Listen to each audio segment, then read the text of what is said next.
What do you mean? It's going to be beautiful.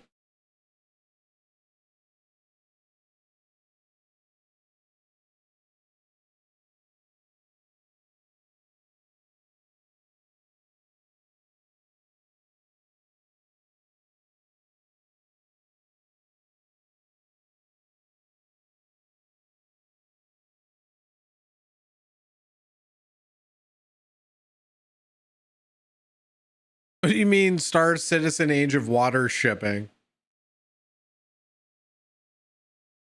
Are you asking if I'm not going to play it anymore?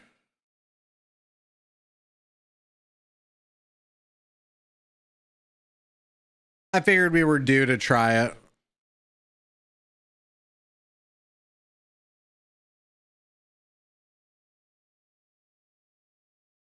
As much as I troll Star Citizen and all that stuff, they did get their server meshing kind of juicing.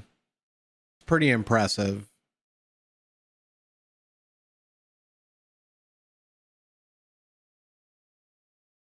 You see the game I tagged you in? I did not. Let me see. Our Discord is dead now that I've banned Croduck, so I'm gonna need you guys to step it up in the Discord.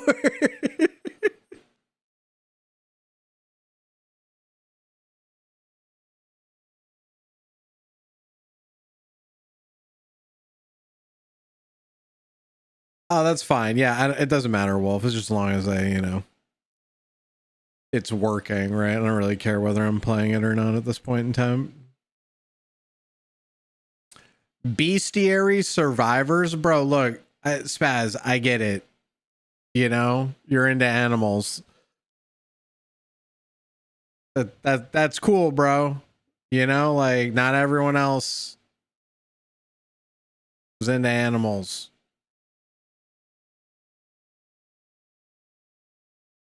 Oh, exposure's fucked up. I know, I'm fucking with it. Why is it so bright? Too dark? That's almost like, I don't know. Server mesh is years away. Oh, yeah. No, I'm aware. Yeah, it's just the fact that they're actually, it's doing something. I still have never played it. I just want to see what they got.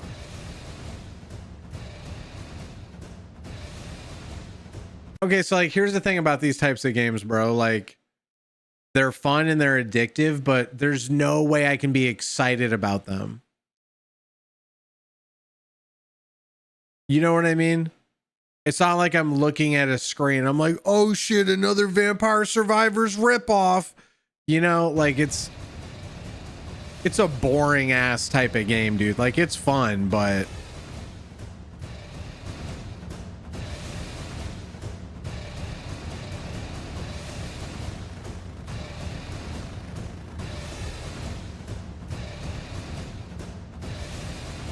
cool. Something I can put on while I'm taking a shit. You know what I mean? Like, what am I like? Am I supposed to be like, oh fuck yeah, dude? Brand new Beastiary Survivors. Can't wait, dude. So many new mechanics, bro. like it's nothing to get excited about. That's all I'm saying. That's all I'm saying. It's definitely a Steam Deck game. You like MOBA style games? I used to love MOBAs, bro. Used to. It's the key word. Now I just like watching other people play MOBAs. Like MOBAs turn me. Well, Project Loki is a little bit different, right? It's not just a MOBA. It's like an extractor. Loki, I'm kind of interested in.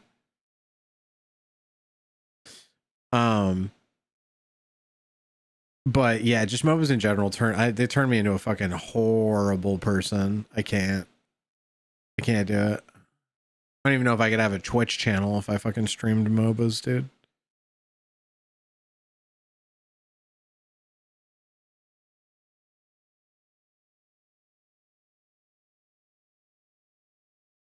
Yeah, Loki reminded me of Bap Bap. Another crab treasure? What is this?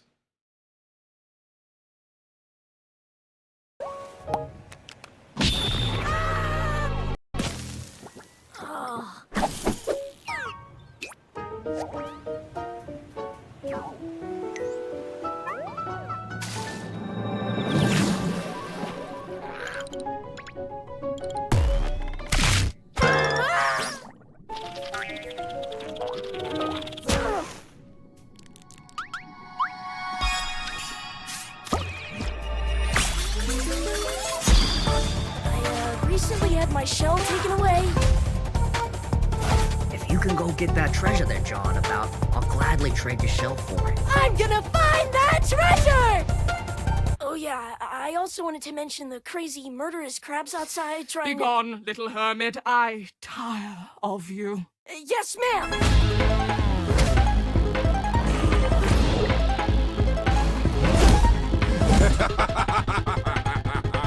Proud of what you've done? I've been working my butt off trying to get my old life back! That treasure's as good as mine. That's pretty funny, dude. It would appear the hunt is on, I say. That's on Game Pass? Why do I feel like that game slaps, dude? Might have to rip that on Game Pass. It doesn't look bad. For those having a crabby day. Okay, anyway, here, let's do this. Acknowledge you have now given over your soul to Robert Space Industries. You are now assimilated. You must buy more ships. You will go to Citizen Con, which is a convention for a game that literally does not exist.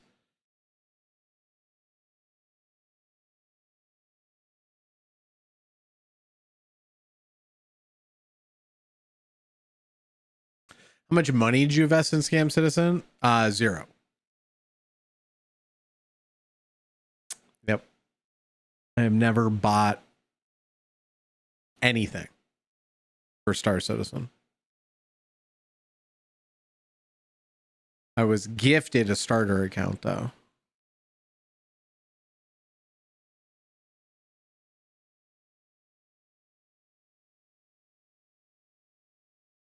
There we go, bro. Holy fuck.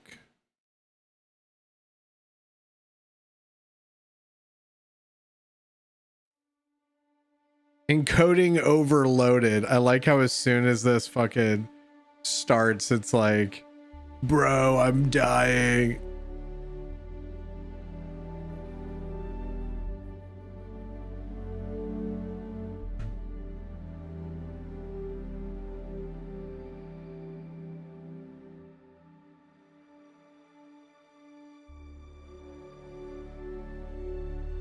I am not dual PC.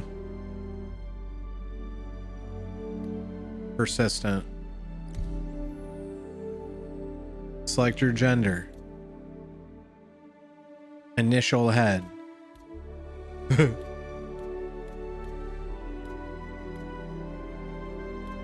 That's like $45.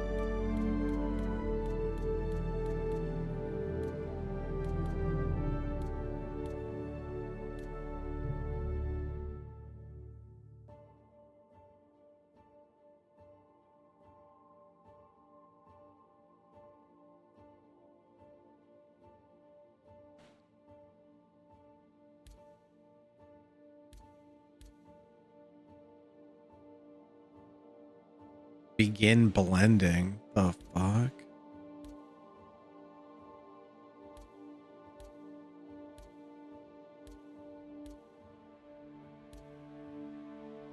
Okay. Kind of like, you know, I work in downtown tattoo parlor.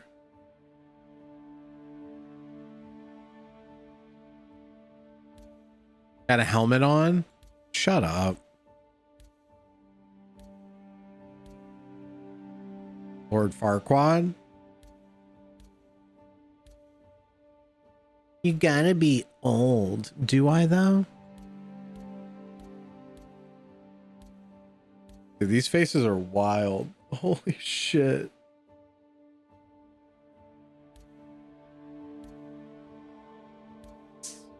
Ooh, it kinda... That's a little close. Hair.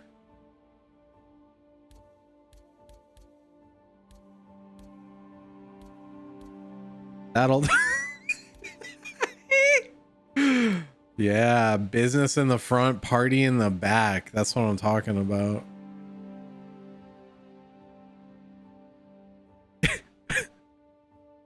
I'd like to talk to your fucking manager. Please.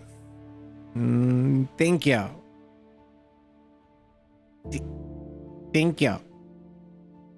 Excuse me, what was that? You'd like to do what to my fucking spaceship? Excuse me? No. No. Not today. No. It's got the perfect amount of volume. Nice little bounce to it. Very, very zesty.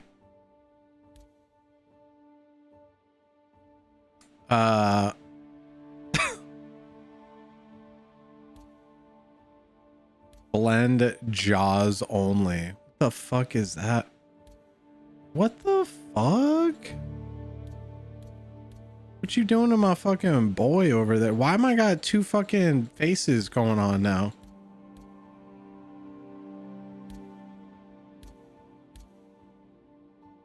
Oh, the slider is like... Oh, so you take the jaw from the other person? What, dude? What? That's crazy. Excuse me?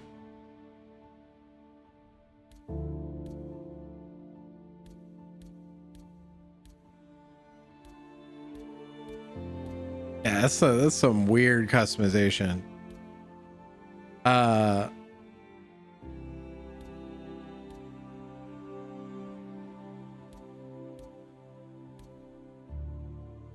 What's up, Julia?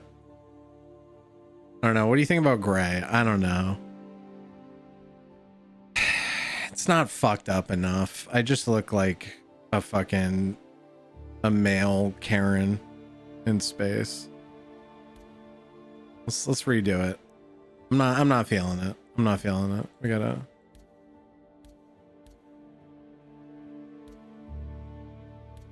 Where do I not have beards? Like where's the beard option? Is there no beard?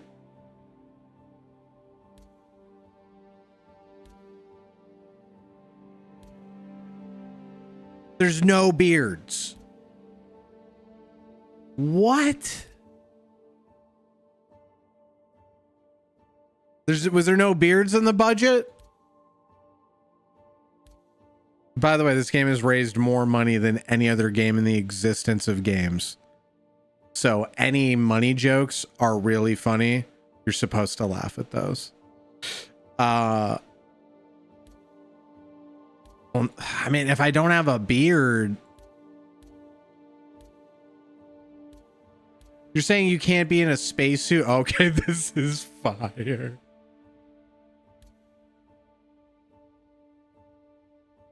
Oh man, that's zesty, bro. That's kind of zesty.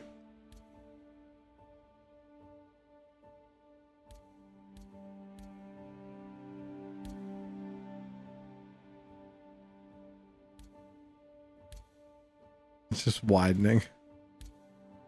I don't really care about this stuff. He's going to be in a spacesuit.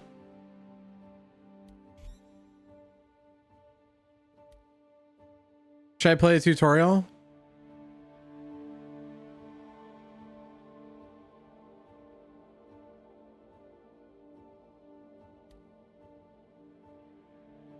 I should. It doesn't matter. He doesn't look like me. It's okay. It doesn't have to look like me. Play a tutorial. Okay. Primary residence selection. Please select the starting location for your character. Not only will you initially spawn here, this location will serve as your primary residence where all your ships and items, fucking mic go up, will be stored. Any future items or ships that are purchased on the website or gifted through web programs like Subscriber Flare will be delivered to this location. Server location, USA. Is that it? I mean, there's no, it doesn't, I'm not picking anything here, right? I'm just picking USA server.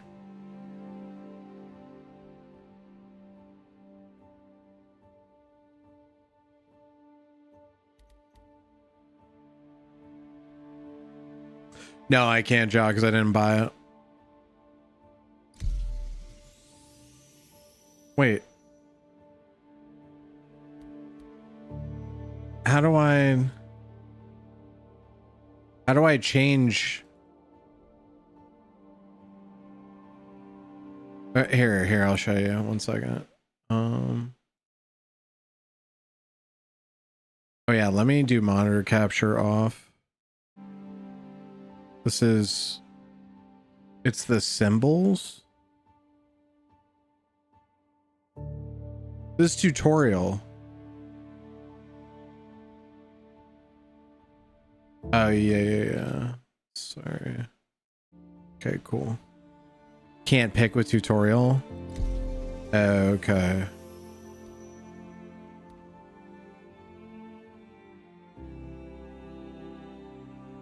Got it.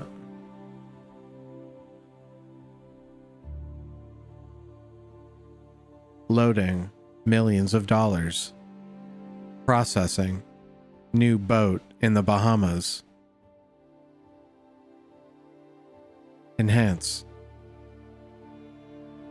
Buying more ships. Enhance.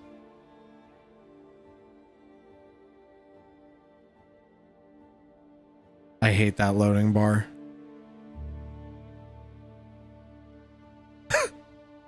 I don't like it because it doesn't have progress with it. It's just letting me know what it's doing. I'll be honest here, minus 400. There's some sunk cost fallacy. You're only 400 in? That's not that bad, dude. That's nothing.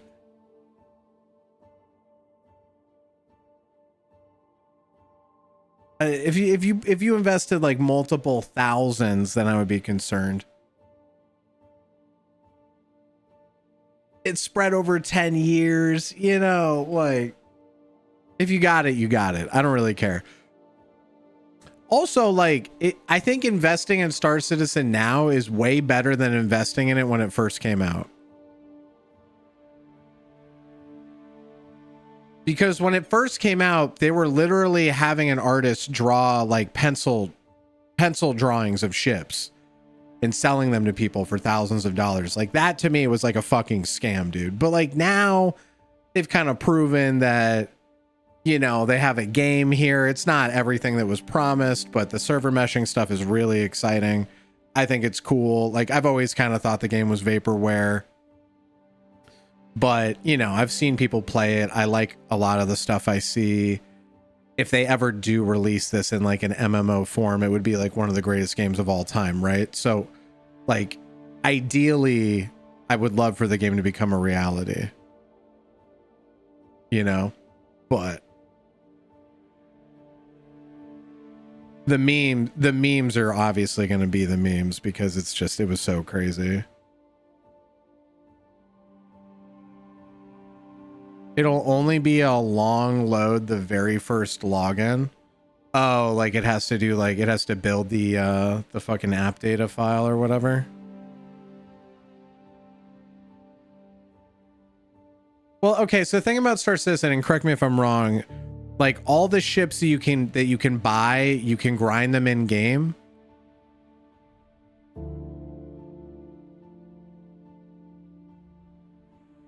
Like, it's not like you guys have by giving them money to build the game, it's not like these are ships that you can't get. Yeah, it's a big grind, but whatever, as long as they are attainable. That's like the big thing to me.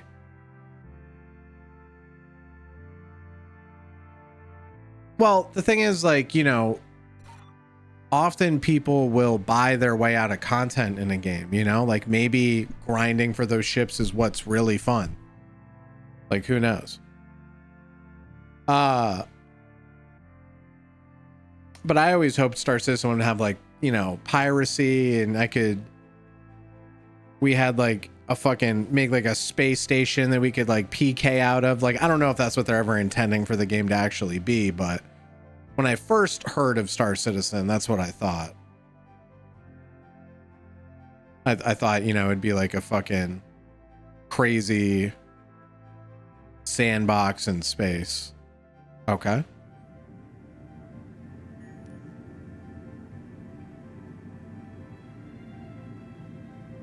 Tutorial, your first steps. Oh, we're laying down.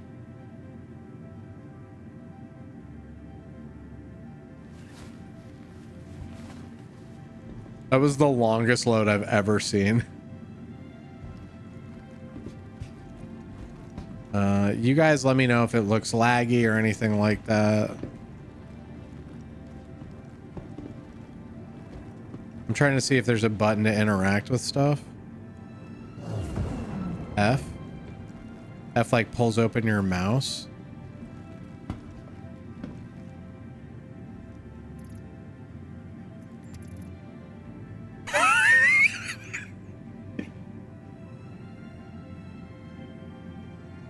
I fucking that hair, dude. I don't know about that.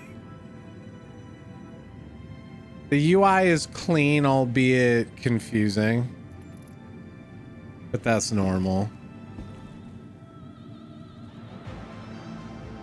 You can like focus.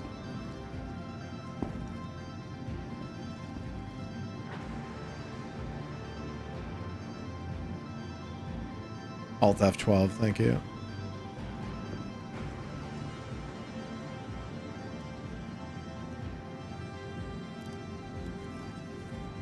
Oh, wow, the animations are crazy, dude. What do I do with this?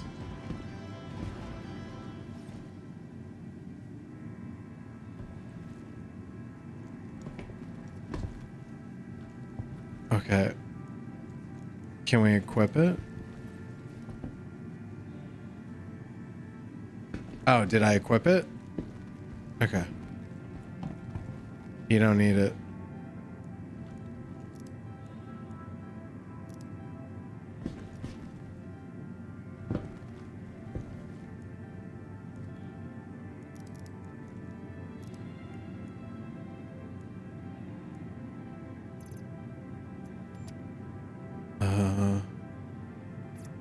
Okay, am I not?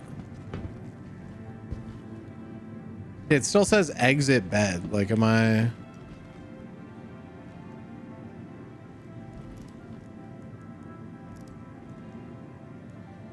Am I just supposed to like left click this?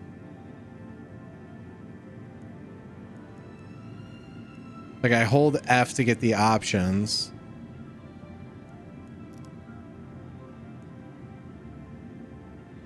I'm on the tutorial. What server would I be on?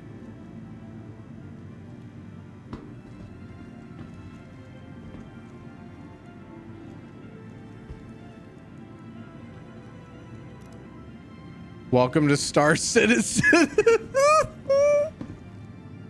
Yeah, it keeps thinking I'm in a seat, bro.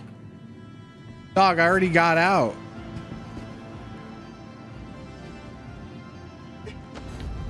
You can just hold backspace to kill yourself.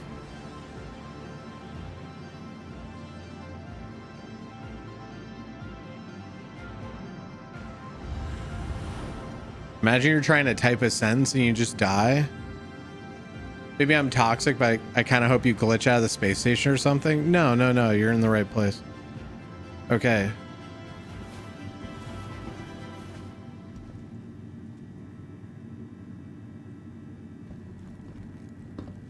It still thinks I'm in the bed.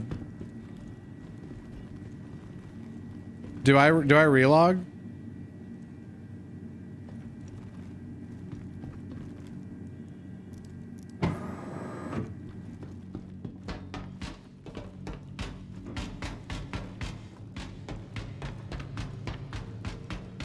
What's that?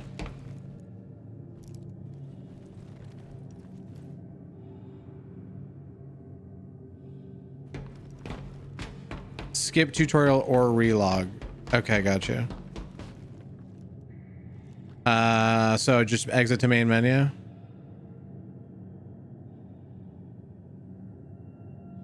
Can't drink with helmet on. Watch me.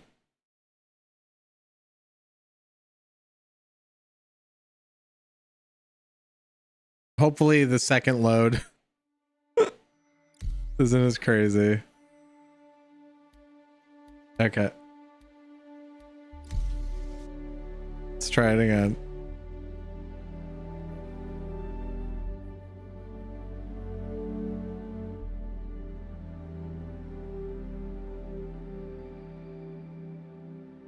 Yeah, I'm expecting like a early access buggy mess. It looks really good.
Hey dog, you said it was only for the first time.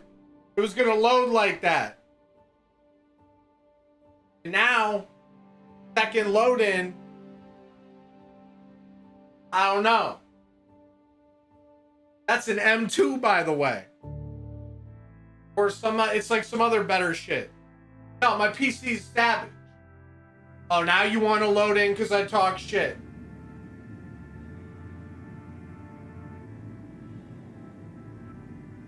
Oh yeah, you think the first one didn't count because I didn't leave the bed? Okay. Exit. Now there's no text on the side?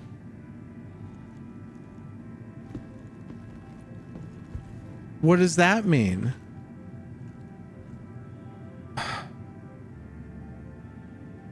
Am I... Was there a quest log? How did I finish the tutorial, guys? What do you... No, tutorial was getting out of bed? No, it wasn't. Is it J? Okay. Escape. Okay. Is the tutorial figuring out if you're insane? Do you know what I mean? Like... Is that the bottle of water I picked up outside? Okay.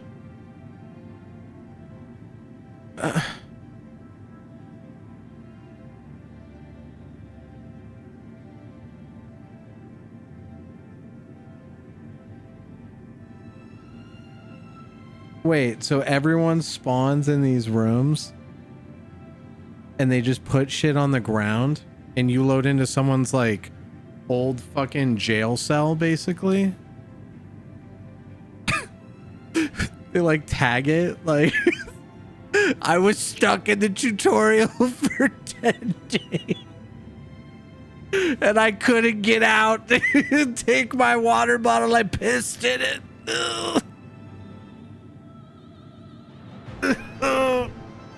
It's my final piss. Okay, I'm set. Whatever. Let's just.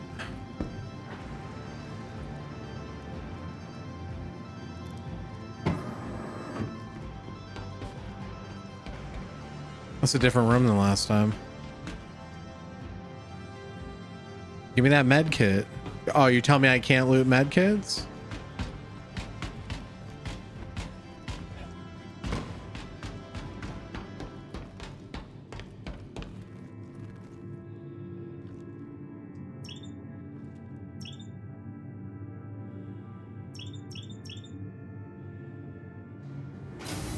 That thing just teleported.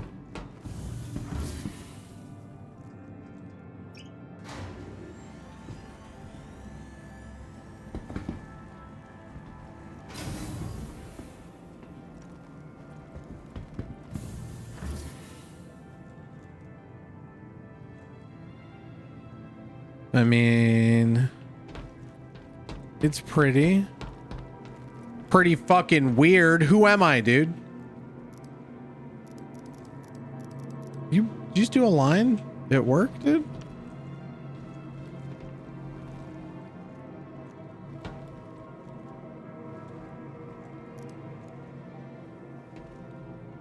I don't. How do you just talk to people? Can I not?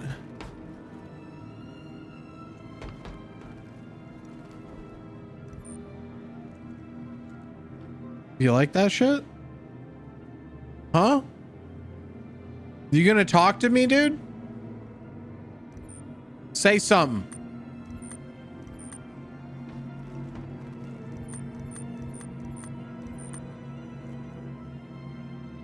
You can't talk to most NPCs? Oh, really? Are they just like...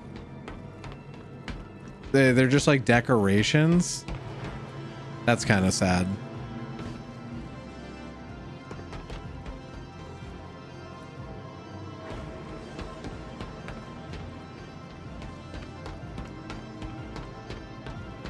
Elevator, elevator, elevator. Metro loop. Dude, my community's just gonna shit on it. Don't worry about them. Really? So you can't interact? Well, like if you can interact with an NPC, will it be obvious so I don't keep checking them?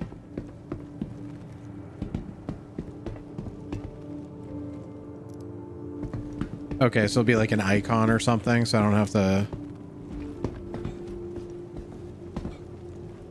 Metro loop. Tutorial started? What? What was that? Come back, dude. Wait, it still wants me to exit the bed? Bro, I'm about to leave the planet.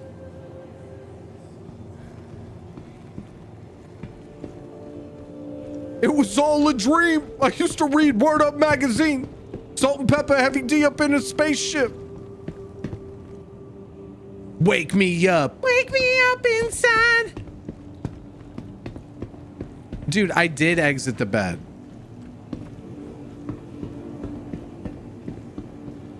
Metro wants some more. Yeah, I think, we're just gonna keep going, see what happens. I pressed Y to exit, yes.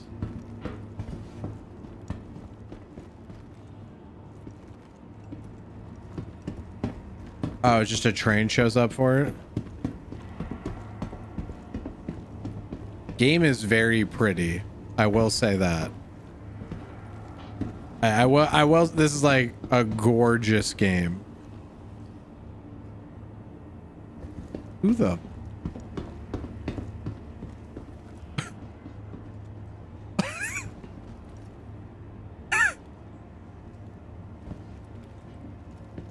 Capsule now approaching station. Stand clear of disembarking passengers. Capsule now approaching station. Stand clear of disembarking passengers. The capsule will be leaving the station momentarily.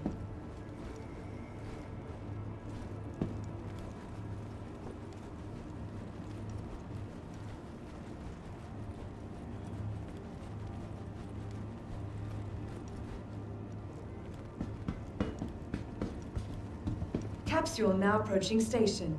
Stand clear of disembarking passengers. How do I talk in VoIP?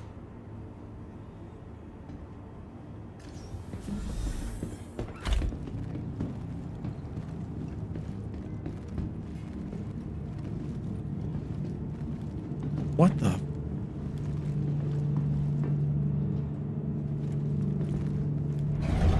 Oh my god. How do I VoIP? V? How do I talk?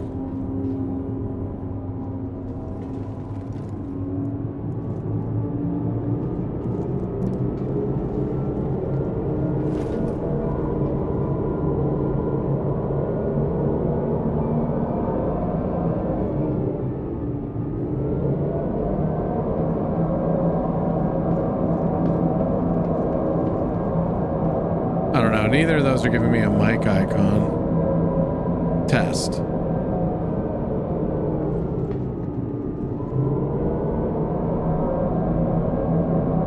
What is this, dude?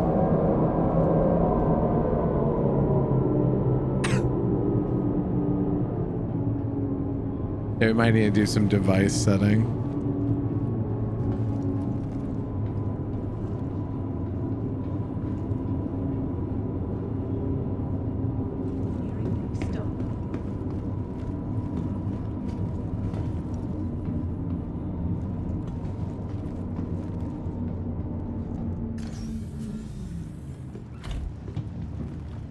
The capsule will be leaving the station momentarily. Okay, let's go to options. Audio. Uh-huh. Where do I set my audio devices?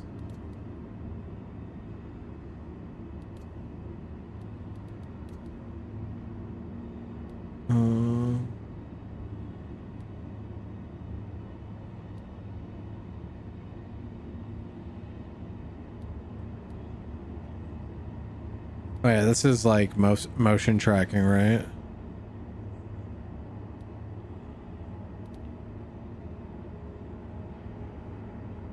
Capsule now approaching station. Stand clear. Yeah, of the flight disembarking sim stuff passengers. is very cool. Did SU drop a new update? No, but there's been buzz about it lately because the server meshing test went The capsule well will and be stuff. leaving the station momentarily. So I don't see like a push to talk here. I guess that might just be key bindings. That's not annoying.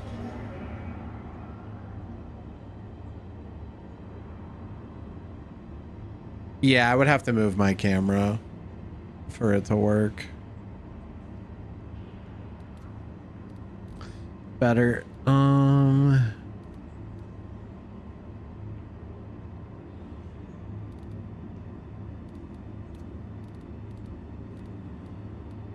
Numpad Plus.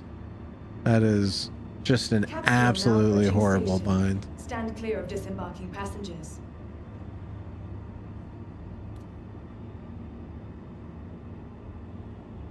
The capsule will be leaving the station momentarily. What? Okay, so I was going to use tilde, but tilde opens up a bunch of code.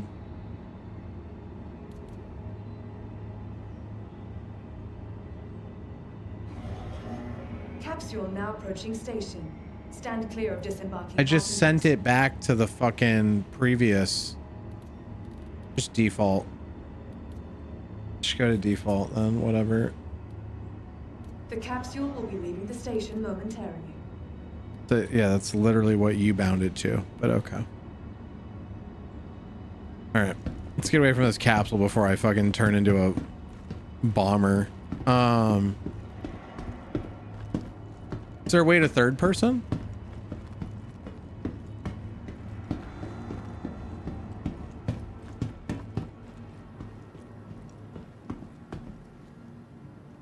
Okay. I just want to... That's it? You can't zoom out anymore?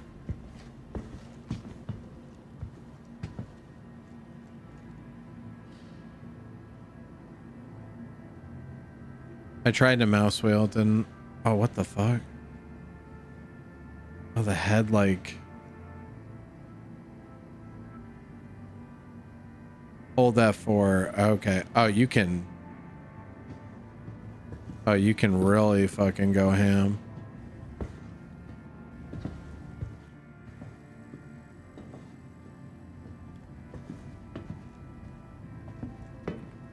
Mouse wheel is your walk speed? What? That is something else.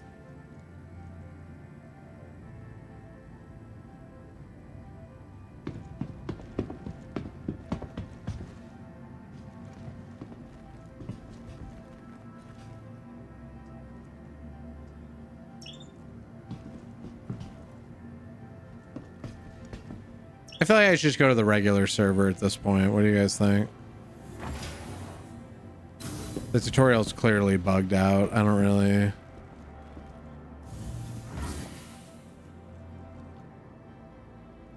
Let's just fucking get into the game.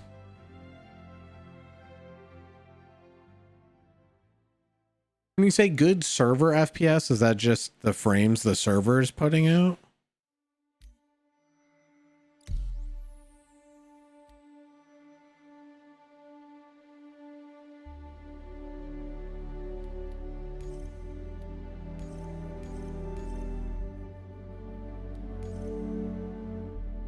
Okay, how do we change?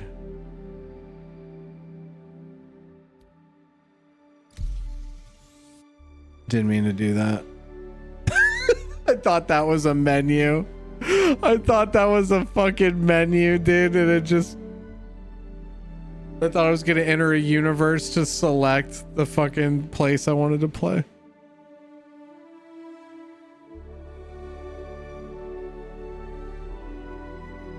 Arma!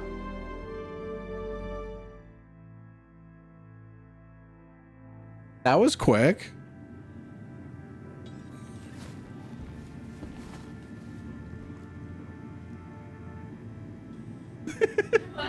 My girlfriend just shows up. Can I move after this?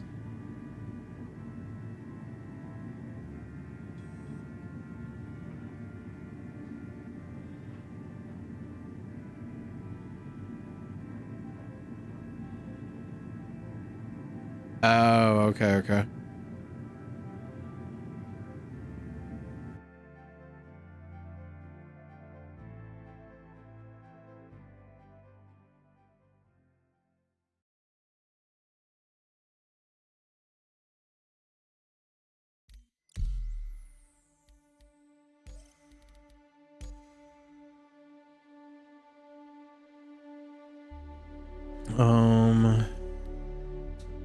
I think it's going to send it to US anyway. Okay, so where do I do the location change? I'm sorry.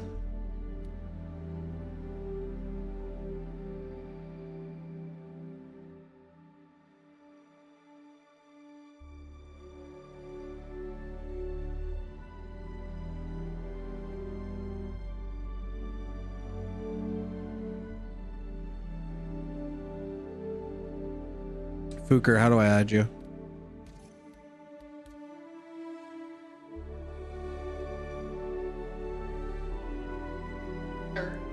Fuker? Fuker? Fookster or Fookers? Fookster. So Fuker at Fuker wasn't you, but Fuker at Fookster was you. Okay. Okay, you already chose when you entered the world, bet. Okay, so yeah, we're good. Wolfen course? What? Wolfen? Fu Wolfen. Hang on. Dude, even the searching in here is fucking laggy. Wolfen curse. That's not a thing, Wolf. You fucking spelt it incorrectly to be an asshole.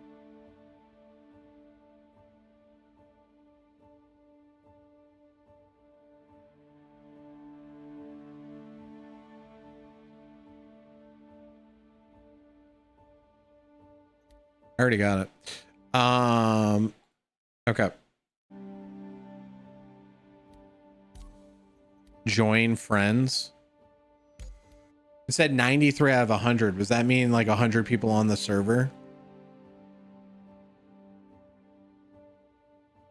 Is that what that meant? Like that instance? What would be the main reason to play this game right now? What's the appeal? I mean, I'll be completely honest. Right now, there is zero appeal to the game itself for like what I want out of a game. Like in terms of like, you know, like an MMO we can jam on that's compelling. It's not there. What they do have is a bunch of stuff they're working on that could get it to where I am really excited about it. But right now it's like a few planets. There's some ships. There's grinding you can do. You can like go salvage. There's vehicles on fucking land and stuff. Like they have a lot of stuff in it, but it's not like an MMO. Yeah, the engine they've been working on is crazy. Left bracket.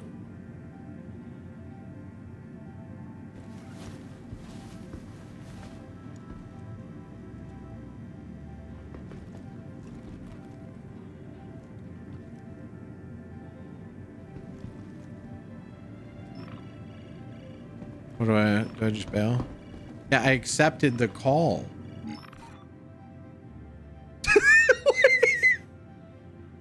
Wait, is that you, dude?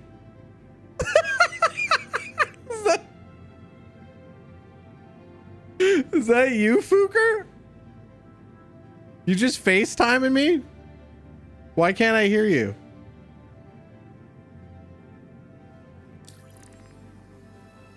What is this? Gotta FaceTime the homie. What's up, dude? Oh, I can hear it. Can you hear me? Did that work? Find and apprehend Kassem Dibin. I have to mute your stream. Can you hear me? Yeah, I can hear you. Oh, okay. Alright. Yeah, we got FaceTime homie, man. Alright, I'll meet you at the elevator.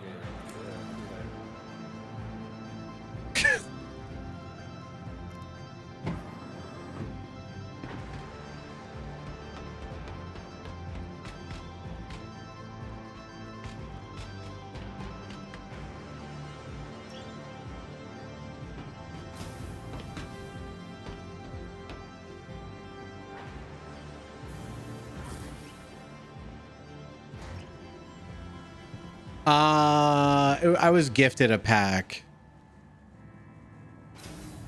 It was the alpha. Do anything about this game looks cool? Is it like No Man's Sky or totally different? Totally different. Mustang Alpha, yeah. More like Freelancer, but trying to be an MMO. All right, so I'm like down at the lobby and shit.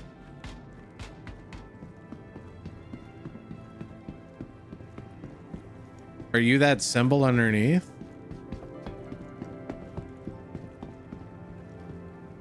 Go to the metro. Okay.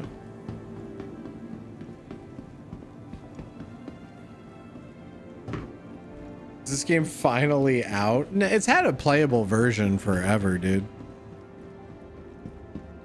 Left bracket to accept.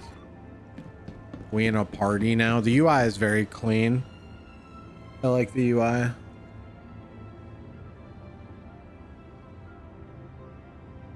Capsule now approaching It kind of just feels like you have a HUD. Disembarking passengers. Don't get on the wrong train, bro. I don't know. Tobin Center. Do I want to go there? Do I want to go to Tobin Center?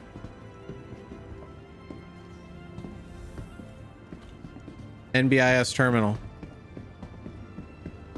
NBIS terminal.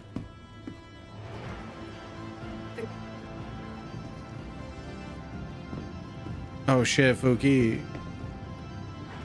Hey man, shit. You got your character just got some happy feet, dude. Oh my god, people just warp around. Is that just the what the fuck is that? Yeah. Wait, now you have hair? Oh, you had like a little fucking space condom on.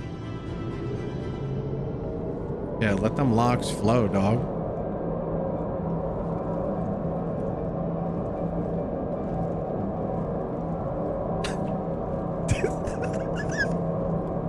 Fucking beautiful, bro.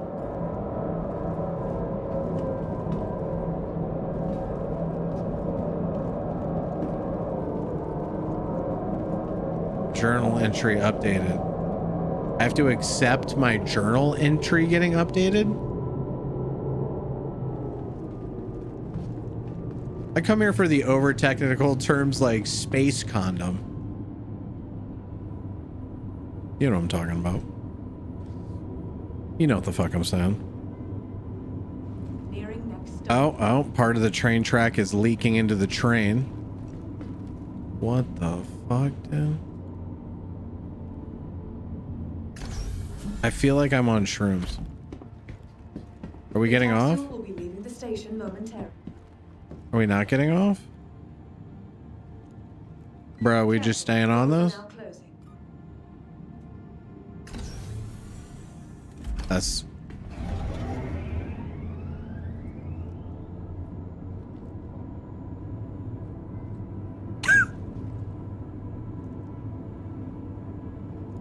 I thought he was dancing and shit on the train.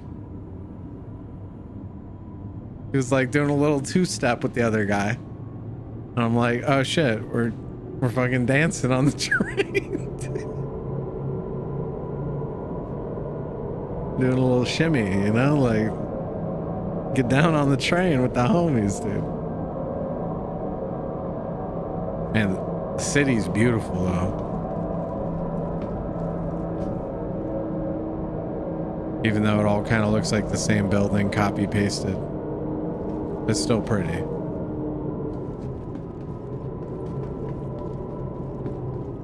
At least you're earning some train miles. Is that a thing? Train miles?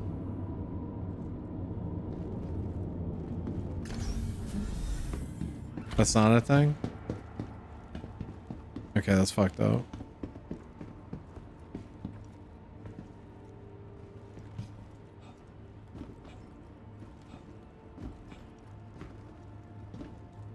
Wait, I thought I was going to get off and then take this one back. Capsule now approaching station. Stand clear of disembarking passengers. I'm just going with what was said. If it's not right, let me know, but... Capsule now approaching station. Capsule? Stand clear of disembarking. I like how we've all universally agreed that, like, even in the future, we're going to have hot British chicks voicing everything. Careful. Like, we've all just collectively agreed, like, 3,000 years from now, all robots, British. And I think that's going to be funny because when AI eventually kills us all, it's going to be in a British accent. That's going to be pretty funny, dude.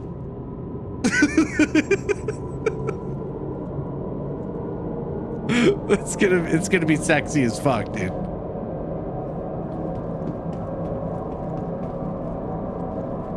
I'm coming back, Fuker.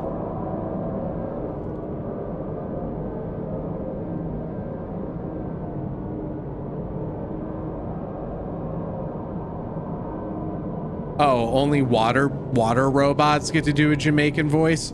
That's racist, and I don't even know how. Okay? But I know it's somehow racist. All right? Oh my god, dude. This thing's swerving. Don't let him drive. You need to learn. If I crash your plane over and over again, is that like really bad? Oh man, dude, you would not believe where I've been, bro.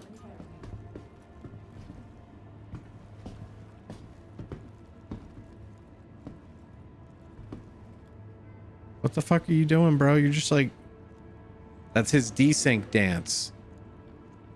That's the I'm lagging out dance. What was that?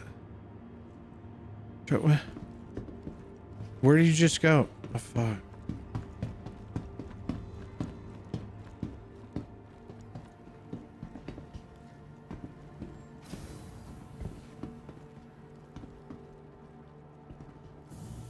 Why do I have a red thing on my visor?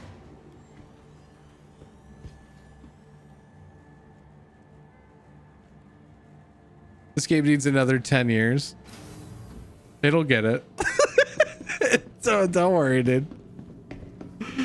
Don't worry. It's got the funding.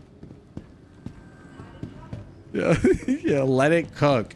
We call this a slow roast, dude. Have you never used a slow cooker, bro? Grow up. Is this a new game? Depends on your definition. Holy shit, my dog desyncing with a capital D. What? I see you were playing Space Ashes. Yep. Looking for a good time? Be sure to visit Wally's bar at the promenade. Only a quick ride on the metro. What? What? But do I talk to the fleet manager? Be sure to explore all new Okay. methods to offer. Whether it's the Welcome to the ASOP vehicle retrieval system. This is mine. This city of tomorrow. Deliver? What's going on today?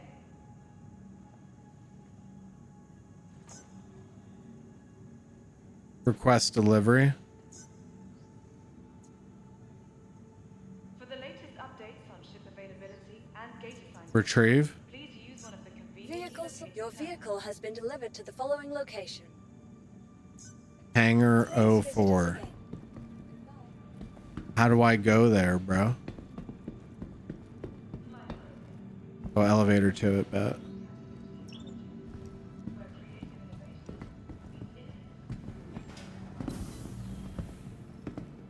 Oh, is Summit playing? Dude, I honestly didn't I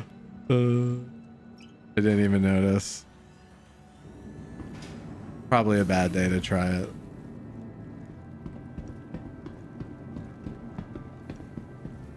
Yo, is that my ship?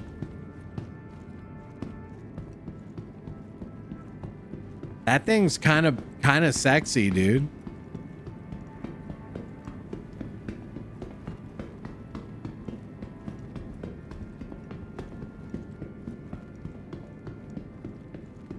Is it a one-seater? Can you not?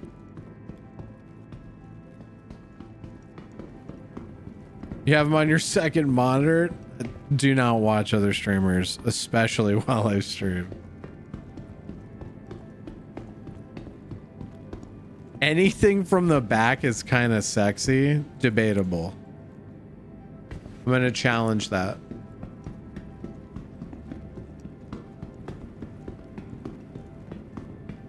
You for sure need a joystick? Yeah, I'm sure. I just want to, like, you know, fuck around the game a bit. How do I have to pull down the ladder?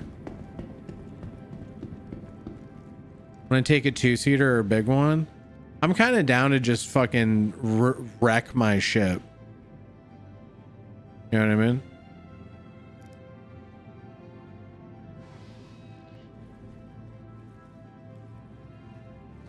I just walk through glass. That's dope.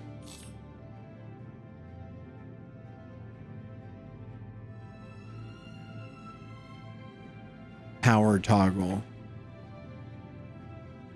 What the fuck, dude? All systems operational.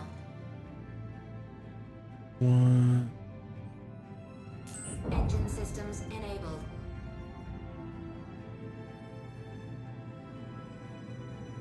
Launch complete. Oh, that's so sensitive. What the fuck?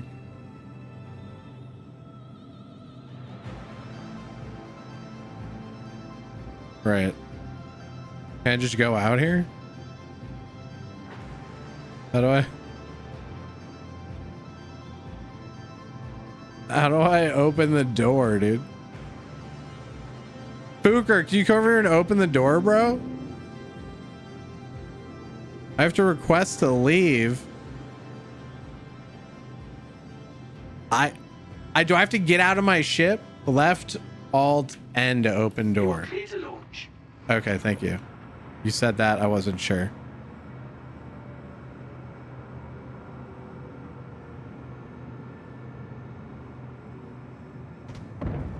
Okay, I kind of nibbed it a bit. Dude, it's so bright in the cockpit. Thank you, and please visit again. Dope. What? It's so foggy. What the fuck is that?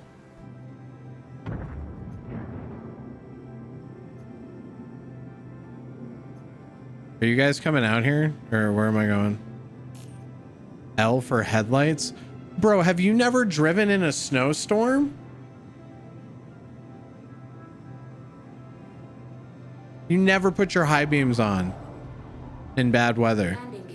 It literally looks worse.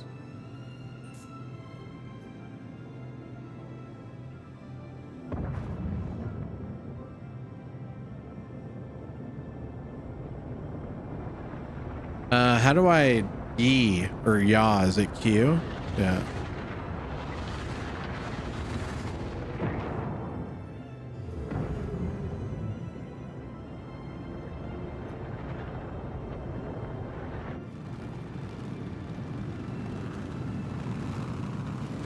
How do I pull up landing gear? With that?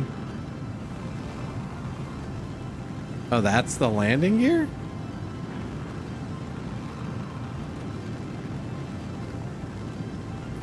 I already did that shit, bro. Stop fucking gaslighting me, dude. Oh, but so you can see it.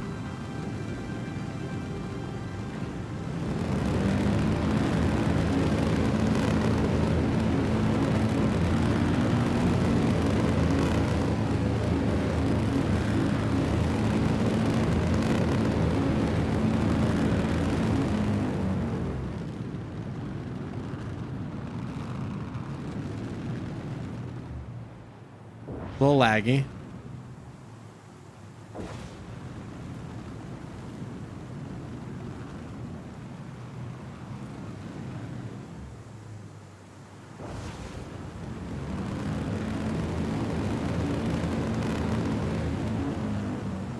Yeah, I can imagine it feels much better with some joysticks. Still looks so fucking cool. Just imagine this is like a massive MMO with like thousands of people. Oh, dude, this would be so sick.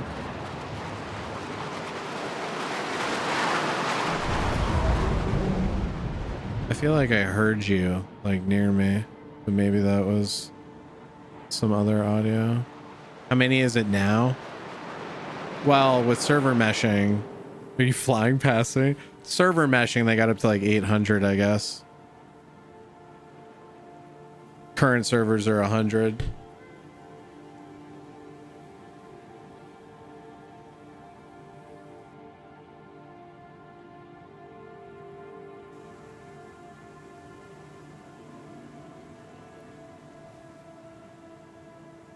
What is that, bro? Oh, is that the ship we came off of? That looks sick. So could I just like go fly out into space right now?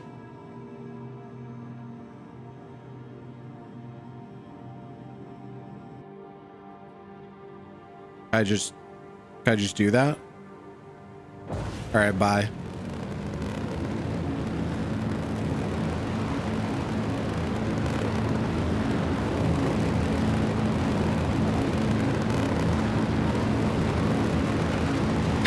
I'm free.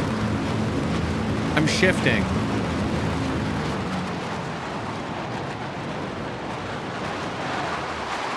He just like, okay, I turned down my speed. You had me second guessing myself. Yo, Fuker, chill, dude. The fuck? Oh, your boost has to regenerate?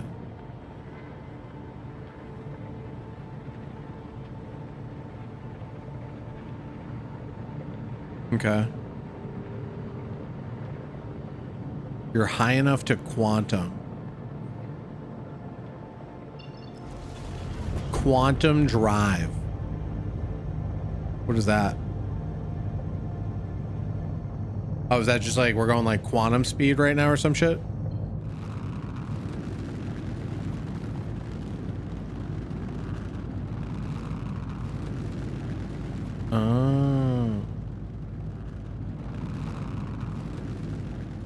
Dude, what a pretty game, bro. Oh my god, look at that. What? Oh. Holy shit, dude. What? Oh man.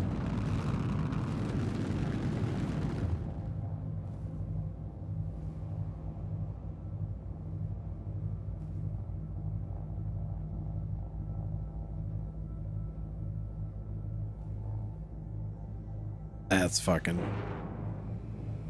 fucking pretty, dude. Don't let the view distract you. I mean, you gotta appreciate the view, dude. So how do I like, well,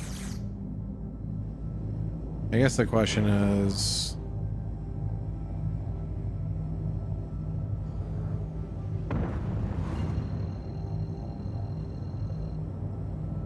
should I do this quest I have?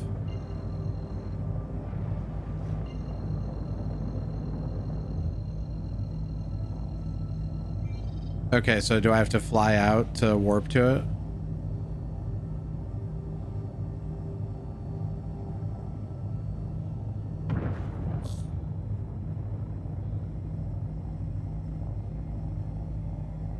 Okay, okay.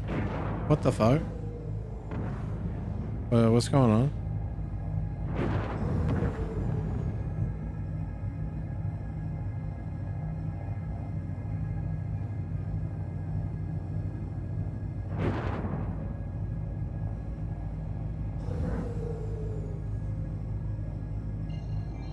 I'm getting PvP'd. You're about to pass out? The fuck? Really? Okay, if I wanted to warp here, how would I warp here?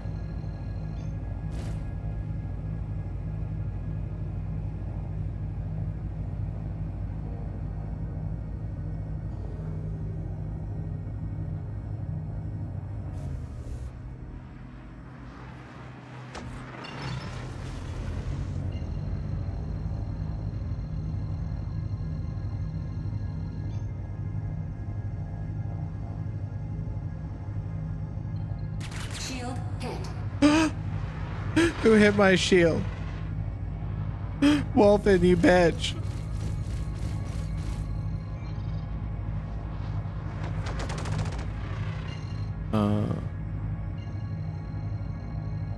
He's just fucking with me. T to target.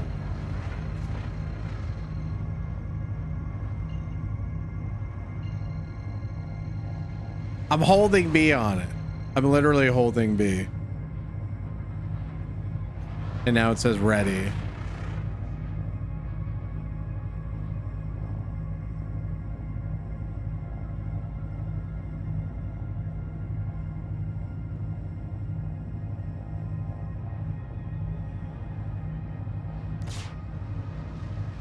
Let me get in comms with these idiots. 1 second.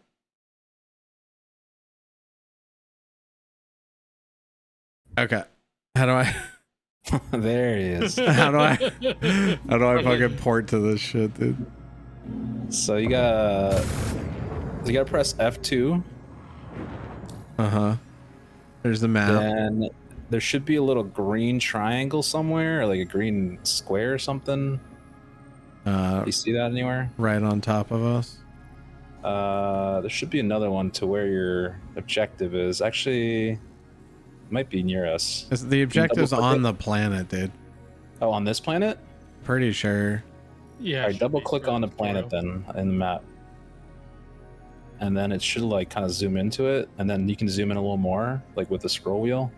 The star map's kind of janky. It's really bad. I was going to say, this is pretty bad, dude. You have to click into the planet and then you can zoom in. And then you'll see better like where we're supposed to go. And you can like... It like won't let me set a route for it. You might need to be too close to a station or something. No, you should still be able to set a route. I don't know where it is though. Can you show like how far away is it? It's 38 million km. Okay, that's far. That's like you might not be tracking it. Actually, you should be tracking it. If you press F1 and then you go into your contracts manager in the bottom, it's like a little clipboard icon, I think. Yeah. And then you should see accepted, the tab called accepted. Uh-huh. And then do you see anything on there? Yeah, it's the one we have. Do you see like in the bottom right, does it say like track or untrack? Yeah, it's tracked. Can you try untracking it and tracking it again? Oh, you shared it. Perfect. Someone shared something. I shared it. Perfect. So now we all have it. So now, all right, his last known position. So if I click F2 again, all right, I see it. Yeah, so he's on Stanton, which is on Hurston. So wait, did you zoom out of this farther or what? So it's kind of jank, but if you see like, where's Hurston? Where's Hurston on your map? I can't see it. That's what I'm saying. Your map's like weird. I think it's Microtech. Right, I think it's that one. Yeah, I think it's the. Oh, you see where Dibbin's last position says? Like by where it says HURL1. Oh wait, hang on, dude. I hate this map, bro. Yeah, it's really bad. Oh shit. So Hurston's on the inner ring. Why is that taking me there? Yeah, just gotta zoom out until you can. Because the tutorial's teaching you how to jump drive. And then you have to double click to be able to zoom in further. Or yeah, just set route. And now you should see on, if you exit out all of that, you should see on your like flying HUD when you're flying, like a green, I don't know, it depends on the ship you have, like a green or like a thing, like a circle. Yep. And then press B once to spool your quantum drive. Yeah. And then once it's 100%, there should be two things, calibration and spooling. Once they're both at 100%, hold B. And that should take you there. Okay, got it. And I don't know how fast your quantum is, but it's probably gonna take you like 5 minutes to get there. Yep. Actually, I don't even have enough fuel on my thing. I just passed Jonah. Why you gotta make fun of my broke boy ship? I'm in a broke boy ship too. I'm on the smallest ship in the game with two giant. It's like a speeder from Star Wars and with two miniguns on it. You know, Dragonfly? No, Buccaneer. You said that's disgusting? What? You may run out of gas. Hit F4. Well, that'd be fun. It won't let you make the trip if you can't make it. So can I stream snipe you? You can do whatever, bro. I don't care. Well, you could try to stream snipe them, but you'd have to end up on the same server. My ship actually doesn't have enough gas. I'm gonna have to go get another ship. Yeah. It's nuts that mine I forgot that disgusting ship even existed. Hey, Stone, we do a new thing on my channel, and whenever you're giving opinions on a game, you need to type minus and then the amount you're in the hole to that game that you're giving the opinion on. Okay, so Stone, now you go minus 1,000 ugly ship. Go fuck yourself, dude.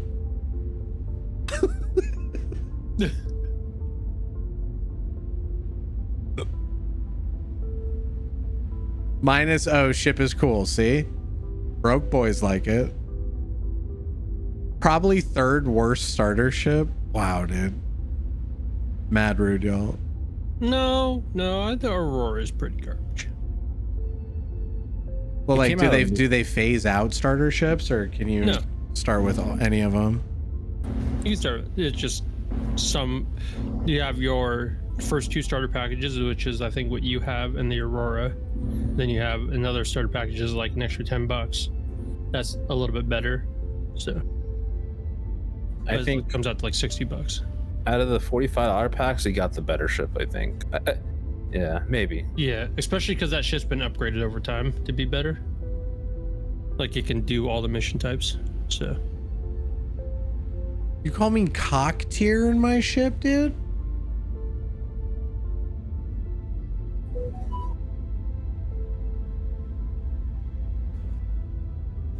Rude.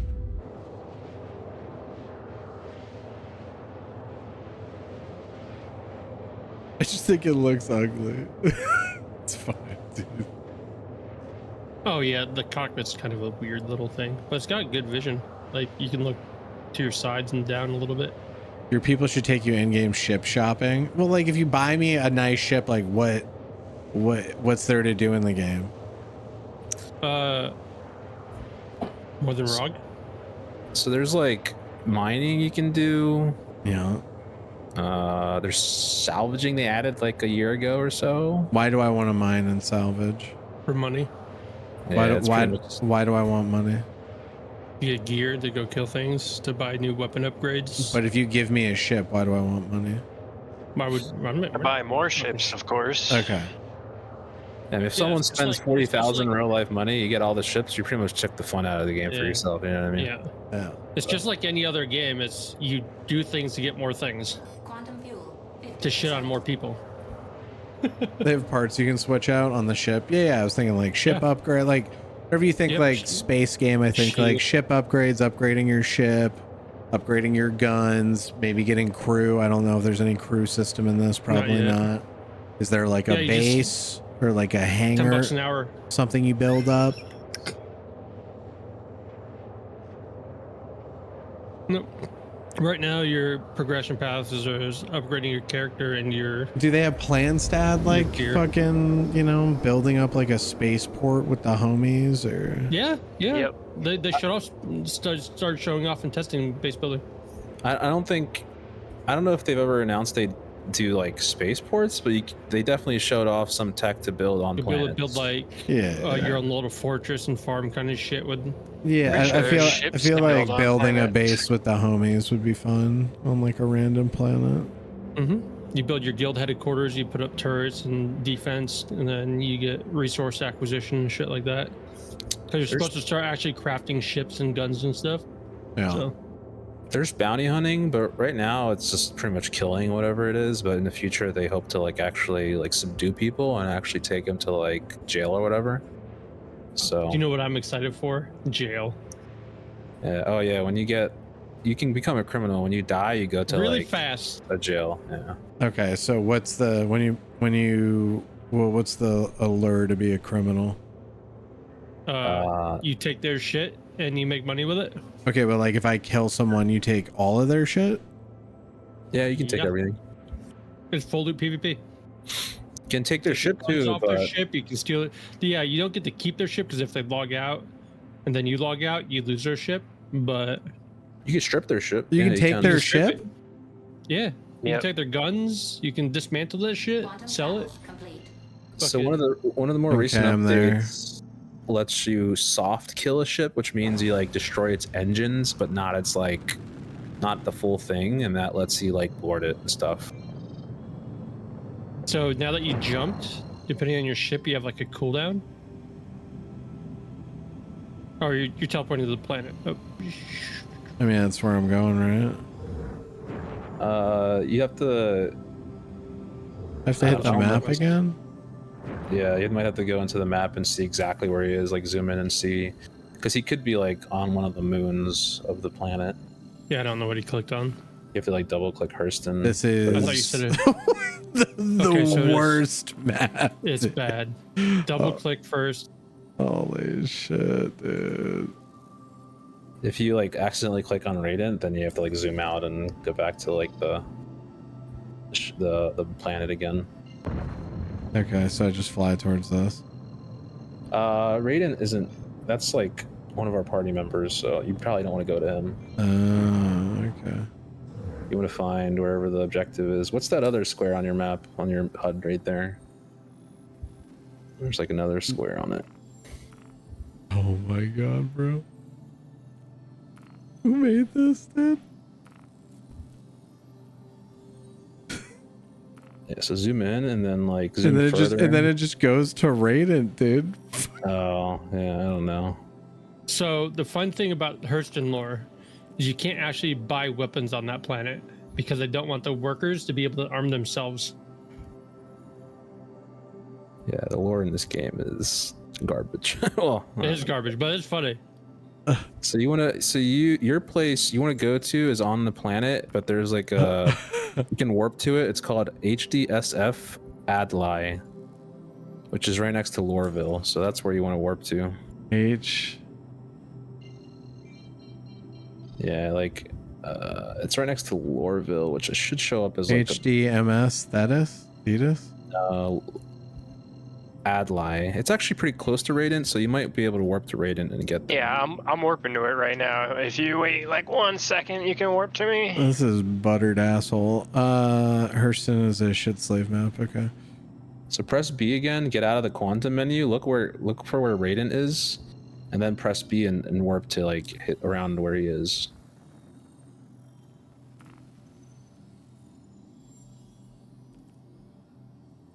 And you can just scroll in once you click on Hurston.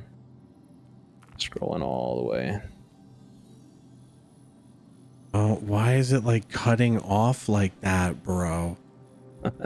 What? It's like they can't like just what? You gotta like double click on the planet and it focuses the planet. And then you can you can like, so when you see Hurston in the top right of your screen, that's when you should be able to zoom in to like see close to the Hurston planet on the map. Oh, but like you have to zoom where your mouse. One of the biggest changes coming in the next that we've been testing, and everyone's in love with. Yeah, new star map should be really good. So like, and now zoom in again when you have Hurston in top right, but zoom in where your mouse. You have to put your mouse right over Hurston because it's going to zoom on your mouse. Hang on, bro. Just give me a little bit. This build's almost what, a year and a half old? Year old? Fuck.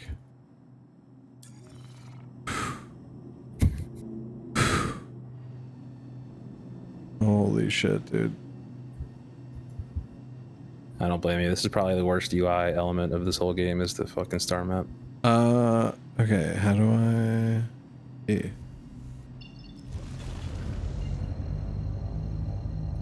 B, let it spool up all the way, and then hold B when it's up, when they're both at 100%.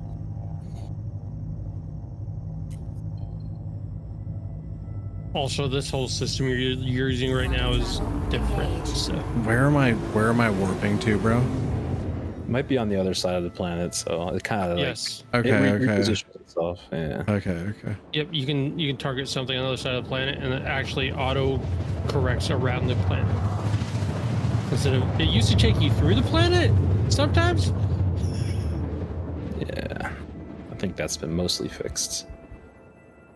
All those lights is like the main city also, of the. Yeah. Also, there's a big event. There's an event going on. That's also why the servers are getting hammered. I would not go to Lorville. That is probably the worst city in the game in terms of optimization and performance. That city over there? Yeah, do not go there. Kind of want to now that you said that. It's a cool looking city. I personally like New Babbage the most, but Orison's pretty cool. It's like in the clouds. It's like a floating city. Orison is just the worst to fly to. Yeah, you never know where the fucking spaceport is. They should be fixing that though too. In the next update, apparently there's like lights and stuff. Oh, the question is, does Jonah know how to check his altimeter? Oh yeah. Try not to go too fast, Jonah. Once you get under like 5,000, proceed at your own risk. How do I turn on my light again? L, but it might not help very much. It's very short range. It only lights up like 200 meters. That did not do anything. Yeah, it's a very short range. Lower your speed limiter. So if you go back into the cockpit view, you see that little square? What the fuck? My ship's just spinning? Uh-oh. Oh, did I just shut down my ship accidentally? What the fuck? Yeah, you did. You pressed the U, dude. Oh, he's gonna die. All my shields are down? Warning, collision alert? Oh my god. You're in combat. Yeah, you're on the ground. You're still alive. I think you're still alive. What is going on? Hold Y. Hold no, Y. it's gone. Let it happen, dude. Let it happen, bro. I'm watching this first person. Wait, you're still alive. You're still alive. Am I? Yeah, I think so. Yeah. Oh wait, no. Time for a rescue. Oh, yeah, he is. Yeah, he is. Yeah, he got out. I can't actually see where he is though. Oh. He's on me. I managed to land, dude. That was your first landing in Star Citizen. Yeah. Hey, you survived. So Yeah, congrats. it's the ship is up, right? Yep. Now you just need to call a taxi. Just missing a wing. Yeah, a little bit. Little problem there. Don't worry, I'm providing light for you. Okay, thank you. Was that you up there? Yeah. Oh yeah, now I can see it. You were blinding me. This is pretty. Well, you guys are close to the mission, I think, like walkable. What? I mean, what do I do with my ship, dude? Yeah, you're gonna. I might have to come with a 2-seater and pick you up. Unless Raiden, do you have a 2-seater or something bigger? Yeah, I'm in an MSR. All right, you can go with Raiden when he gets there. Okay. It's the Buccaneer. That's not a 2-seater, is it? I think it's just No. It's a motorcycle with engines. Yeah. So that map is gonna make me not want to play the game. Holy fuck. Looks like you're 3 kilometers out, which is that's a hike. It's gonna take you like 10 minutes walking. Hey, Jonah, running. take my ship. What? So you don't have to run. I mean, do I even have a gun? I think you do, yeah. How do I take out my gun? Oh, I'm parked right next to your crash ship. Hold R or hold 1 or 2. Watch out. Something. I don't know. You might have a You're pistol. on his ship. You don't have a pistol? Oh, I am on part of his ship, aren't I? I have no gun. Oh shit. Someone give Jonah their gun. Did I bring a gun? You could punch. You could punch him to death. How do I fist? Fisticuffs. Okay, that's fine. We'll do that. But it says neutralize, and he's like in the air. Yeah. Oh, is he in the air? Oh, he's a ship. Yeah, he's not a a bait. ship. Oh, fuck. Oh, yeah. You're gonna have to. I don't think you can. Yeah, punch come him. take my ship, Jonah. Can I punch so him you can out finish or your what? quest. No. Okay. Is this yours? If you want to fly your own, no, it's over here. But the, No, I'm gonna open the back of it for you. You can come in here. Shoot him with the turrets. I would. That is scary looking. Oh. How do I can't. Your ship's not low enough, dude. It's. Oh no. Yeah. Yeah. Hold on. Let me move it to a better spot. Should be an elevator. You should be able to take, right? No, not on the MSR, unfortunately. I think you land on some cactuses that are. Jonah, your ship is flyable? Nah, look at this. If you approach it from this side, it looks fine. You park it sideways in the garage so your parents can't see how broken it is. What does my newbie insurance do? Can I just shit out another ship? Yeah. Yeah, if you get to the space station.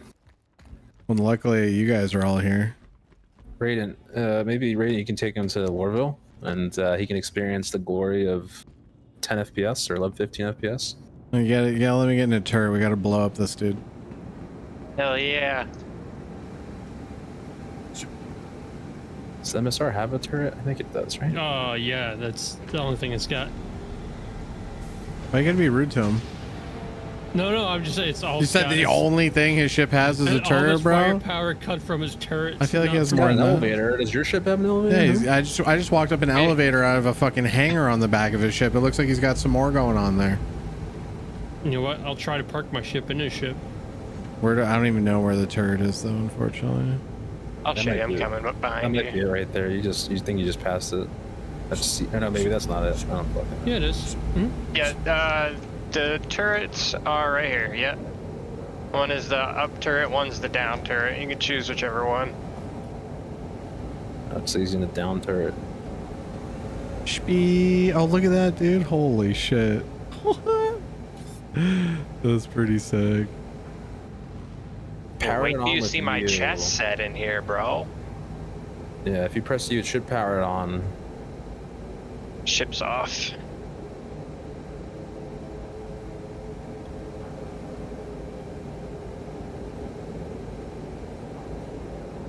Oh, hey, look. There's a buck.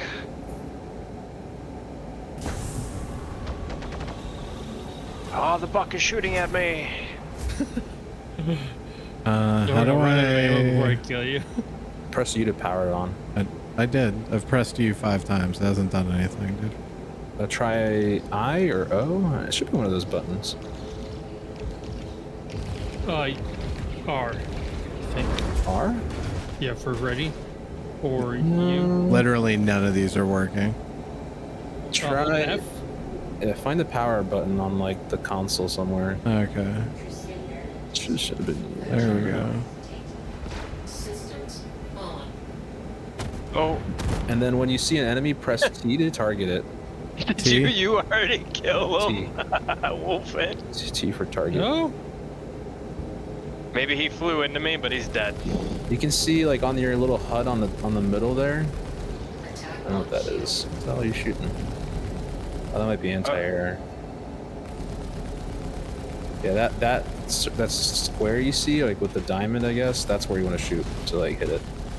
AA turrets are killing us. Oh yeah, it's not good. Jonah blew one up, I think. Oh, okay, you already blew him up. All right, we're leaving. Did you finish my quest? He died somehow.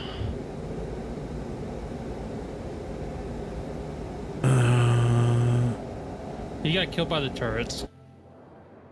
Damn, look at that shit. This ship's fucking big, dude. The fuck? It's got a big boy. Journal, contract manager, accepted. I guess it's done. Do another one then. Primary objectives: exit your bed. Yeah, we didn't do that. Bounty hunter.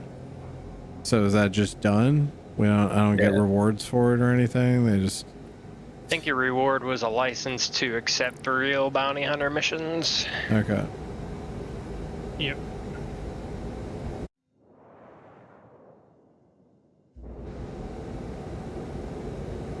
It's your permit test. Okay. Does this mean you're dreaming? I'm in the Matrix, but I'm with my friends. So you can accept, I think, like low value bounty targets now or something like that. Which, if you go back into your mission or contracts manager, you can find. Can I find them from there? Okay. Yeah. Just go into like general, and then there should be a specific category for them. We have like racing, priority, service beacons, maintenance, mercenary, search. Maybe you could do bounty hunters all the way at the bottom there. It looks like. Why am I just passed out? Yeah, I think he made a really sharp turn.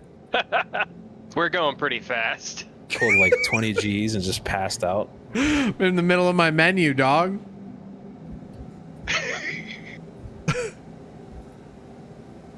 Verified freelancer bounty assessment. Unspecified? What is that?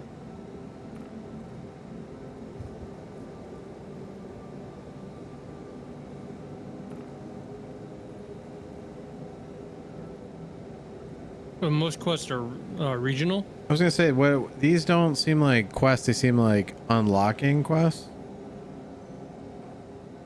No, they're quests. Well, yeah, those are quests. You just pick up one of them, or what? Yeah, you can choose any one you want. Typically, I would. If it says like VLRT somewhere in like the mission description or something, that is usually along the lines of like going to find a ship to blow out of the sky. Well, let me ask this: do you want to do ship-to-ship combat, or do you want to do like first-person shooter combat? I mean, let's see it all, bro. Let's get it popping, dude. Show me some ground shit. Show me some ship shit. I mean, just there, you guys lit up that dude before I even saw him on my crosshair. So like, I don't. It's like. I didn't get to really see anything there. Bounty hunter missions in general are ship combat. Mercenary missions in the mercenary tab are in general FPS combat. So Just choose whatever you want. It doesn't really matter, I think. Yeah, you could choose that bounty hunter and Merc contractor evaluation. missions.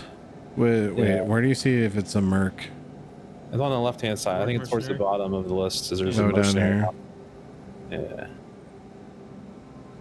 Yeah. Also, accept a call to arms. That just gives you. They can 500 accept credits. better missions and then share it with you. Yeah, why are you guys not doing that shit? You're learning. Yeah. What do you mean? I'm gonna get my And ass also, beat regardless. I don't play on this version of the client, so. Oh. Yeah, I'm pretty much in the same spot as you. I'm on very low risk targets. I haven't really done much. Okay, so they're all scrubs. There you go. Yeah. I would accept a call to arms because that gives you just money per every kill you make. And then again, if you want to do mercenary mission, those are usually FPS ones. So just choose one of the mercenary ones and then just only do one at a time. You can accept multiple, but they're usually in different spots, so you usually only do one at a time. Okay. And I think there are time limits for some of them. Okay. Yeah, some of them do have time limits. All right, accepted it. Except another one though. Call arms is like a passive mission. Oh, you're a piece of shit. Okay, got it. That one just gives you like, money for any kill you make.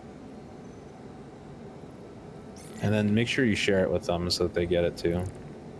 I can't share this. Oh. Now I can. It's like laggy.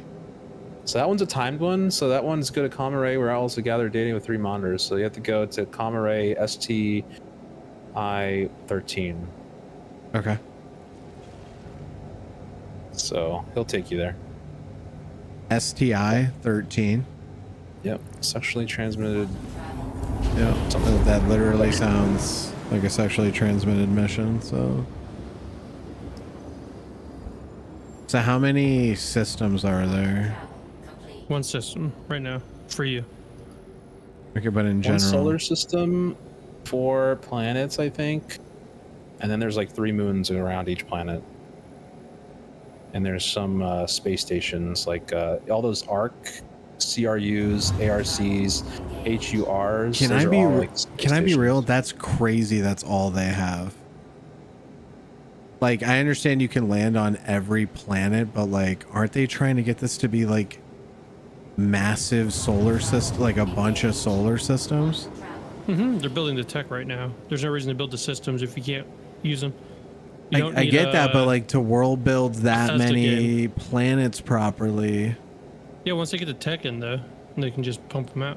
I guess. Yeah, I don't know. Yeah.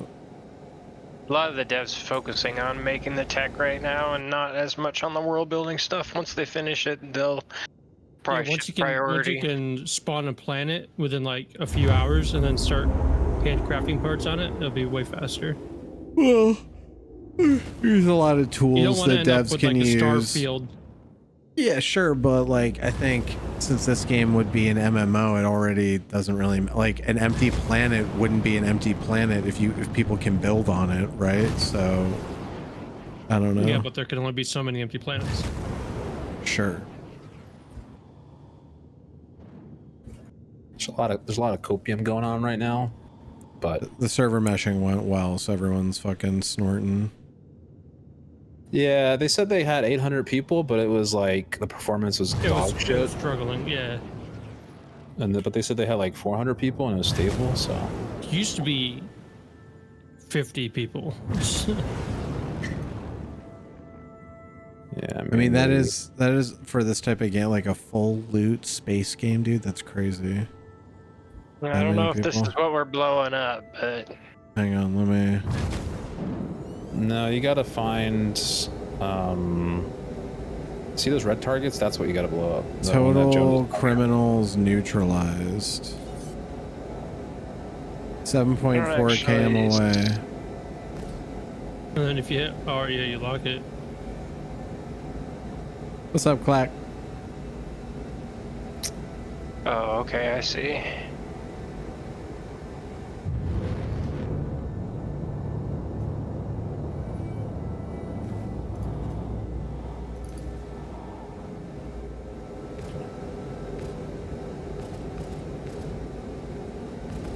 Alright, yeah, you should be good to start shooting the green circle.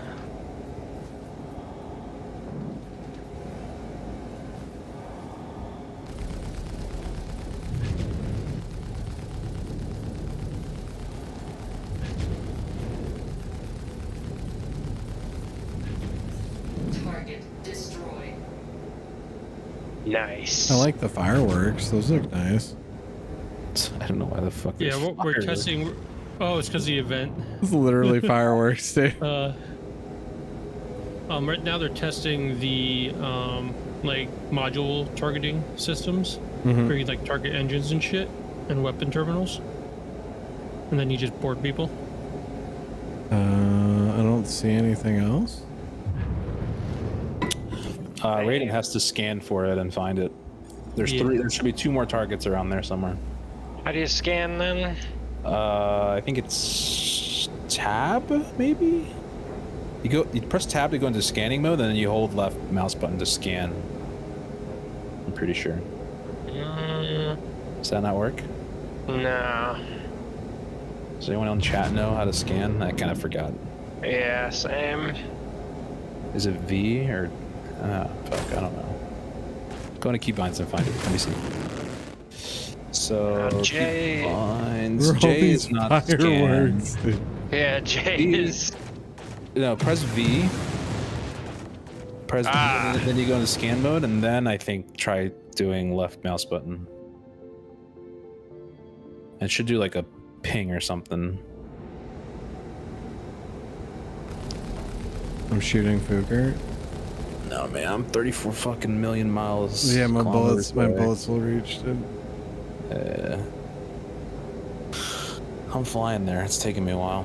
V to switch to scan, hold V to scan. Yeah. Or hold V to scan. They should be around, like, they should be within 10 kilometers of the next one. So once you scan once, it should show you. Yeah, this game would be fucking wild if we could build like a fucking space station, dude. There was a game like that. What the fuck was that game called? Wasn't it called Starbase or something like that? Eve? No. I mean, yes, you could build a base in Eve, but shit's fucking. Starbase was pretty sick, but Didn't Starbase like fucking fall off instantly? it did. Is it still? It's still That was the on one that was the one that looked like Roblox in space, right? Yep. Yeah, it had like welding on the ships and like it was voxel. Yeah, I think it is voxel, but it looked better than Roblox in my opinion. But you could build your own ships. You can modify. Like apparently, it was just like idling through space with nothing going on for most of it. I feel like that's the thing, right? It's like you want to make a space game immersive, captivating, but the reality of space is that it's a lot of dead air.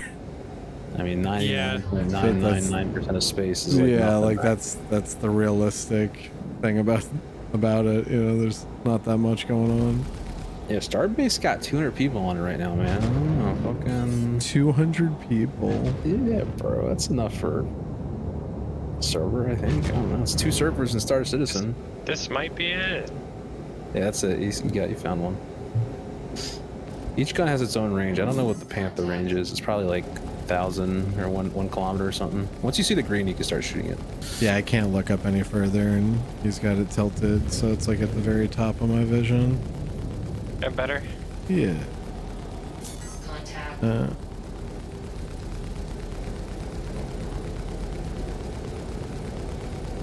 Is this just like a satellite or some shit? Yeah, I think this mission is you're supposed to destroy the satellites in the time frame to stop it from uploading. It's supposed to send people out to stop you, but it might be a little bugged. Why did that not die from a full load? The fuck? So you see like the top right of your screen, there's like kind of like health bars. You might need to move around right to like get some of the shields down. You see how like the shield's like kind of affecting depending on where you shoot. I need you to lean it a bit. Yeah, he's below you, so try to like make sure the satellite's below. There you go. And we're not gonna make the last one, unfortunately. What's the timer left? Oh, 4 seconds. Yeah. No. Well, you got. Oh, there's the last one too. We failed. Nice. We failed. I mean, 2 of the people aren't even fucking here. Jordy, that's another, that's an NPC. That's an enemy that's sent to stop you, but I guess he's leaving because you guys failed. Oh, so you came to stop us? We were so shit. You showed up too late. Oh, you could have rammed it. Yeah, could have rammed it. Yeah, if you want to risk blowing yourself up. Yeah, wouldn't it, like, it feels like ships blow up pretty easy in this game. Bro. Alright, let's do another one. Let's do like a bunker mission, but we don't have... We need to buy you a gun. Yeah, it's guns. Yeah, we can take him to a station. He's taking over L1. Take him to First like in L1. Yeah, take him to like a floating space station. Yeah, because then you can bind there too, just in case you die. You don't have to go to... I mean, you want to see Lorville, right? Let's just take him to Lorville. Fuck it, it's close. You can't buy guns in Lorville. You can't? Really? Nope. Part of the lore. We're going to Hurston. Hurston L1. Alright, oh. Wait, really? You can't buy guns? What the fuck? Maker's Point, isn't that where... Unless you've been... Oh, right, it's like a... It's a PvP area. You can buy armor. You can't buy guns. Alright, let's go to her L1 then, I guess. I'm gonna repair my ship too. I gotta buy a better quantum drive. This shit's taking way too fucking long.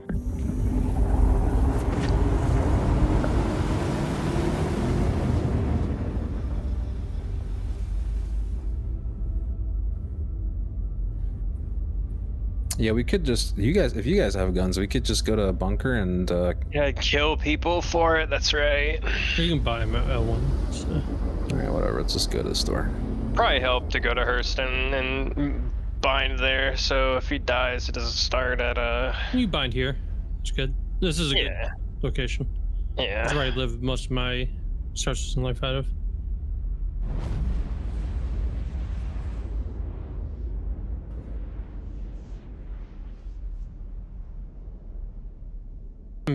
Honestly, you just want to go back to Microtech.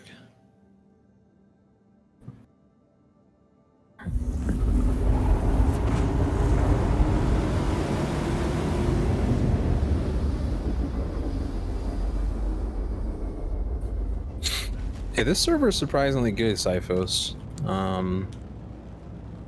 When I first got on it, it had like 20 server FPS, which is pretty decent for... That looks sick. Oh, also, there's people that play as like medics. So if you're having a hard time, you can call in for support, and there's actually guilds in the game that just are like the police and medical force. They'll come in and just like, as a full fleet, wipe out hostile players. Yeah, the problem is you don't know which server has what, so... Yeah. Until they have like those 1,000-player servers where everyone can play on the same server, you don't know if there's gonna be like... Thank you. griefers or fucking what else on your server, you know? Well, it's just like selecting a Rust server.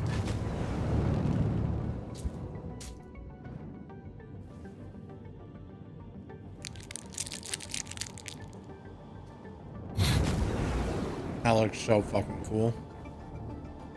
Yeah, so these are the floating space stations that are around. There's like, I don't know, 7 or 8 of them across the solar system.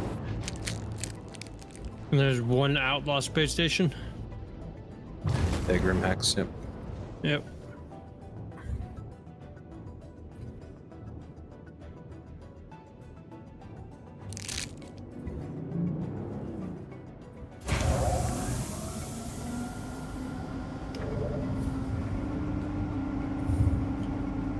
Oh, also, space rocks kill you. What, asteroids? Oh yeah, you don't go through them. They go through you.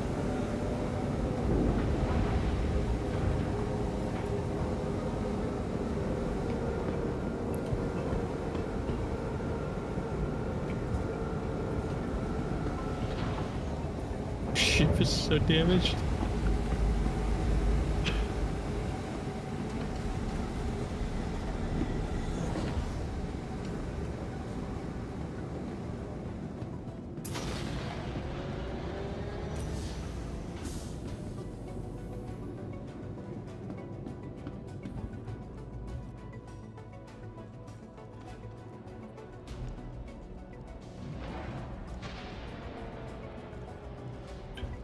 Damn, that's a big ship, dude. Yeah, it's probably my nicest ship. And it's still considered a medium. Yeah. They get bigger, that's for sure. It's a smaller medium ship. Holy fuck. Yeah. Yeah.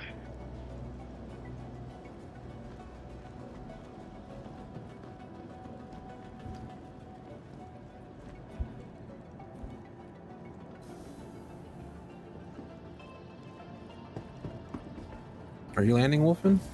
Mm-hmm. Where the fuck is the... Oh, it's on this side.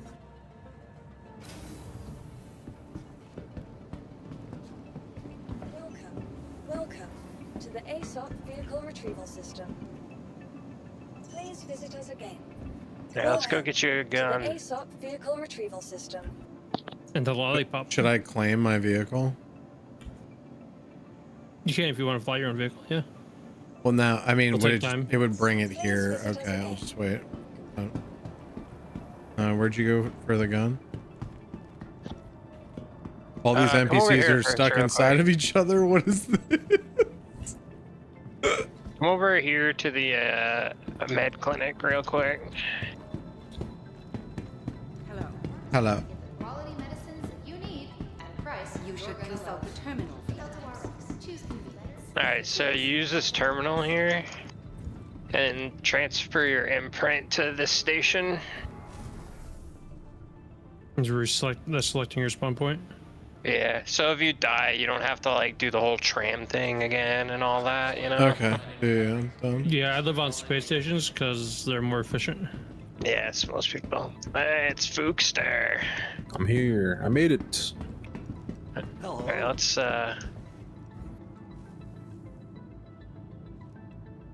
Oh, whoops. Oh, I almost fell through the space station.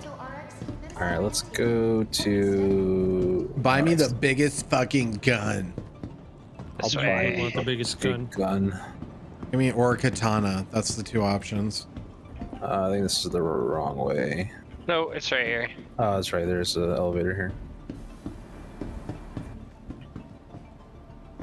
I love Gloria. the desync. Holy fuck. Gun store, where are you? Is it up here? I don't think it's up here. It's right over here. Or, well, this is the R. Yeah, right over here.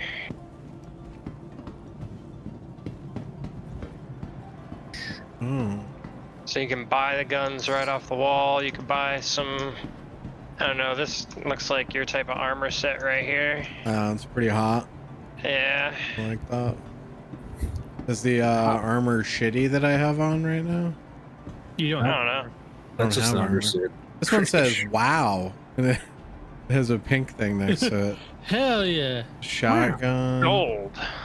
One of you keeps pushing into me. Fucking stop it, dude. Just punch him in the back of the head. What is this? Twin shotgun. I don't know. Well, probably because Summit's playing it. I just chose to play because I heard about the server meshing and I thought that was actually like exciting stuff. Even though I know it's not in, it means that they're moving closer to something I care about. Yeah. There's more at the terminal that you can't see on display also. Get a At least for armor. P4?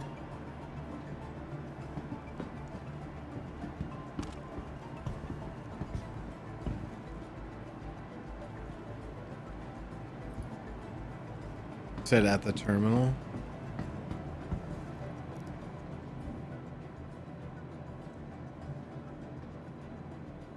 Nah.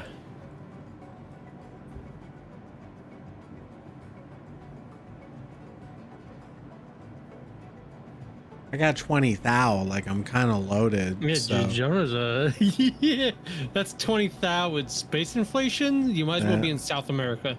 I'm good, dude. I can buy whatever I want. So you can't get. Okay, here we So go. at the top, you can sort. By the way. Oh, category, yeah. Dirt. Yep. Is that And that's personal? Is that personal weapons? and the thing you put in at the bottom. I think that's how much you're ordering. I think. Nerd pages maybe. Oh, personal weapons. Yes. And then category, you can look up just weapons. Yeah, just get a gun for now. You don't really need armor right now. Yeah, We'll go kill someone and take their armor. You just get armor off things? Yeah, full loot. People or mobs? Both. Oh, really? They just drop their full fucking kit? You shoot them in the face and go take the body armor. That's kind of wild. I don't see any Now, P4 on here, so I'm just gonna buy something else. Yep.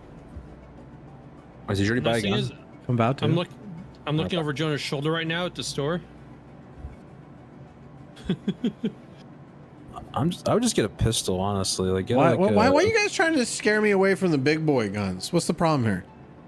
Take whatever you want. A bunch of people in chat, why don't you get the tiny little PP7? Like, what's that about, bro? I'm trying to buy me a space cannon. What's the issue here? Are they bad? Because the game's unreliable, and if you die in space, you lose all your shit. I mean, So the pistols are the same cost, dude. It's not like they're cheaper. They're like it's like the same shit. Okay, they're like half the cost, but whatever, dude. I guess I don't know how quickly I'm gonna make money, so. I sent you a little bit. Oh, you should have a little. You got a little bit more. You just have to leave the terminal and look at it. Yeah, it just hasn't updated for you. Okay, we'll get a gun, dude. Jesus Christ. Get a fucking gun. Oh, okay, yeah. Yeah, A little bit. Sent you a little 100K, nothing big, you know. A little splash. Don't spend it all in one place. All right, so I got. Go buy a ship. Night Stalker, boom, and then rifle battery. Is this the ammo? Yep. How much do I need? 3, 4. Bet. If you click on the picture itself, it'll pull up an additional menu where you can choose to buy quantity. Okay, so I got it. Now, how do I go to like equipment screen? I for inventory. I for inventory. Bet. And then is that just like auto equipped? Nope. You click and drag over to your slots, or you double click. I don't even see my slots. So drag it over to your paper doll. I just double clicked it and it's gone. It's on your back. In your character with your. Oh. You can just right click it and click equip if you want on the ammo and stuff. You gotta equip your ammo too. Yeah, you can double click your ammo. That's what I do. You can only do one at a time, or no? Might just be desynced. Yeah, it's desync. All right, we're good. Do you have any med pens just in case? Nope. Oh. We'll stop and grab some. How do I equip this bad boy? 3 or 2. I don't know what to tell you. I have an MMO mouse. You can equip it wearing an arms to stone, so you can't actually put it in your hands. Okay. All right, let me go get a contract here. I'll share it with you guys. Give me a second. I'm gonna go to the med station and grab a med gun. I don't think we have any fucking bunker contracts. This looks kind of sick. No, you have to fly to Herson. And then pick them up.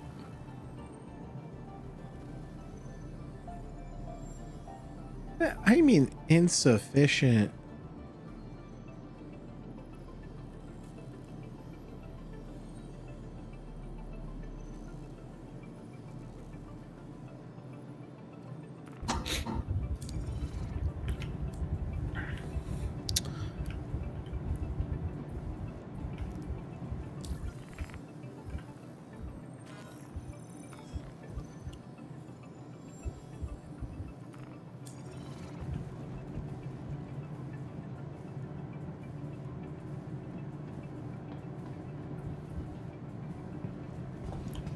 You buy med pens here at this terminal too.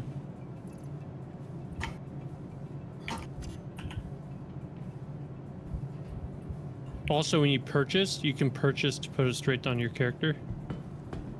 Mm-hmm. Instead of into the station. I'm gonna go buy some food and drink. This is bartender work.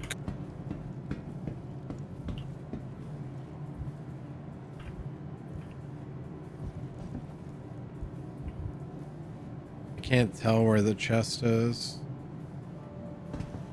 I don't think he doesn't have any armor. That's just an undersuit, which is like. No, he definitely has a chest piece, dude.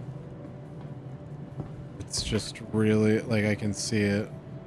It's a backpack. It's kind of a pain in the ass to buy it off the mannequins. Yeah, I'm gonna stop doing that. The problem is the online store sometimes doesn't have everything either. Base. if you like. Here, Jonah, stand from here where I'm at. Yeah, I can buy it.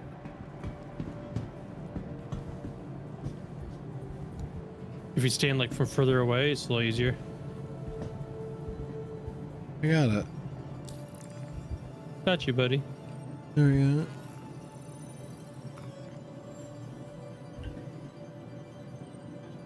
Make sure you get a backpack too. That's where you hold all your good shit. Buy the same one he has. Oh shit, that took off. What the fuck?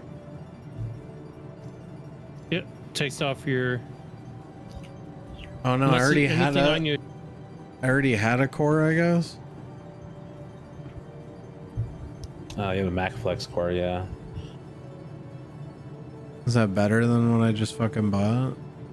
That one's light armor. That one is light. Now they're both the same. Yeah. The size determines how much shit you can carry on it. Okay. So like if you put it on and then drag, like if you drag your, oh yeah, see it's already putting them on there for you. Yeah, I do have a cool cape Too though. easy. You do. You do have a cape, and it flows in the wind, even though space doesn't have any wind. Yeah. We make wind. Air conditioning does though. True.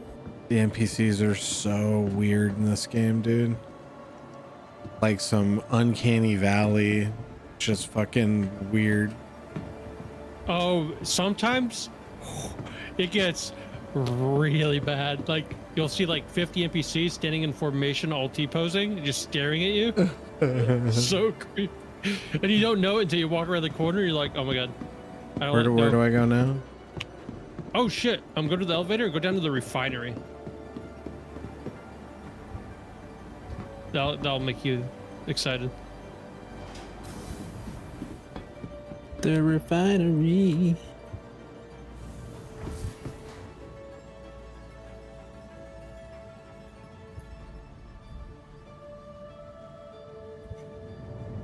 I'll go grab some food.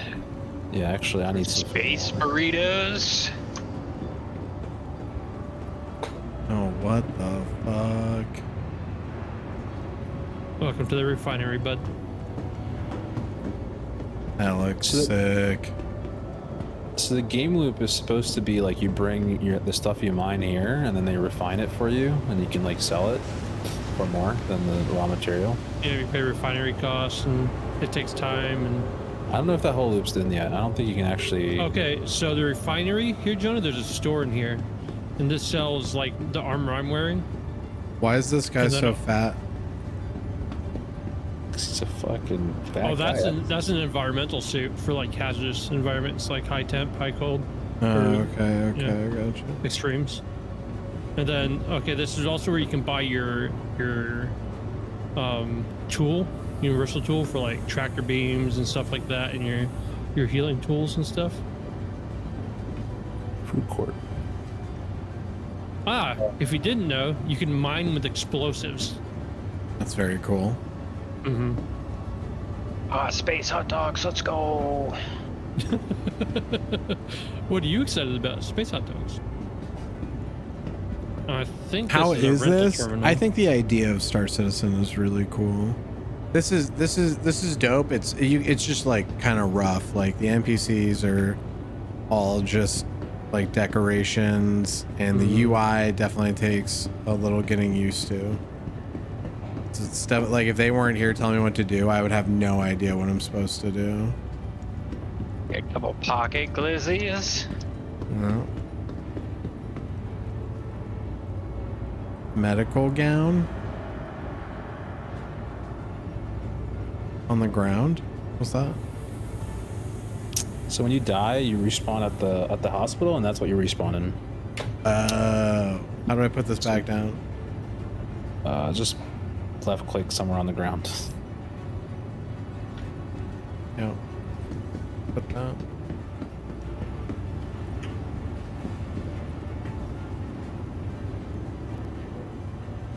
I can rent spaceships? No, Yep. I can rent mining tools too. And ships, yeah. Oh yeah, mining ships. So like those, like that's a mining ship, and the one above that is a thing you can put in a ship to mine on the ground. For And the color's one day, black. this costs fucking 61,000. But you can make that back in like an hour. That's crazy. Yeah.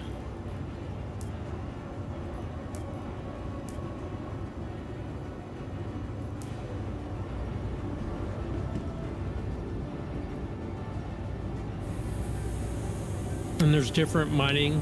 If you do planetary and space, you get different resources and stuff. Yeah, the space is always better. Hand mining is kind of garbage. Yeah.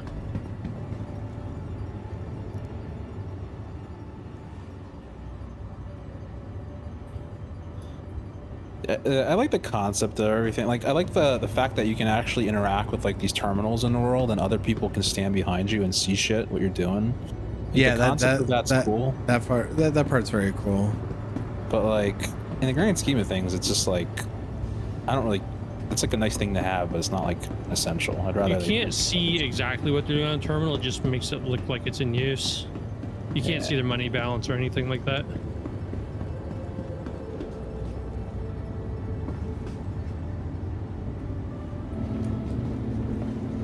I can't use these vending machines. That would have been. I would have been like, okay, this is sick. Like, if I can just use every fucking thing I see.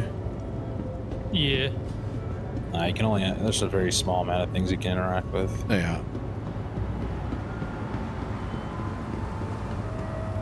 Would you recommend MO2 now? No. I like if you want a sandbox MMO, like by all means. There's not a lot going on out there, but I can't give like my recommendation for it.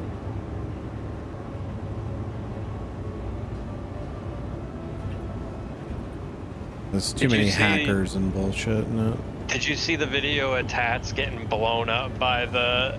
No. By the oh man, that shit was funny.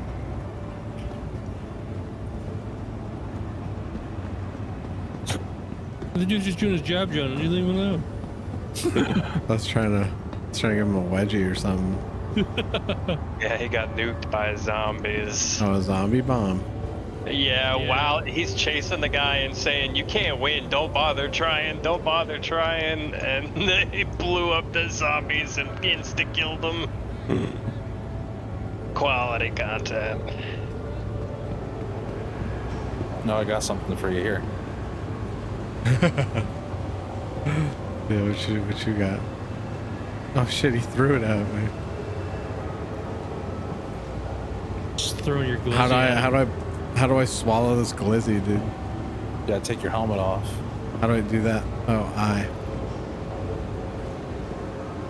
Okay. Now I got it off. How do I eat this glizzy? You hold F on it. You put your mouse on shit! it, Hell yeah! That You don't have to tell me animation, twice, bro. Fucking Glory bites. slurp that, dude. Got any more where that came from, dude?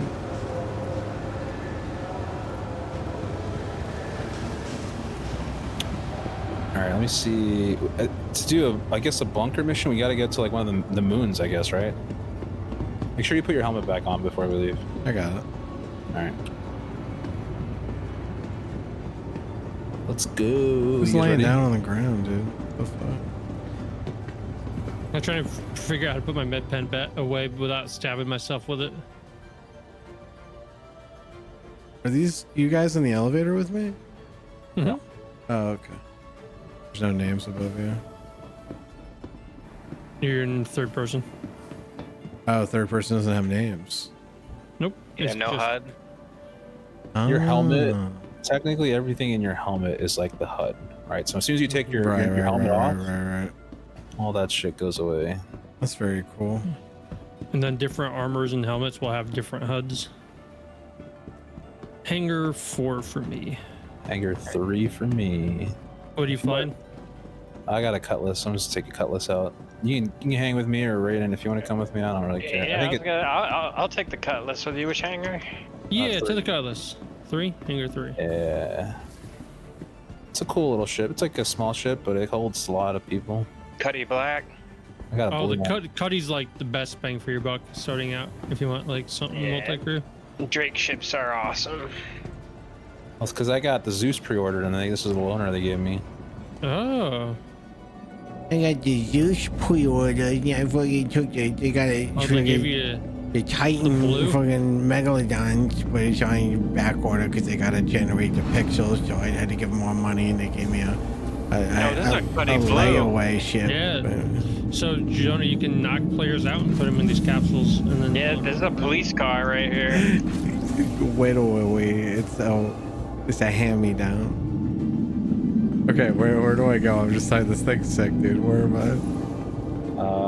There's a turret if you go into the cockpit. What the fuck did you? Your little fucking, look at your little chair. Yeah, your little chair. Fucking. You can co-pilot in that little chair. That's cool. There's a chair behind. I'm sitting in Daddy's lap. What's this shit? Get in the bed. You can go in the turret. You know, I stay in that turret. Oh yeah, this has physics. So if you're standing here like me, you'll get flung off your feet. Oh really? I don't know if you can get in the top bunk.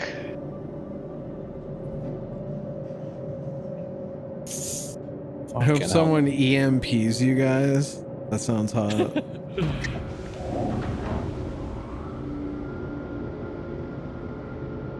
Oh yeah, there's an auto landing feature, Jonah, also. So if you're not good at finding the ground at a hangar, you can auto land.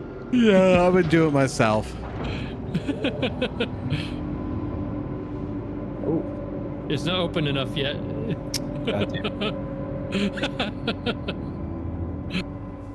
This ship looks sick.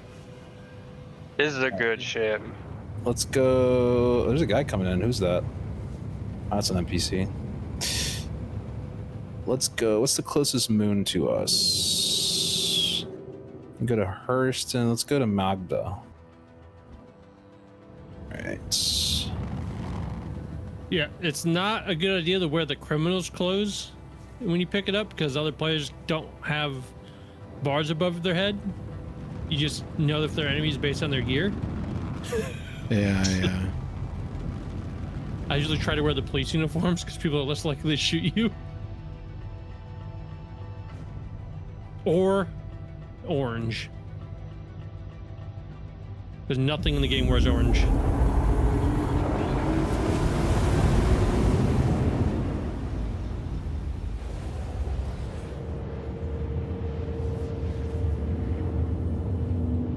So the cool thing is you can actually just get out of there. Like I could get out of my seat as a pilot during Quantum and just do whatever. Yeah, just do whatever while the. Most of the time you can, except for hard acceleration. Yeah, I mean, even if I turn cruise control on, I could just get out of my ship while we're just traveling, you know, and the ship will keep going. And what happens if I take a piss right now? If you get out of the ship right now, you get left behind in space. Really? Would you just float? Oh, you'd be gone. We wouldn't get you. Yeah, we would not be able to find you. Really? Yep. You'd be a blip out in the vast darkness. You could probably see the sun. Look out, Jonah! I'm coming down. Oh yeah. So when watch this. If you're not seated, if you're standing in the ship like that, it will knock you down. Yeah. All right, you wanna? Did it knock me on the ground? Is that what that was? Yeah. Yeah. How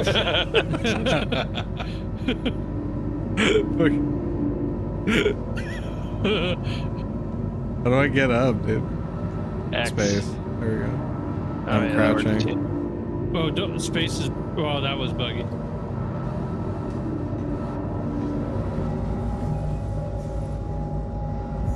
Oh, Jonah, you're playing with any of these?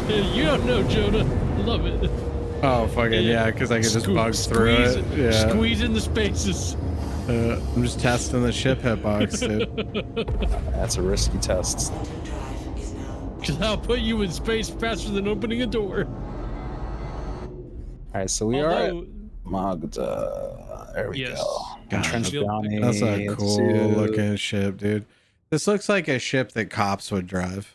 It's a police car. It's got red and blue lights on it. There's an ambulance version with like a small med bay, and then I shared a contract. If you go into first person real fast, Jonah, and accept that. We gotta get Cho to Gawa. I don't see it. Let me go. Let me share it again. Oh, press left bracket. Did you get it? Cho Yeah, I got Gawa? it. All right, cool. We're gonna head over there. This is gonna be a bunker mission, a first-person shooter mission.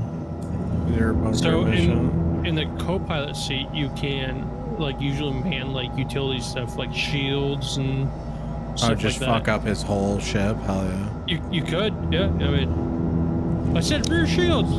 I turned them all off.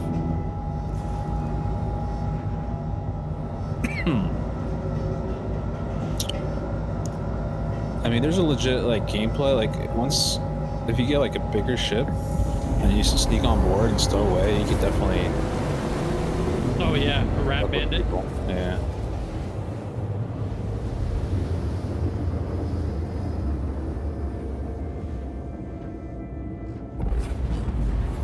Alright, let's hope we're on the sunny side of the planet. I don't think we are though. Maybe.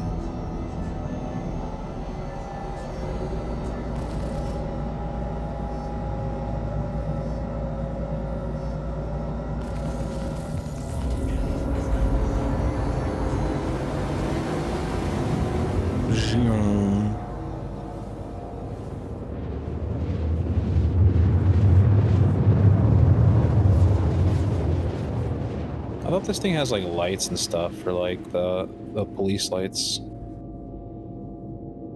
I think it does. I don't know how to turn them on. Maybe the normal lights turn them on? Those lights are on now. I see them, yeah. Oh yeah, they are. Huh. Wee woo, wee woo. Yep. I knew this was a cop car. Ship's got like a bubble or something on it, right? That you can use. We got Jonah in the cop car. Got him captured. You can like pull people over and stop them from quantuming out. Yeah, I don't know how that works. It's like I think it's called like quantum interdiction or something like that. Yeah. You have like a fucking pit maneuver on someone warping? Pretty much, yeah. You can catch them while they snare. The nice thing about the ship is the pilot actually has a lot of weapons at his disposal. Oh, like he doesn't have to rely on turrets. Yeah. That's So the problem. A there's- lot of stuff with turrets rely really heavily on turrets. So You figured out what to do yet? No, not at all. We're just doing random missions and they're showing me around.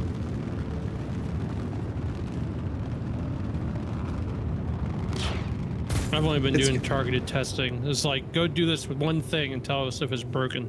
Yeah. Any guild versus guild stuff? Sure. I don't see why there wouldn't be. But I think it would just be more on like, you know, what that guild wants to do. So I don't think this is a bunker. This looks like a crash. No, this is a crash site, yeah. Oh, okay. I guess we can kill the guy. I thought we were gonna go do the bunker, but... Jonah! Yeah, it's not a bunker, yeah. Are you just hosing them? Oh! Where are all these ships? What the fuck? I don't know, actually. What the fuck? These guys are not bad guys, I don't think. But what the... Oh, these are players. Are these players just like fucking being weird? No, these they're are NPCs. Are these NPCs? Are they? What the frick is going on? I don't know. What is going on? Don't hit them or Ooh, you'll Valkyrie. aggro them all. Yeah, those look like good ships, dude. Angle me down, Spooker. Angle me down. Got him. Alright, well. You can go loot him, Jonah. Yeah, land. I'm Let's getting land and outside. loot 'em. Let me find a spot to land on. You can land up there on that platform. Where the body is. I think so. Try. Just put your hatch on the cliff, and then we can go out the side door. Let me put my. So if I just start doing a desk pop in here, would your ship get damaged? No. Oh shit. Okay, no, shit. Give me a second. Don't get out yet.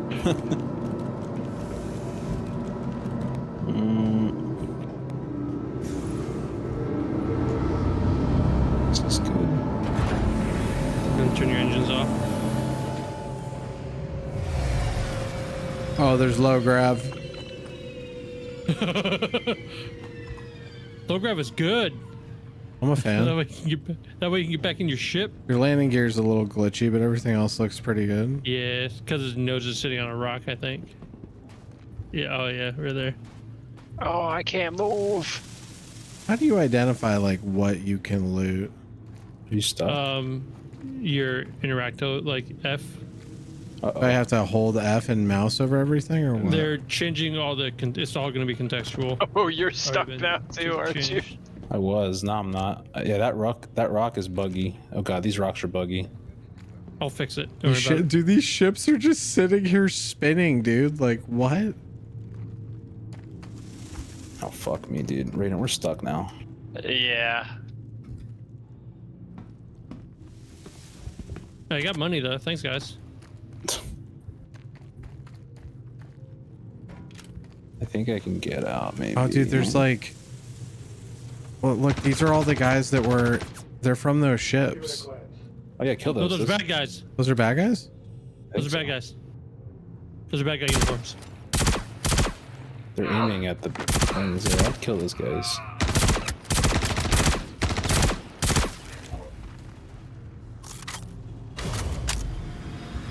You're getting shot, I think. Oh, someone took my ship. Oh, Wolfen, he took it. Did their ships leave now? Yeah, you kill everybody. No, they're flying about. Carry, equip, all armor, loot. Yeah, if you click on loot, you can see everything. So, like... Okay, what... That's why I told you to get a backpack. You can carry that stuff in the backpack, but... Without a backpack, I'm You can put it in the ship. Yeah, you can... But you need to carry it in a backpack to put it in the ship, don't you? I'm dying? Yeah. Is it too hot? Yeah. You might be bleeding? I don't know. See, it says estimated survival time and at the bottom left. I got shot too, got it.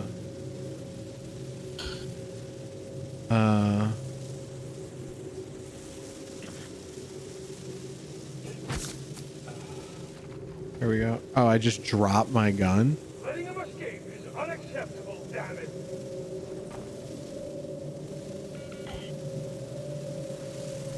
I'm stuck. This game's Are you fucking stuck on the amazing. rock over there? Yeah, we're like stuck floating on the fucking rock. Oh, here we go. This is Operation Rescue. A little bit to the right. I neutralized 2 criminals. Why? Because I'm a go-getter.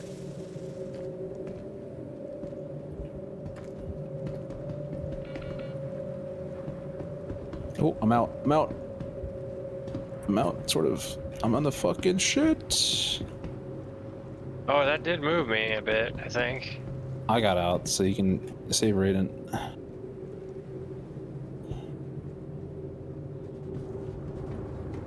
Yeah, keep pushing. Oh shit. Oh, you got me out, dude. You're a god. I'm not stepping on that rock again. We should move the ship away from this rock. That's a death So trap. there's nothing to loot in here?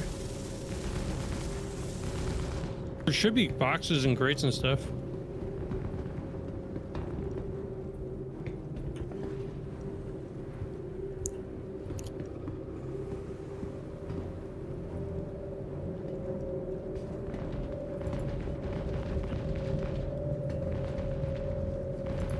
Look for small white boxes or small red boxes.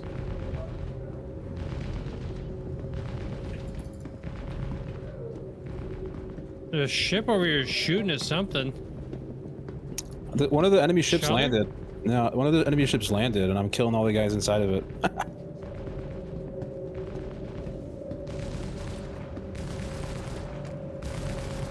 Don't mind me, just big fat ship just sitting here. I just got shot from behind us.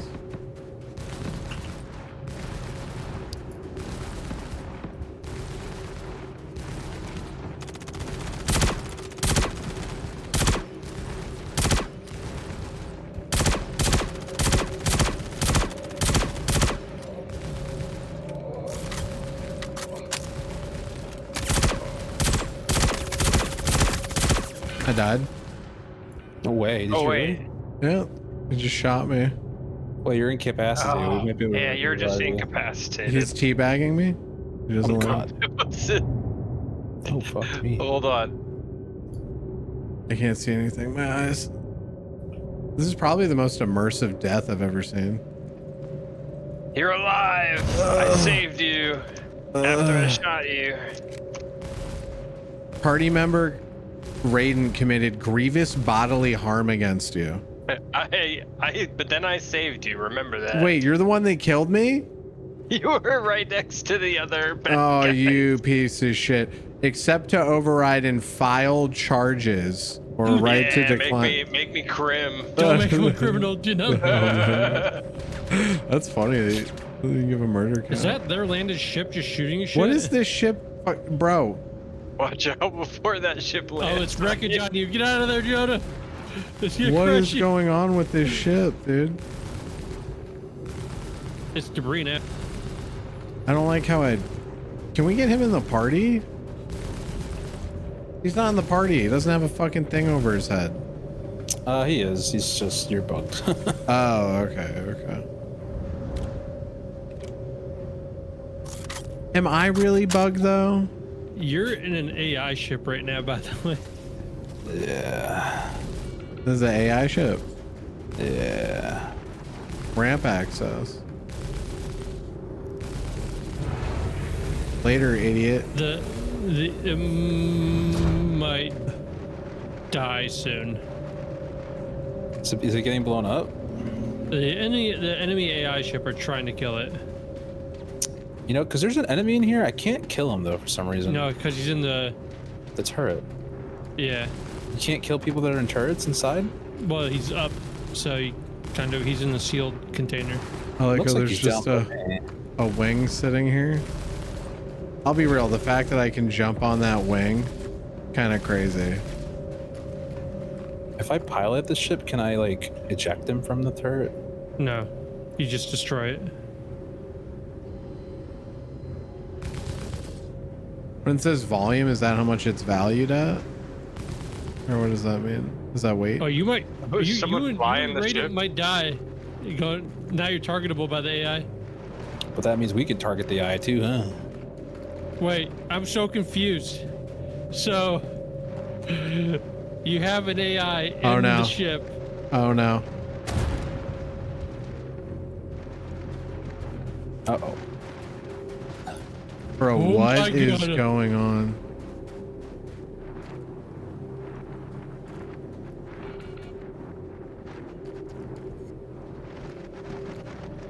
I mean, Star Citizen working correctly could be the greatest game of all time, but what is going on that ship down there? Bro.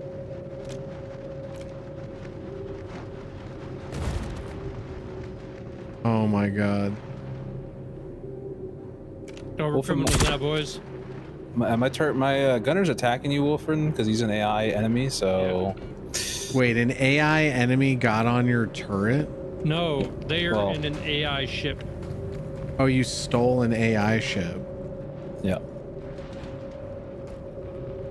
Why not just get out, get in your ship, and sink that? Yeah, we could do that too. Okay, let me get out. Let me land it again. Let me get out, and then we can destroy it.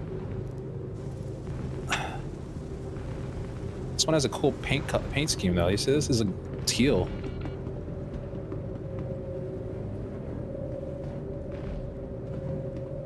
Are you guys not criminals? How do you check again? Top right corner. Oh no, I'm a criminal. Yeah. Oh. Raiden, are you a criminal? Oh. I don't think so. I guess it's just me. Or you can blow it up now.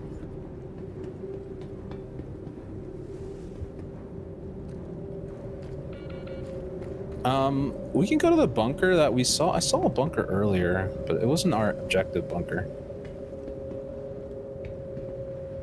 Oh god. We might be able to get into this other ship too, Jonah. It's kind of flipped on its back, though. Just come get your ship back. Yeah, I'm coming. You want to blow it up? Blow up the other one so it stops shooting you?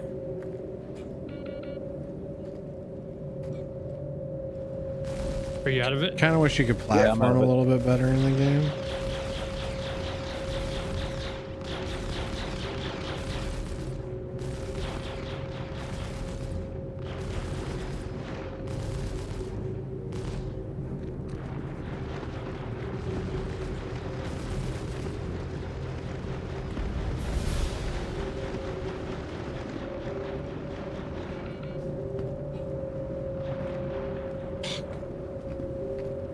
Still alive?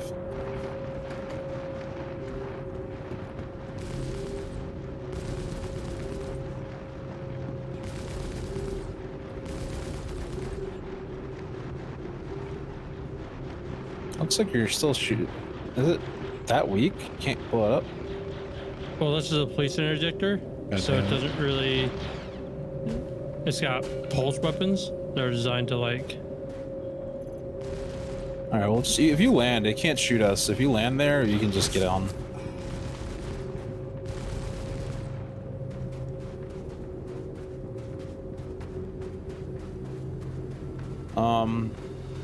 I am a criminal now, so I can't really get to any space station. I found another glitch rock. Oh, they're all glitched.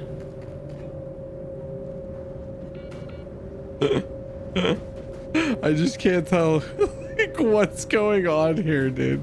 Just Yeah, we picked a... I mean, we just picked a bad thing. It happens. It's fun. It's just funny. I got out. Let's go.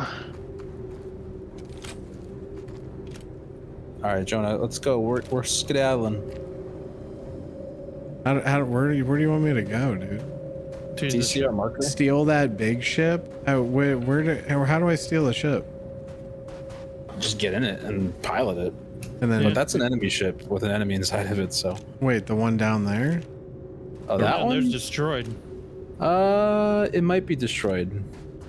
It might have also just soft destroyed it because I don't think it's like fully blown up. No. You check. I don't know if you'll take fall damage. There's technically less gravity, but is it dead? I don't know. I blew it out of the sky. That's for sure.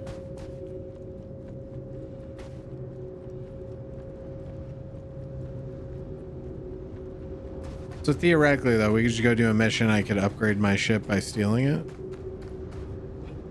Yep, you won't get to keep it after you log out, but you can keep it for that session. Okay, never mind. That's lame as fuck. Yeah, just get Jonah.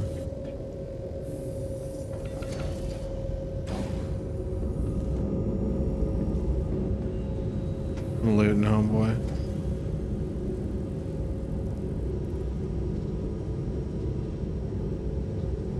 Those arms look kind of sick.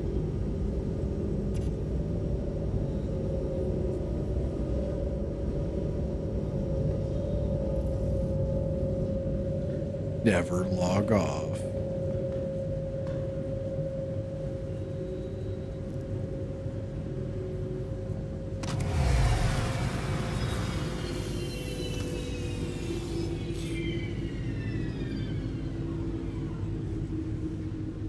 Well, I'm a criminal now, so... You're a criminal too? For why? Oh, yeah. Because I shot the cop you were shooting. Oh. I tried to help you. I'm assuming I'm getting no power because it's dead. It's dead. Okay. Yeah. Okay.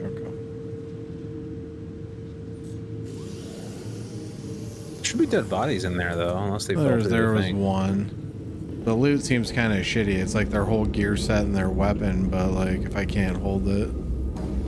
Yeah, you would need a backpack to hold any of that you stuff. You can put their weapon on your back. But so we don't have a multi-tractor beam. We probably should have bought one of you guys at the refinery. But you see this, Jonah, like this gun out here? Yeah. So this is one of the guns that from the ship that I guess dropped. If you have a tractor beam, you can technically tractor beam it onto the ship we have, and then go to the spaceport and sell it for like 30,000 or something. Oh, that's pretty cool. Like to salvage, you like load up your ship with parts of other ships. Yep, exactly. So you can fit up as much space as you have in the ship, really. I mean, it gets a little glitchy after you put in too much, but I mean, in theory, you can take as much as you can. To go to the back there's another ship in it. What are you talking about? I don't think this one. Like where we are right right this here. Thing right here. That's where the ship would be. This little like thing we're standing on, it can in theory hold a small ship or a land vehicle. So when you land, you can have a car. This has a ship in it. It has a snub ship. Yeah, it's on the back. That's what I'm saying. Oh yeah, the snub ship. Can you get that out of it? Yeah, you should be able to. I don't know if we can get up there. We might need to do some finagling in our Cutlass.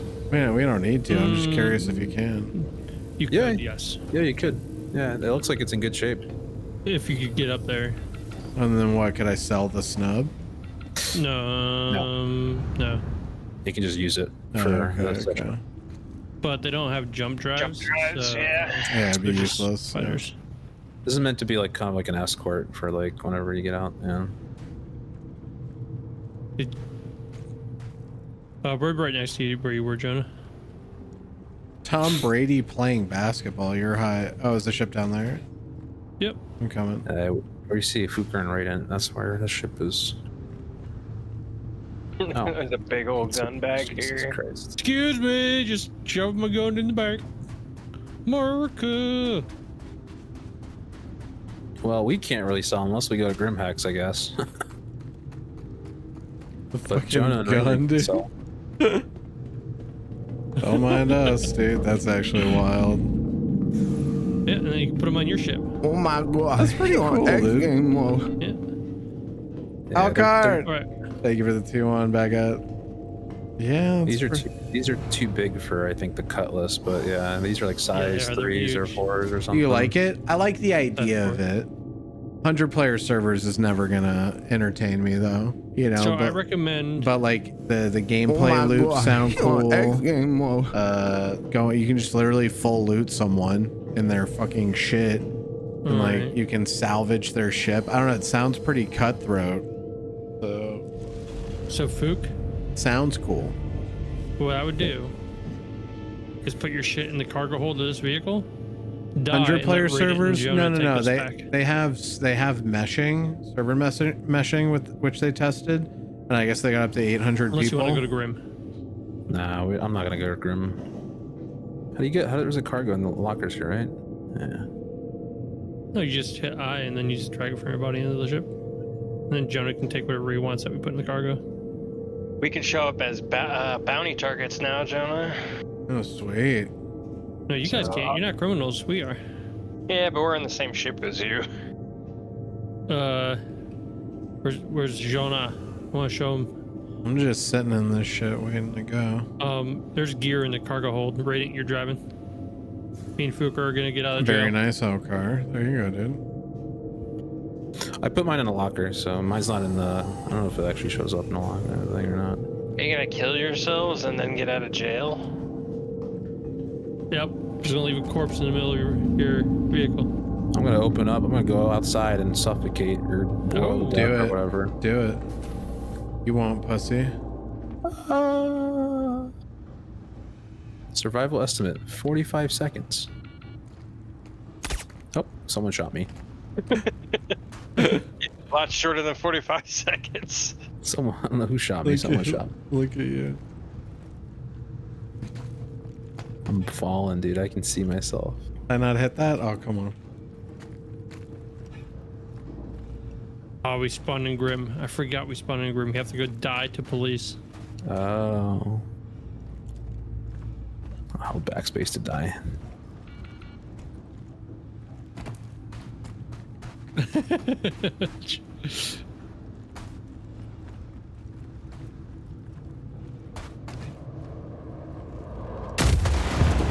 too thick to go through. No, dude. I'm trying to fucking. Yeah, Jonah doesn't have a thickness issue. Nailed it. Oh, almost. God, no, I got in. It just. Yeah, we're just watching it with a delay. It's just glitched, probably. About we're fucking getting shot time. at. Where are we getting shot at by? Oh no. Are you getting shot at by the police? Should be. Because it's Fuker's ship. So. Beep boop bop. All right, we're out of here then. Beep boop boop bop boop bop boop bop boop boop boop boop boop bop boop bop boop bop boop bop boop boop boop boop. Day and night. We left the hatch open on the side. Yeah, yeah. As long as your helmets are on, you should be fine. So where do we want to go now? Hit Fuger or hit K to fix your engines, and then you should be fine. And you guys want to go probably to Hurston and just do some missions on the main planet, but they run better there. You want to get your landing gear up too, press N. And then do some missions. Yeah, go to contract manager and do some missions. Someone's ship is there. Contract manager. Contract. We have accepted.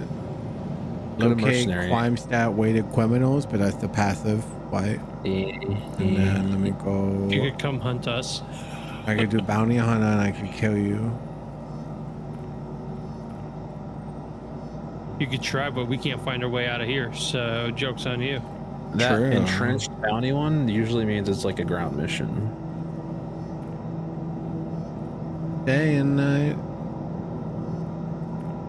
Racing. Yeah. Features. Sharp turn. I've Oh, never yeah. done racing, so I'm not sure. It's We don't it's a have to do skill it. set. It's fine. We don't have to do it. Need joysticks for that. Salvage. We need a ship for priority. Waves of Xeno threat ships have been pushing into Stanton's system and attacking random civilians. And those are That's a the big event event. quests, yeah. Are those like a lot? Like you guys would get your Yeah. ass beat in those? I think they're for like Go. small If groups the server, and stuff. if the yeah. server's doing it, no, there's server objectives. Like Those are there should be server like, objectives? mm-hmm. We could help them clear crime stats. We're gonna Yeah. do that right now. We could do that. Well, we could actually go to security Korea or whatever. Yeah, go to the relay instead of you going to Yeah, prison. let's just do that. I'll get a ship. They're already at Grim Hex, right? Yeah. Let's how about I take them to Grim Hex? Yeah, go to Star Map, find Crusader, and then I think we're at Yella, which is around Crusader, right? Yeah. Grim Hex. You jumped down. Where's the shopping area on this fucking spot? I don't even know. Is it in the... Let's see your hangars. If you go, so if you're in Grim Hex and you take the elevator, Oh yeah, I see it. That's go the up the elevators. stairs to the left. There's a staircase. The main concourse. Bind at You'll Grim need, Hex? I bound at the other spaceport. It doesn't matter. You'll need the hacking tools too, which are down in the main floor of that concourse. Yeah, I gotta find the armor shop first, get some fucking clothes, because I'm naked. This place is Flying a fucking... sucks. Make sure you take out the comm array before you hit security post Korea, or you're gonna have a ton of company. Oh yeah, because it lets players know that you're trying to do some shady shit. Well, I think it lets them know anyway, but... Well, because players see when the comm array goes down, I think, don't they? Explain to me the comm array thing. What do you mean? You drop your crime stat. So there's like a satellite that orbits the place where we're trying to go to like lower our criminal status. And that satellite, if we start engaging people at the security outpost, the satellite will transmit like a warning to everyone saying, hey. Okay. These people are doing this, so it's like a way to like stop people from seeing where you are. Yeah, it's like, hey, these pieces of shit are trying to be not pieces of shit. Yeah. That's cool. I like that. Eventually. Oh, I almost walked into space. Oopsie. Yeah, that would have been an oopsie.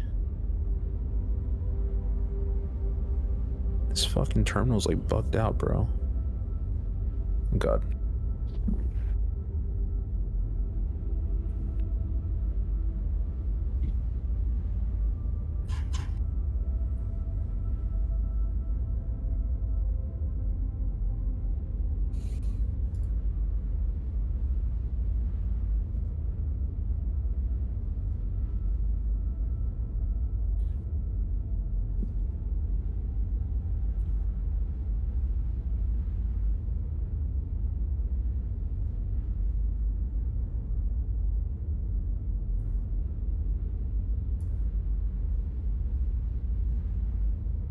You might have to get me a hanger when I get there.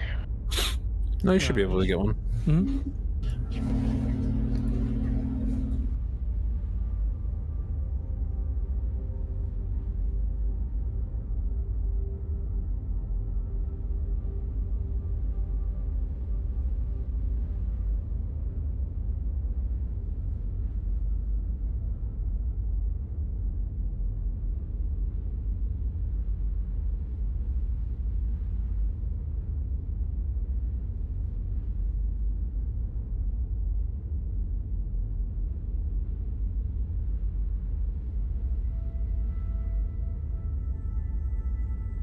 Did you find the armor store? I don't know if you're getting anything. Yeah, I'm getting it right now. Okay.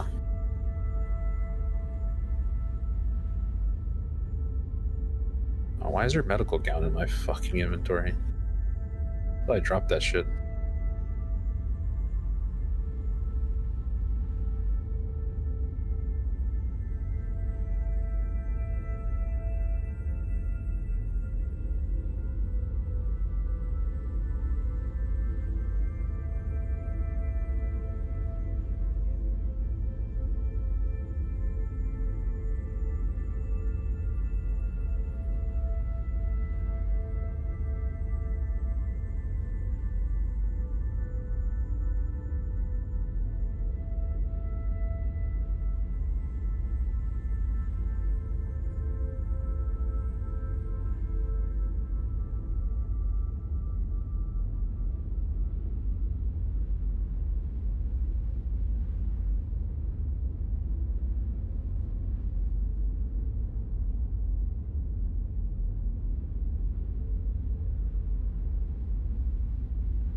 Yeah, I feel like the time to jump could be reduced.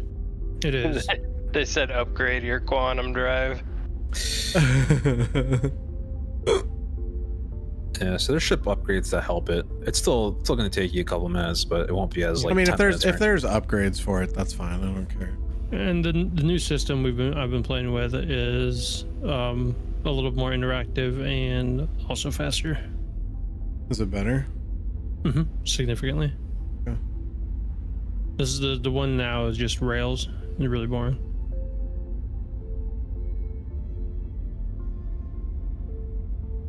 It's like 50K to make jumps much faster. Then they're just broke boys who aren't actually playing and they're just showing up. Don't got his cutty flexed out.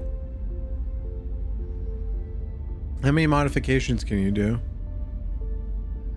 There's power, shields, quantum drive, and then the guns. There's coolers. And the coolers, right? Yeah.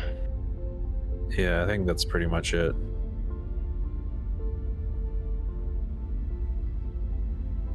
Yeah, you got to go around to a bunch of places to get all the parts. And obviously guns as well. Yeah.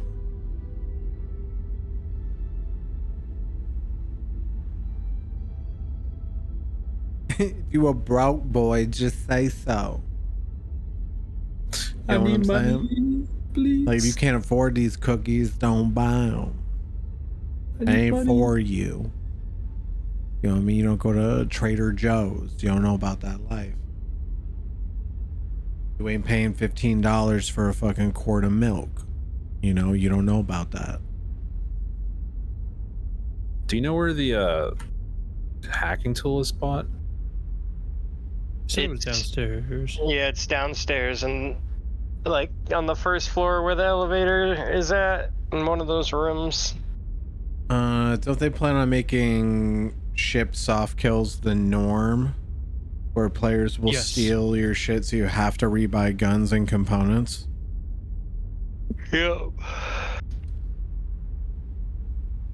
I thought insurance was just for replacing the ship if it exploded. Yeah, but replace the ship and stuff you have on it. For now, apparently insurance, once you could like rip people's components out, insurance won't cover the components and stuff like that, from what I've heard at least. Well, you can do that now. You can rip people's shit off now. I just don't know if insurance covers it or not. Right now it replaces the parts you have installed as well. Okay.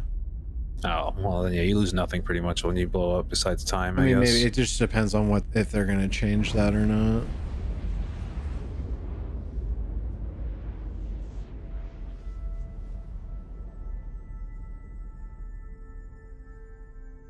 Yeah, man, what they have is really cool. The gunplay is ass with the on the ground with the NPCs or whatever, but it's whatever. Oh my god, 30-second cooldown on this QD. Do you remember? Did you find a Fugger? No. I'll show you where it's at when I get there. There's nobody in it, right? Like it's just the hacking tools are sitting out on a counter. Oh.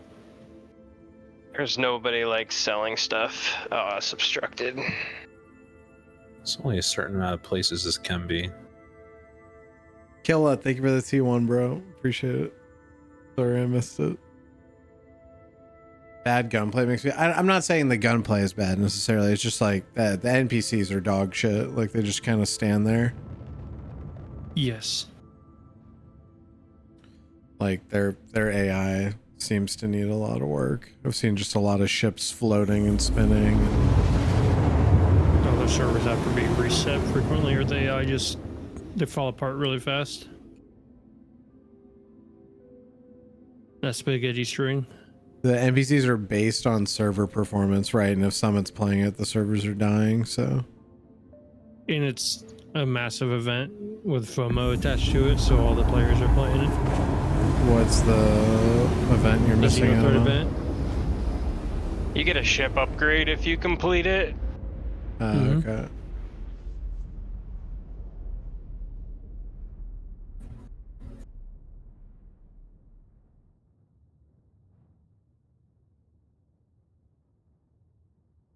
And I think the upgrade is like tradable too, so you can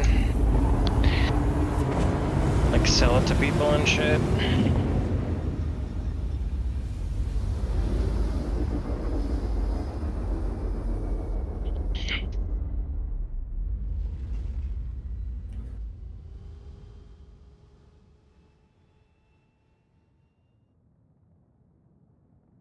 Usually a good gameplay loop is to stay within one planet area for a while and run missions there. That way you don't have to worry about like travel time and shit.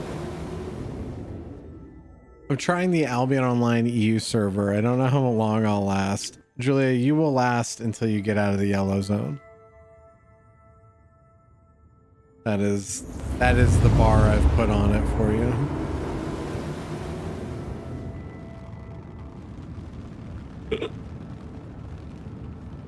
Actually, I don't know how that server is, but... I mean, I'd last until I couldn't afford gear anymore. So. Out on the black zone or red zone, people are probably just going to attack everyone. Albion's just not fun anymore. I'm not interested. They sold a 5-day head start for $200. They can They can go fuck themselves, dude. It's right here, Wolfen. I don't know which one's the best though. Which one? There's a couple of different kinds here. The station looks sick, dude. Which I guess. Yeah, this is the Crim station. What? It's like going through the rock. Yeah, it's just Tiger Claw, I guess. That's sick. Yeah, it's the Tiger Claw. Alright, I got one. That looks amazing. You only need one, right? I think so, unless we fail or something. I don't know. Buy another one just in case. Alright, we just need that, right? Yeah. Alright. Let's just take the ship, I guess, whenever you guys land. Unless, Jonah, do you want to explore this spot? It's kind of cool. It's a little bit of a maze. Can I hang out in the ghetto like this and rob people? It's still Armistice. It's still Armistice inside, but the Armistice zone around the actual base itself is pretty low, or like pretty small. Yeah, people get ganked leaving here all the time. Yeah, you can like wait right outside of the asteroid, and like you can start shooting people as soon as they leave the Armistice Just area. hide behind a rock and wait. I love it. Yeah. All right, I'm going to the hangar area.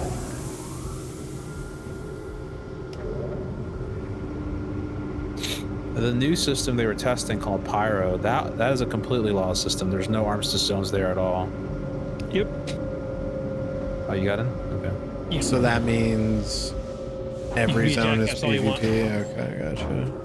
Yeah, which I don't think is even the respawn areas are like PvP enabled, which I think it shouldn't be. But there are some issues on its own there. All the PvP centers around this station, sadly. Well, I mean, if you have a test and people's shit is getting deleted all the time, they're gonna go wherever the low-hanging fruit is for PvP. That makes sense. Yeah. No, they intend for the game to be kind of like. This isn't it. You said 3 or 5? I said 3. This is 3. That's not 3. There's 6. Where do you see 6? On my screen. Come here. Again. About which hangar? Yeah. 6. I see a 3 and a 2. It says hangar 3 down here. What? Really? This is 6. We're in 3. The elevator is 6. We're in 3. Weird. I'm actually gonna have to call it here though for now. I gotta go do some stuff. All good, all good. Thanks for joining us. Yeah, no doubt. If you're still playing next time, I'll try to hop on with you. Yeah. I mean, I'm mostly. I don't know if I want to like grind out Star Citizen. You know what I mean? I feel you, dude. I want to see the system, see what's going on in the game a little bit, and then I kind of want to wait for it to be a fucking MMO. You know, like I'm not really super honestly, into grinding it, but some of the big events are pretty cool. Like when they do the walkthroughs at capital ships, they have a lot of like mocapped NPCs with all the voice acting and stuff, and like all the shows. Those are really cool to like just get like just the ship shows are like going to a car show. You know, you just you do walkthroughs of all the ships. It's pretty dope. So yeah, that would be cool. I'd like to do that. Yeah. But good luck, guys. All right, GG's. Oh yeah, Fuker, you probably want to repair. Yeah, I'm repairing and refueling and all that. Yeah, fire and sparks and smoke. So I haven't done this before. I always just went to prison, but apparently we got to do Comare around Korea, and then we gotta go to Korea and hack it. I guess I don't know. Yeah. Oh, what the hell? I just got teleported out. Oh, dude, it impounded us. Fuck me.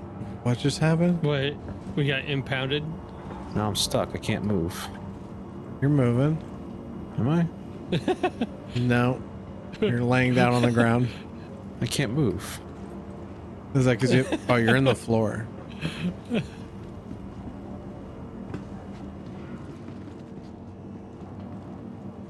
I can't fucking move. God damn it, dude.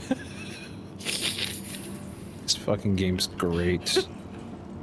I'm gonna relog real fast. Yeah. Oh, where'd he go? He's relogging. I'm relogging.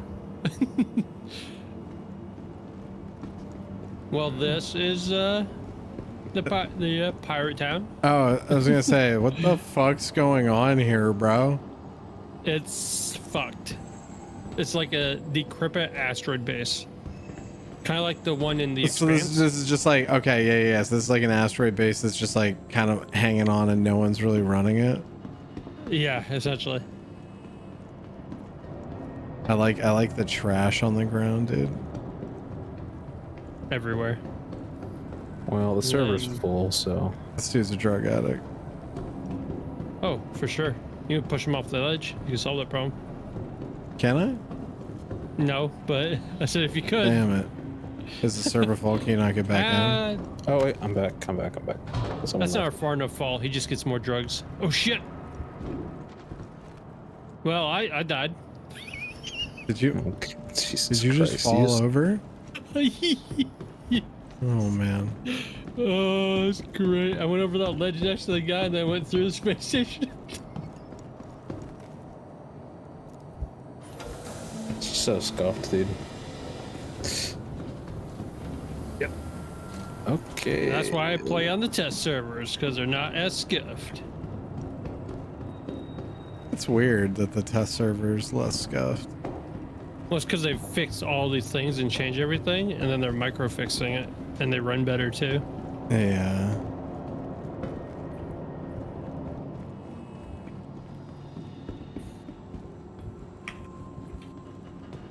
I'm still stuck, dude. I literally relog and I'm still stuck. You got suicide. Or you're gonna have to non-exist yourself. Hello. I'm afraid I can't. I refuse. There has to be a way. Oh yeah, this is awesome. I'm afraid I can't. Hey look, you're talking to an NPC. It's the first NPC I've been able to talk to. Hey Jonah, come look at this. Nice dress. See what I mean by creepy? Yeah. They just get in a pile and get weird with each other. Yeah.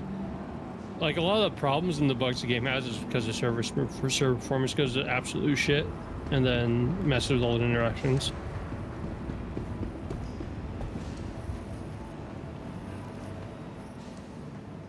I like how This this is dude, the screen, I can't even see what I'm buying, dude. Because your flashlight's on, causing glare. That's crazy, dude. My flashlight is glaring, so I can't even. That's wild. I actually like that a lot. N L T T T? for your personal flashlight, yeah. I mean, this game does a lot of stuff that's very impressive. Like, oh yeah. but it's just like it's stuff I don't really care. Like, okay, so it's like things that normies are gonna care about, right? And they're things that will sell the game.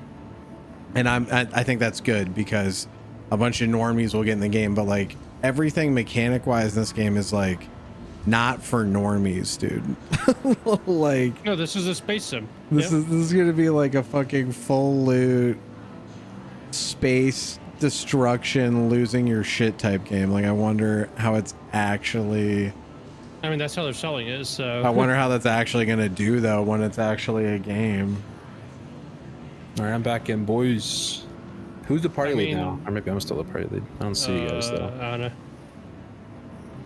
I mean, based on the amount of copies they've sold of a game, they've been very explicit about what it is. I guess. I mean, dude. This is the lobby we're in right now? The fuck? Let's all go to the lobby. This place is fucking drugged in, dude. Damn right. No, you're in the medical wing. You're not even in the lobby yet. You're in the lobby of the medical wing. Oh. I jumped off the ledge and died. I was worried for a second. All right, come to. I'm gonna take out a new ship. I'll show you a new ship. This one is a big one. Lock ships. Come to hangar 8. Come to hangar 8. 8, mate. I'll sit on the fucking bench waiting for you guys. Right here. Oh shit. Face fucked you. Nice. Yep. Airborne teabag. Yep. Wolfen, where are you at? Are you still dead? Nope. I'm just bought some stone skin and getting my tiger claw. I can't see you in the party anymore. We might have to reform. Why'd you Look at break this it? shit? I don't know, man. This shit breaks. What the fuck is this, dude? Oh, the Herc. It takes a while to open, but it'll open. This shit's a moose, dude. What?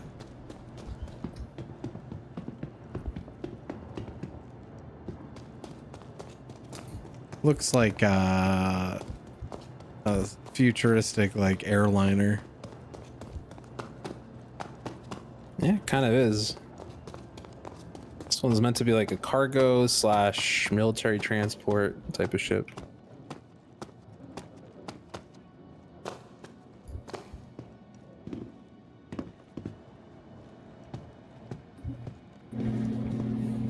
Damn, son, damn. Also supposed to drop a nuke. Oh, you don't have that version, do you? You don't have the nuke version? Nah. The Moab. What? Actually, wait, isn't this the bomber version, or am I tripping? Maybe this is. I don't see your bombs. Yeah, maybe. I don't know if it was. Maybe it's not. I don't think it is. I whip my suit back and forth. Yeah, but you can fit tanks and stuff in here and fucking shoot tanks from inside the ship. No, this is like a small, like, as far as like the ships go in this game, I'm pretty sure this isn't. There's like way bigger than this, I think. Yes. You said what hangar? 8? Did you take the elevator up and now like I can't get it back down? Like, what's up with that? Just use the little screen, a little black screen next to it. What? Just use it. You can only. You're a peasant. You gotta take the ladder, bro. Nah, fuck you, Doug. This is just a 2-man cargo ship. Yeah, right. It's definitely a 2-man. I mean, I think the recommended crew size for this is like 3 or 4. It technically is 2-person. Yeah, I mean, you can live on it as 2. You can definitely have more people than 2, but later, idiot. Wow. Bye. Oh yeah, you really took the elevator up a couple stairs, you lazy son of a bitch. I'm zooming, dude. So this is the recreation room. This is where you can chill, watch some TV. Where'd you go? Okay, I'm coming back. Sorry. He's lost. I'm lost. He takes himself on his own tours. Yeah, you could wreck up in here. Okay. Okay, we could smash in here. I see potential. Fully stocked fridge, you know, you got a little. It's not as luxurious. Can we like spruce up these things a little bit? Not yet, not yet. Are they gonna let us? Cause like I would like to customize the insides of these things a bit. Maybe. Let's get a functioning product first. You know? Shit. Yeah. You can spend $50 later for that customization option. Can you fit in these fucking things? Military industrial ships? That's fine. This is a sandbox MMO, bro. I bought the ship. Now I want to make it have a shag carpet. I don't give a fuck what it was made for. Go in the bathroom. Check it out. Nice. Bidet. Sick. Can I start washing myself or? Can't even close the doors. That's some Fifth Element shower right there. You can't close the door on me? Once you're in, you're in. Multi-wash. But look, if you look at there's a little button here above the shower controls. You can click on that, I think. Or below the shower controls. Can you click on it or no? Not really. Can we shove them in the closet? Oh, it does. Look, the toilet comes out. Maybe that one's just busted. Look at the other side. Oh, the little fucking Japanese heated toilet pops up. Yeah, you poop and shower in the same spot. That's kind of cool. What else is in this ship? I don't know. I don't think there's any turrets here, so it's kind of like maybe this isn't a good ship to take out. I'd love to shit in my shower. Yeah, why not, dude? It just feels a little cramped for how big this ship is, dude. I mean, this is your warp. This is your engine right here. Yeah, I get that. It's just like I thought it would have more space. Yeah, I think the Reclaimer is pretty big. That one's probably a good one. I mean, there's like the capital ships, which are like the Idris, which is like a, I don't know if it's like 30 fucking people in it. This is a hauler, so.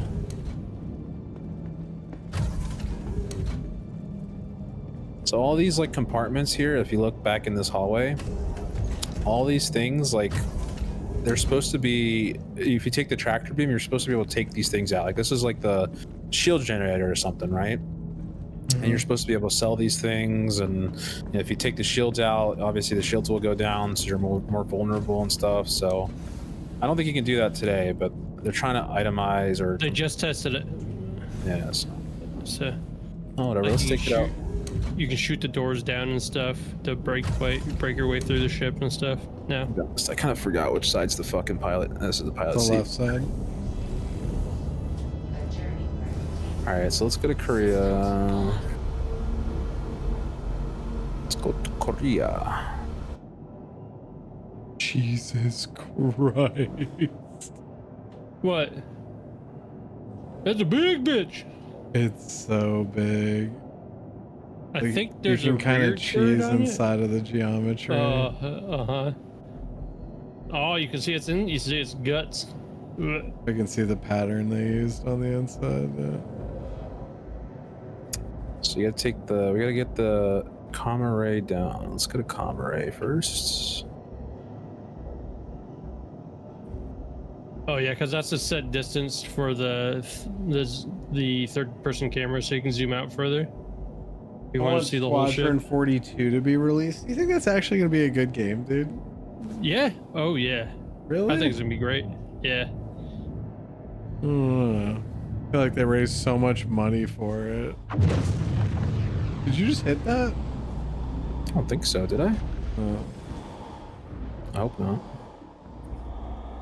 Dude, it's so big. I can't even like look around you. The ship's so big. No, you have to hold F4 and scroll out. It's crazy.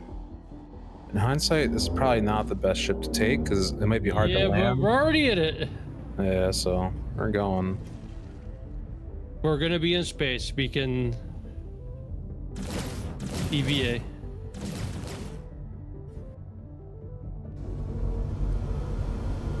Why do I have blood on my fucking mask? I think Jonah's got control of that rear turret.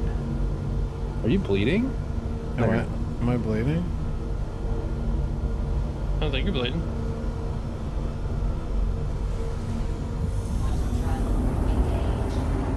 You might have to use a med pen. Do you have a... I had one. If you hold C, or no, what is the button to hold to get your... Oh, yeah, use it. Left click, stab yourself. Only gives me 4% health. It should like heal. This should like... It's not heal over time? Maybe I'm tripping.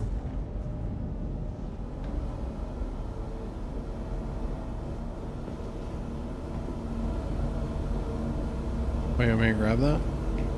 No, I thought I had a med pen.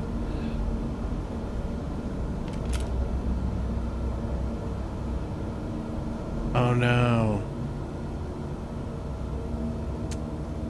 I grabbed one of those idiots' guns and threw mine away. Oh, we just fell on the ground. But hello there. Hey, what's up, dude?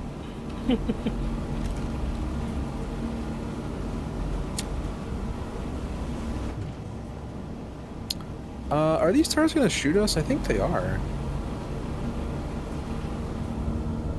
Alright, we'll fucking find out shortly. This gun's better anyway. Yeah, I don't have ammo for it. There might be a remote turret actually, Jonah. If you go into the co-pilot seat. Yeah. Trespassing. Can one of you go into co-pilot seat and see if you can access a remote turret? Wolfen looks like he's... I don't know how to do it, Wolfen, so find out. Okay, I'm pretty sure this thing has a turret. Like if I press F4, there's a turret on the back of it. I think you gotta turn on the power. Power toggle. use normally the power for like the actual ship itself. I'm not sure about. Hope he's turning on the station. Oh shit, we got fucking missiles coming in, boys. Get out of here, bro. We gotta get to the station. We gotta get behind the. Yeah, we gotta get to this comm array. Oh really? This thing isn't exactly small to hide. You know what I mean? So you have to hide it in here, dude? What are you doing? All right, so we got to get out and go inside this comm array station. Oh, You didn't do a good job hiding. All right, well, I don't think Jonah was wanted, so I don't think he's in jail. But are you? Me in and jail? you might be in jail. Are you guys in jail though? Maybe We might be, which would have been faster. I don't know. Are we in jail? Yeah, we are. I am. Am I? I'm in Jonah's jail. too. Jonah's in jail How do you fucking jail me, dude? because you went to the site. I was just existing with my friends, and y'all were doing hood rat shit. Yeah, but you're guilty by association now, motherfucker. Enroll? I have to rehabilitate? Oh yeah, you gotta enroll. I gotta start mining, dude? What have you done to me? Made you a criminal. We'll get through this together. Right? Oh, fuck, dude. Can I just jump? How do I get down? You can jump off. Is it low grav? It is low grav, but I would walk down, because if you miss the jump, It's fine. dead. I jump. All right. Whoa! Projected time until release 9 minutes. That's not bad. You can reduce that by real fast. This is You pretty know how long cool, I got? dude. How long you got? An hour and 32 minutes. Wait, what? That's it? Well, how much do you have? Damn. As if you're already in prison, bro. I was just along for the ride. They got shot up by the cops. I've got 3 hours. Oh shit! Better stop mining. All right, Jonah, let me show you the gameplay loop that is prison right now. Show So me. you hit the 4 key to pull out your mining laser. Forward key. What's that? 4. Forward key. Okay, bet. All right. And you go down one of this tunnel over here, called the Worn Mines. Work. And you go to freaking work. Work. You better fucking work. Work it, girl. Commissary. Oh my god. Do your Yeah, thing. you can spend some of your inmate your freedom monies to. No, we're just mining, dude. They ain't getting my money. I'm not paying $15 for a bottle of water at Ozfest, dude. We're getting in and we're getting out. We're watching our show and we're leaving, dude. So we just go down this tunnel to the left here.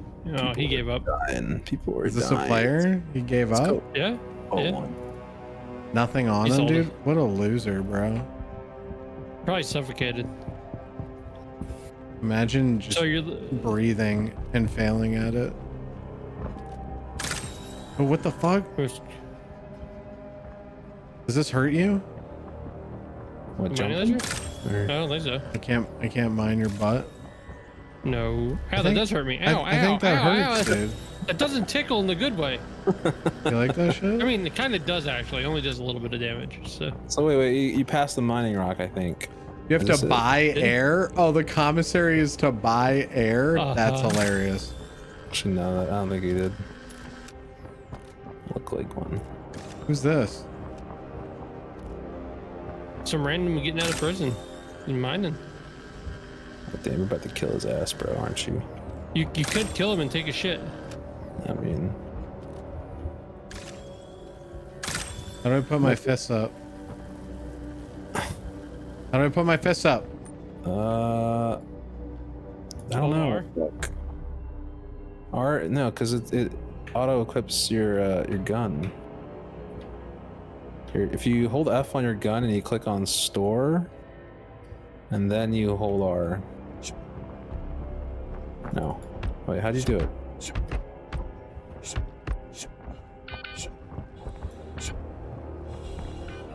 You fucking incapped me.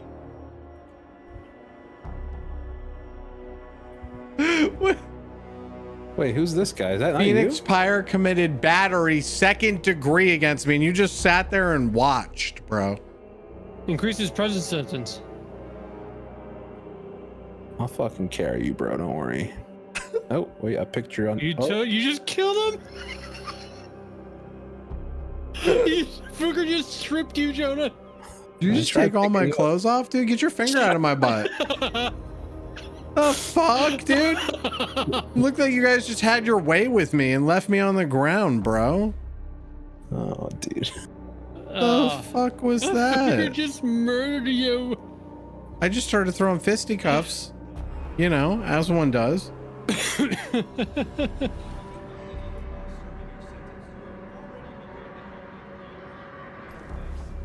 Well, on the bright side, I don't think your sentence went What up. the fuck is going on in here, dude? Prison's wild, bro.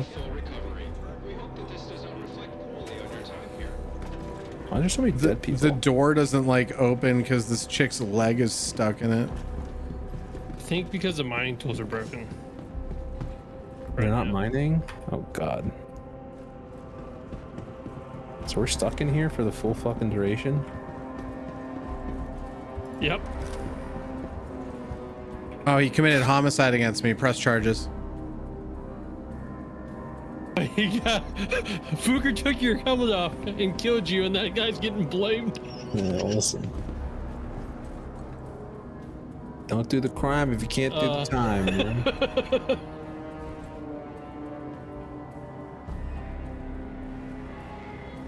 Ready to take the next step on the road to rehabilitation? Attention! Attention! Please direct your attention towards the front gates. One of our guests has completed their rehabilitation and is being released. Let's Oh shit, someone did it, dude. good luck back in the world. Hell yeah, good for them. Is that him walking in circles? Or is that an NPC? I can't tell, dude. That's an NPC. 100%. Did a little spinny spin for me, dude. Looks like the NPC excited. Is he getting out of here? What's up?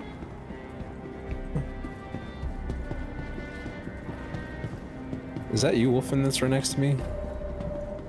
Nope. That's the other guy, I guess. Maybe Jonah's gun works. Oh, I found all the corpses. When venturing out, always keep an eye on your oxygen levels. Although there are plenty of refill stations, we can't refill your tanks for you.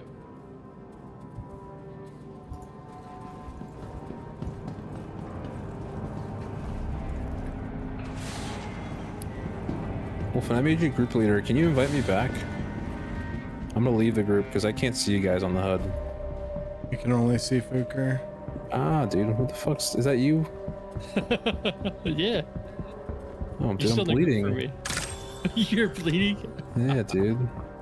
I'm gonna die. Oh, what the fuck? What the fuck? Did you fall through? Oh, I'm about to. Good thing it's low gravity. Maybe you can jump your way out. There's no Unless jump. You're stuck. I'm trying to get you, Fuker. Calm down. Kick me. Kick me. How do I leave the group? I don't even know. I can't. How do you lay You're not in down? the party. I left the group. Party. How do I lay down, guys? Z? It's not Z for me. X? X? Left control is crouch. X is lay down. Yeah, X is lay down. And none of those are working. Okay, I'm gonna relog. I'm about to bleed out. This is definitely an experience. I mean, your prison experience is over, so by the time you relog in. You can. There's a way to break out of prison too. I'm just not 100% certain how to do it. It's a challenge, and you need to Your have party friends. leader has yet to launch you into a server. What? You have to click on Wolfen and right click on him and join on him if you want to join. Here, the hold same on. I'm going back to the main menu. Oh, did it fuck out?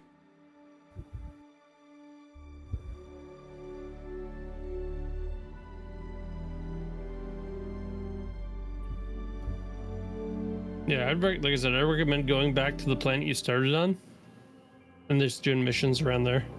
Yeah. You just live around in like an area. You have been placed in a cluster rehabilitation facility for violation of local law.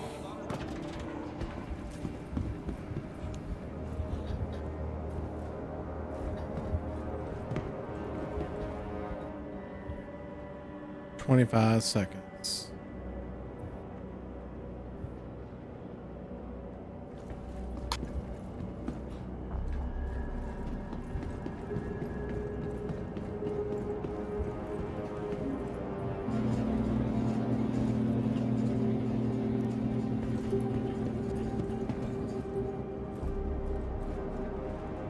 Congratulations! You have completed your required sentence in our facility. We at Cluster Rehabilitation are extremely proud to have played a How do role I in get your out? rehabilitation and hope that you've used Inmate this time to processing. better yourself as a human and as a member of civilized society. Congratulations! You were just looking at it like 15 seconds ago. We at Cluster Rehabilitation are extremely proud to have played a role in your rehabilitation and hope that you've used this time to better yourself as a human and as a member of civilized society. Attention! Attention! Please direct your attention towards the front gates. One of our guests has completed their rehabilitation and is being released. Let's give them a round of applause. Good luck back in the world, civilian.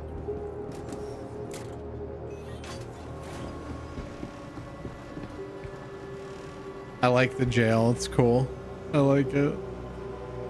So they said that game one of has the a gameplay. it has a really good feel to it. I think the atmosphere and stuff is really good. Yeah, like I said, if you stick to like one planet for a little while, because there's actually a lot of sites on it, but they're all a lot of them are samey. Yeah. It kind of reminds me of Arcade. I don't know if you guys remember, like the whole prison system in Arcade after court. Yeah. Kind of have You can- to. The dev said you can make a living being a criminal in the jail because you can sell your chits to people. They just send you currency to get out of jail faster. Rest in peace, Arcade. Yeah, it's over, man. Thank God, bro. Now we get to get scammed on the second one. The last ride has begun. It looks like my ability to get out of jail doesn't exist, so Yeah, we're good. I'm probably gonna stop here with it for tonight. I just wanted to get into it and run around a little bit. Yeah, you got the core experience. yeah, it's one of the. Well, we just flew around and I saw different stuff. You know, like I'm not really interested, like I said, in grinding out like different ships and stuff like that during a buggy build or something. I'd rather. But I mean, you literally saw everything this game has to offer. You saw the ship combat. You got a little bit of the FPS combat. We didn't really do mining. We didn't like get deep into those systems, but yeah, I saw. Where did it bring me to?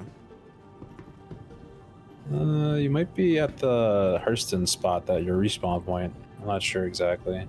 Yeah, just open up your map. If you click on door open or go to lobby. Yeah, didn't do any PvP, didn't race, didn't mine, didn't salvage. Yeah, I Oh, no, saw you're how at the you would do the salvage though. You just drag it onto the ship. Yep. Yeah, exactly. Well, there's also a salvage laser and a salvage ship, and you can deconstruct them. Yeah. Clearing your crime stat is fun too. Yeah. Yeah, we just kind of someone picked the wrong ship. Son of a fuker. I don't think that ship would die that quick. Because that ship was too big. So the proper way is to kill all those turrets that were shooting at us. Yeah. The kind of stealthy way is to kind of just hide yourself between like the satellite antennas and the place where you have to go inside. Right. But that requires like a small ship. So. Yep. Yeah, I wish they made it so you could like grab onto things and ledge and platform a bit. You can. Can you? I haven't been able to grab anything that I jump up next to. think it's like holding space, jump and hold space or something. I don't know if we can do it on all things. I don't think you can vault and stuff. I don't think there's any vaulting, dude. No, I've vaulted before. You down in like the caves and stuff like that. Oh, the caves. I think there's like the specific cave ledges you can, but yeah, you can't. Burrito bar. Hell yeah. This dude fucks. He wishes. Pips. You want to buy some water? See, you can interact with the NPC. Look at that. Not really. I mean, he's like a billboard I can click on. Hey man, you put 3,000 hours in the MO. All right, dude, give me that sombrero. I don't think you're buying sombrero. I think you're buying shrimp food. typhoon, carnitaritas. Ooh man, that's some Mexican taste. Torpedo burrito. Okay. Yeah, the burrito. There's this one here. Oh yeah, you can buy them over here. Yeah. Yoink. Oh yeah, like you can inspect it. Nice to see you again. You can also eat it. Hang on, I'm just gonna kind of look at it. Real creepy. See how much I can look at this. I'm just gonna shove it down my fucking schnoz. Why is he not eating it? Because you have a helmet on. Oh fuck. Jam it in your helmet. Just shove it in there, dude.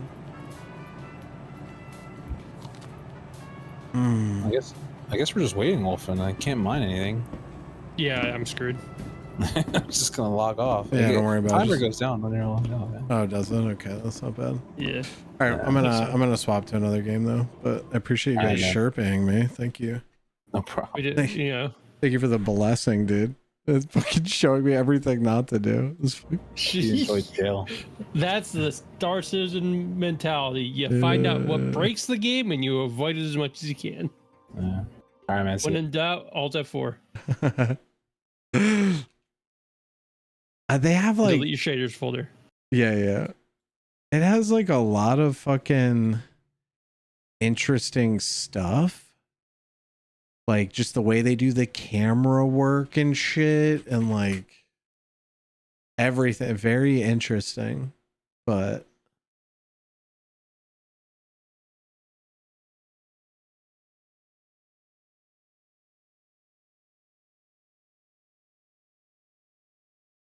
I've been meaning to, that's the first time I've ever tried Star Citizen. I'm actually kind of more interested in the game now. I'm more interested in what the game is supposed to be becoming, right? Because the fact that you can like fully loot someone's ship is wild to me. Like some fucking dude in Silicon Valley who paid thousands of dollars, I can like loot his ship. That's like that's crazy.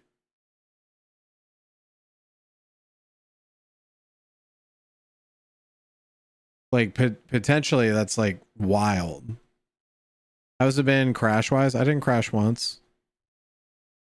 I had a couple FPS dips when we were spinning around the city and stuff.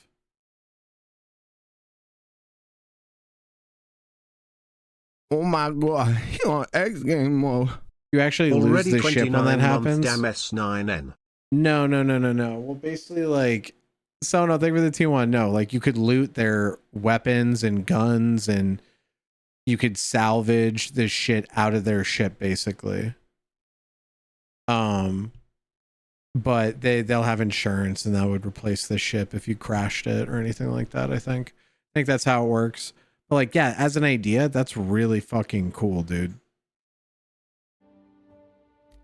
I'm like actually very impressed, but at the same time, I have to wonder, like, how do they not have more? I feel like I should have multiple fucking star systems to fly around in that game by now. I know they're working on the technology. I get that, but like have one dude doing world building or something just so like there's more for people. Oh my god, you on X game mode. Who is Jojo Swire and why is she fighting the demons inside of her? Bro, sometimes I just learn about people against my willpower. I feel like 200 people per solar system would be ideal. Yeah, I don't think you want like too many people in a solar system. You know, you want it to be like there's gaps of activity.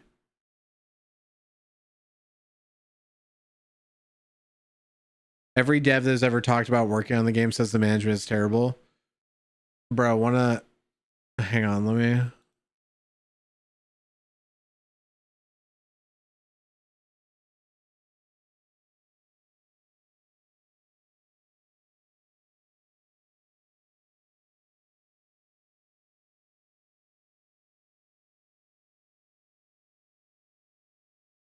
What is Star Citizen's company? Is it RSI? Cloud Imperium Games. Okay. Cloud Imperium Games.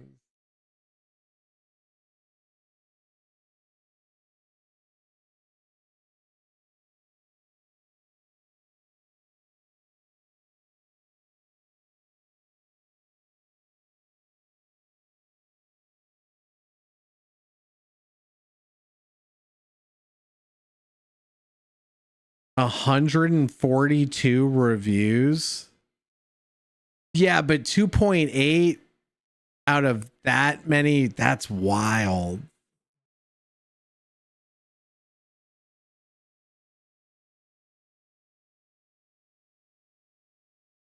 How do I gotta log in with this shit? Hang on.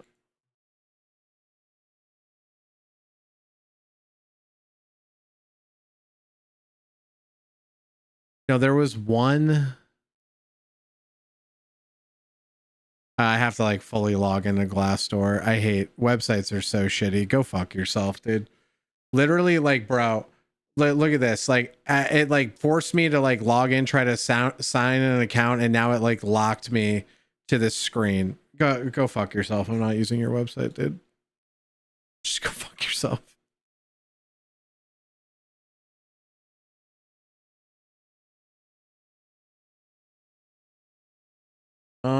I kind of want to play Age of Water, but we're actually gonna go just chatting for a little bit. I'm just not sure if I want to like really grind it out. I feel like in Age of Water, I'm just running around and like, what's the point?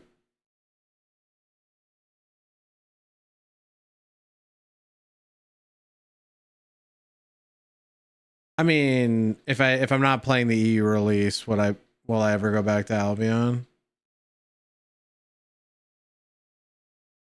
Oh, let's see that.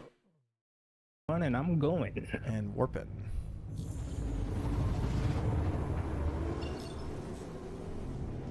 Okay, I'm moving to you right now.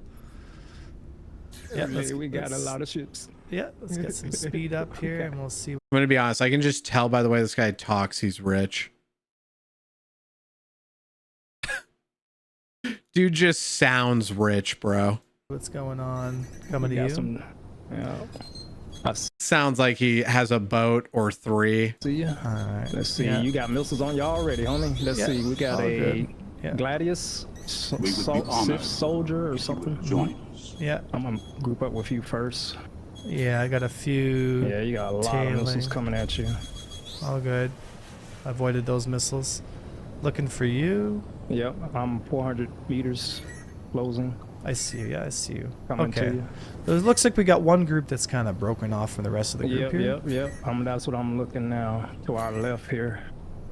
We got one straggler. What is that? A Gladius in front of you there? Just him navigating the UI. I can't even tell where he's getting this info from. Not sure. I'm merging on you. Let's pick a target. All right, let's get Delta Primus. Delta Primus. Yeah. Looking. He should be the leader of the pack. He's the leader of the pack there. I see him. Yeah. Like why did it take that long for names to pop up? I see him. Yep. He's gonna. This guy's gonna blow through. Delta is 500. Yep. Yeah. He's okay. at the end of the pack. Going to Delta Primus. Delta Primus. Roger that. Just defending on some missiles here. Yeah. I'm good. Oh, he's in a Scorpius, so we may need to take out something else first. Well, it's fine. Let me hit him with some Dominators then. Just get his shields down. I almost got him there. He's running. Yeah. Yeah. Just get his shields down. Merging. Fox 2. Yeah. Shields are down. Nope. Yeah. Should have been. I'm on him now. Yeah. Good hits on him. Yep. Whole mag on him. Yeah. Here we go. Let's turn with him. Yeah. Good hits on him. Good hits. Yeah. Good hits. There we go. I got one more turn before we got to pull. Oh, he's stringing out. I got him. He's dead in the water from the distortion probably. Yeah. Roger that. Got missiles on me. There we go. There we go. Nice, nice, nice. I'm not receiving any pressure yet. Me neither. They're blowing by. So high speed. Scorpius is dead in the water. He's flatline. Yeah, let's get him. Yeah, nice. Oh yeah, nice. I didn't even see the screen. Okay, he's down. All right, coming to you. Coming to you. Coming to you. Coming to you. All right, I'm OODA looping. You got Sith soldier on you. Yeah, pick a target. I'll follow you in. Sith soldier. He string him out there. String him out. Yeah, I see him. I got him. I got him. Synth soldier. Right yeah, I'm on him. Soldier. Yep. Merging now. I'm merging. I mean, to really enjoy something like this, you need like a crazy setup. Like you definitely need a fight stick. I don't think there's any way you're doing this without a fight stick. Like you could, but it's just going to be so uncomfortable. Highly effective. Yeah, highly shields effective. are down. He's going to try and disengage here. I'm chasing. I'm chasing too. Good merge. Good merge on him too. Yep, got him hurt. Super His bad. wings down. Yep. Straight forward. Okay, he's all yours. He's all yours. He's all yours. Yep, I Good got him. He's splash. Nice. Well done. You got a blue target that was next one. Blue Falco's on you. Blue Falco. Roger that. I'm just OODA looping here, holding him Copy in that. position here. I'm coming in on OODA him right now. looping. Blue Falcon. Yeah. The fuck's merging, OODA looping? Delta merging him because he's trying to follow you. I'm on Roger it. that. Yeah. I missed him. He's in an arrow, so it shouldn't take too long. Yeah. Oh, I got a good merge. Yep. I'm trying to get there. Yeah, I'm turning with him. Turning with him. Cockpit shit. Yep. He's going around. I'm on him. Still on him. Yeah, stay on him. Stay on him. He's trying to run now. Yeah, let's stay on him. Looping or still some on him. shit. Yep. I'm still Bro, on there's him a as guy well. that streams or did stream Star Citizen, and he had like so many screens and computers set up, and whenever he would get in PvP, he would like hit an alarm and a bunch of like sirens would go off. It was wild, dude. I was like, okay, bro. Dude, it was insane. Good merge. Dude. Hang on. I fucking Star Citizen streamer setup. I don't like what I don't even know if the dude still streams or what. I have no idea. Oh, man, I don't remember his name or anything. Yeah, using an eye tracker to look around. Does that mean he has a VR headset or just eye tracking? 800, 600. Pre-nosing. Yeah.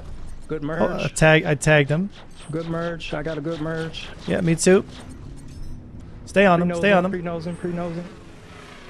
Still on him. Good merge. Good merge. Good merge. Good Got splash. All right, we got. Nice. See who else? Harosa. Hazrodiel.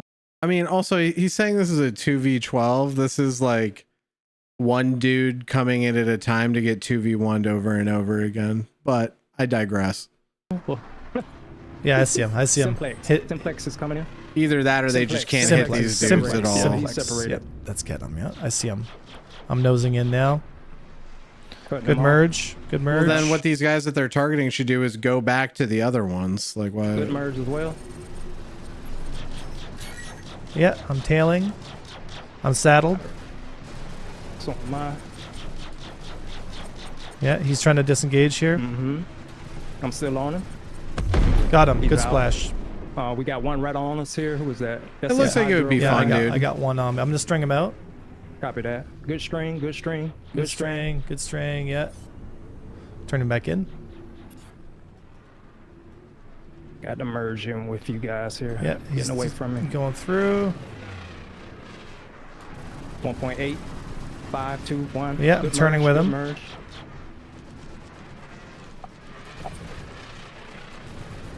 Oh, come on. There we go. Yeah, his shields are down. I'm keeping him with me. I'm on him now. I'm on top of it. Yep. I'm just assuming he has a better merge. ship than all these guys. He's blowing through. Yep. Chasing. Chasing. Nah, it's this fine. is with the Hornet main thrust, baby.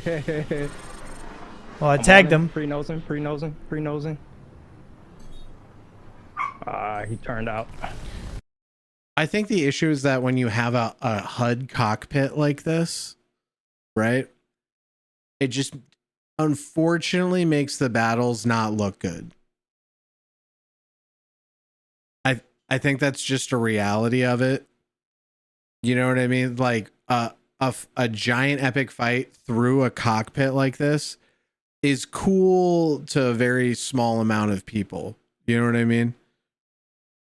But like for like viewing, just raw viewing, it's definitely obstructive to get the scope of things. That's all. Also, did you guys hear about all the Tarkov shit? That shit is wild, bro. I can't imagine. Like, number one, I don't have any stake in Tarkov, so I don't really care. But they basically said, like, if you buy the EOD version, which is like their fucking starter founder pack, you get access to every content they're ever going to release. DLC, basically, is what they said. And then they were adding a single player PvE version, which is content that you have to download for the game. And they were trying to spin that like that's not included as DLC content in EOD version. They were trying to make people pay $250 for like another package or something. So like they were basically like, because everyone has EOD, no one's going to buy this shit. We're going to force them to. And yeah, just I've never seen a company just fucking shit on themselves so bad. The Realm? What is this, bro? Is this what you just told me to look up, bro? The fuck is this?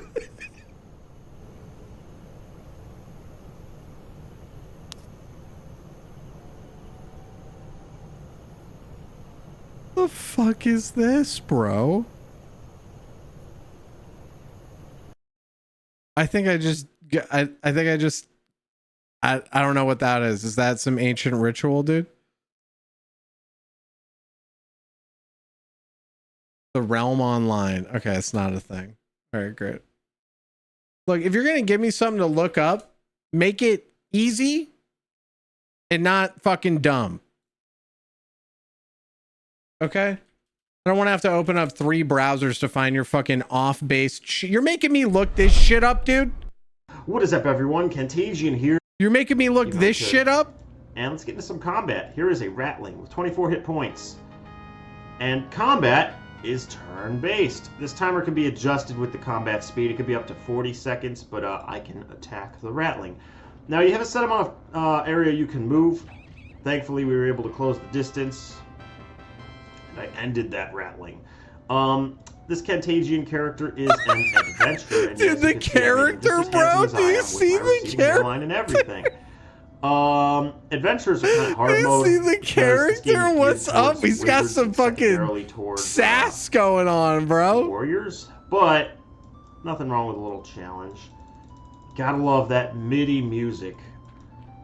But yeah, this game is cool not only because of the turn-based combat, and the aesthetic too is quite lovely. Like, let's be real. Turn-based combat isn't cool. It's something we put up with because we like other things that are going on. It's a bit, even though it's somewhat pixelated, I think the art style is... I got wrecked. I think the art style is pretty timeless. Let's just go home because it's actually faster. It's definitely got some time to it, bro. Did he try to say this art is timeless? The developers have stated that they want to modernize the style without adulterating it, which I think would be great. Like a good cartoony style just works well. Do I have a unibrow? I agree. If you want to play a chill game, turn-based is nice. I can agree with that. Do I have the spell of heal? Do I? I don't. So if you're gonna nerf us, is he in a dungeon? Carry shit. All right, lots of guys carrying daggers, so I'm gonna try and hold them just to save time. Cause yep, the throwing. Actually, only 2 are throwing. It's not too bad. Ugh. Why do I think this would be fun to play? Oh, and yeah, that's a... They shrug off hold spells very quickly. Oh, I'm not going to play it, but you know me, dude. Well, at least the ones that shrug the spell off are actually moving. Yeah, that's right. Kick my ass. It don't matter. What was the fucking thing I wanted to look up? But yeah, for those of you who yearn for old-style turn-based combat and kind of don't really care for modern MMOs, but want some... Oh, it's too heavy. Oh, that's a ring, and I can't pick the ring up because of the Curse of Weakness, and I don't have the Spell of Dispel yet because I haven't decided to prioritize that school. This dude is literally having a nerd vomit sesh. Well, I can't equip the ring because the weight is taken from the Dispel, and... All right, dude. I literally think every pussy within a fucking 10 km square radius is dried up, bro. Fucking calm down. He's living his best life. I know, dude. I'm just fucking with him. What was that? I wanted to look up Throne and Liberty global release. This is all I've got, dude. Do we have anything? Do they have like from their actual website? Oh, there's pay to win in this shit too. I just don't care.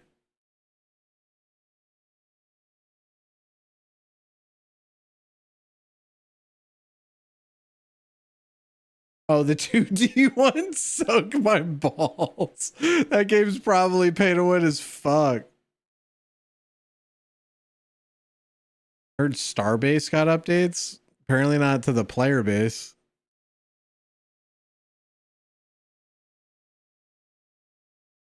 Diablo YouTube channel. Diablo YouTube. What? This?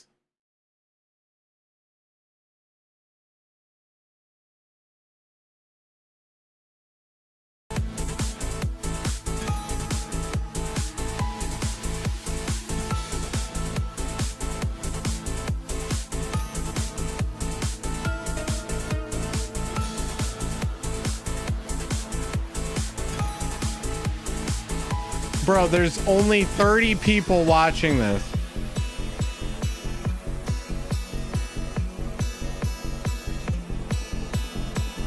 And you made me be one of them.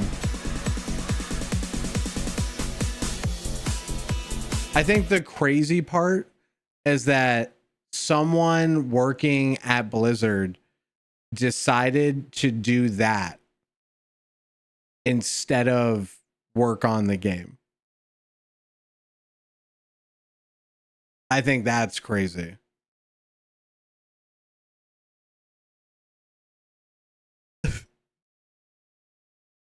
That'll be crazy. Okay, let's go. Let's do my favorite search. Diablo 4 was literally launched with like missing a bunch of content, and they knew that, and it got rushed out because of Activision.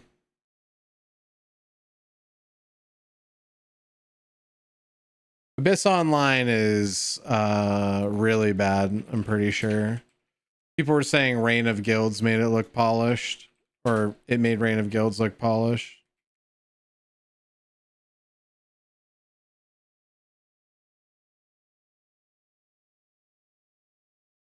I didn't get to play it,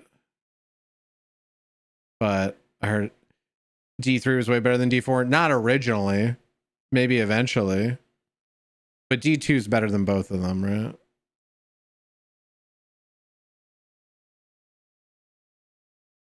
Look, bro, like already out the gate, out the rip.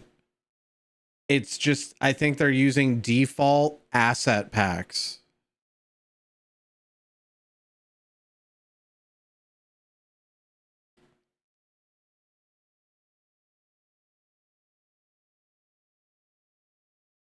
Like they're using like, this is like,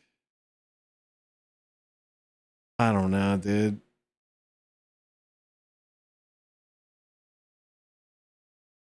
The effects don't look horrible, but the UI stuff, this is all like, everyone has this UI when they're making a game. What else do we have? Oh, we don't have shit, dude. Like the reality is that Reign of Guilds doesn't have enough people playing it, and there's not enough of a reason for more people to play it, you know? Like it was fun, I enjoyed the progression, but the PvP is still fucking one-shot shit, you know? Like I got a T6 sword and I just started one-shotting people. I'm like, okay, this is still boring. Right? Like we still haven't Carrier fixed can the use TTK. How long until Dune? We have no idea. Core Punk's still going. Yeah, it's still not on its way out. Let's see. Throne and Liberty global release date.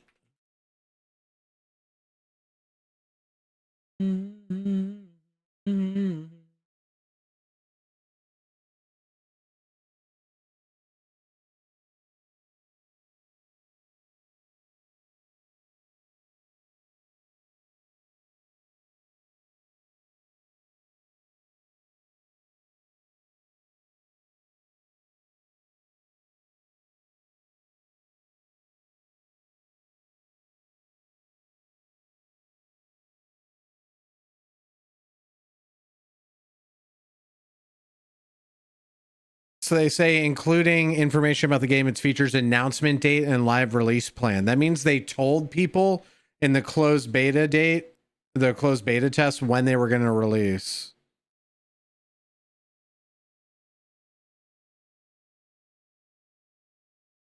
Would you go back to Ravendawn once PvP update?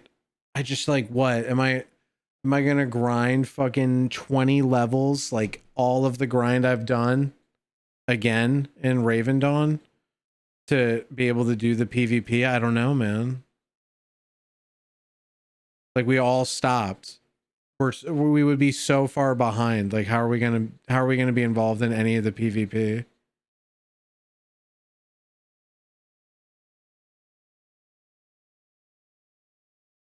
Yeah, no, we were talking about Tarkov.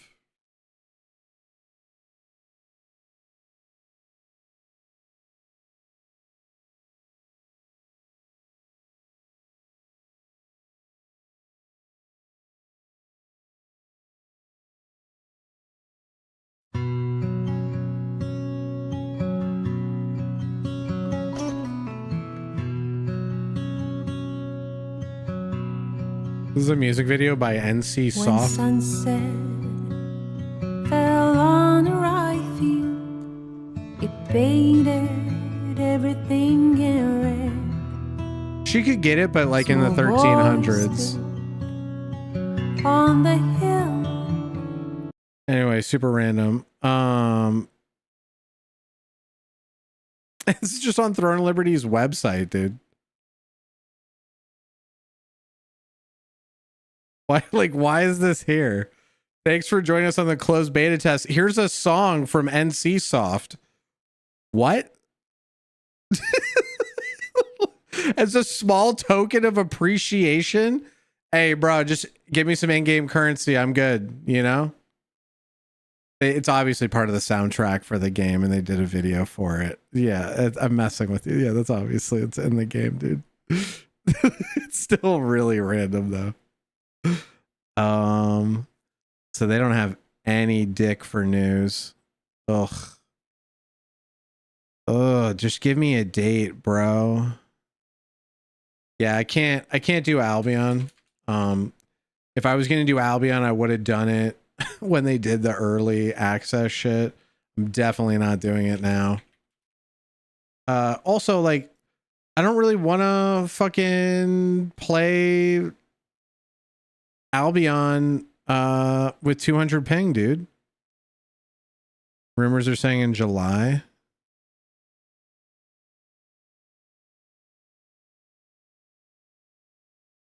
He's doing a sponsorship. Yeah, everyone jumped on to fucking Albion. This category sucks too. This category is just a bunch of people fucking view botting and doing giveaways. It's a fucking horrible category, man.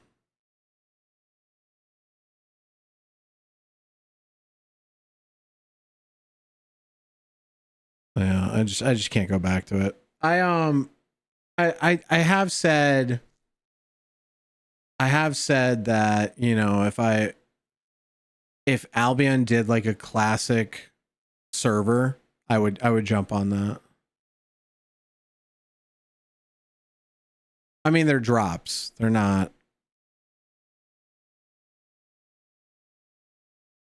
It's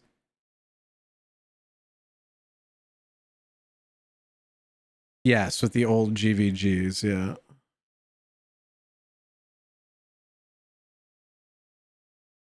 Old cities, old GVGs. Like I was watching. I mean, this chat has people talking. Fucking got a full chat bar in 1 minute. It's not fucking 2,500, but there's people there. Did you see this? Oh, the 1v1 where yeah, I saw that a long time ago.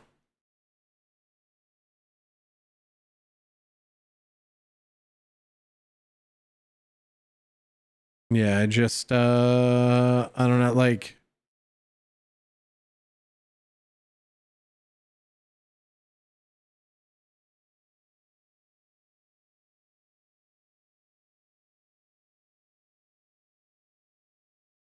I don't know. I can't do it. I can't do it. If I was gonna do it, I would have done it already. I'm not doing it.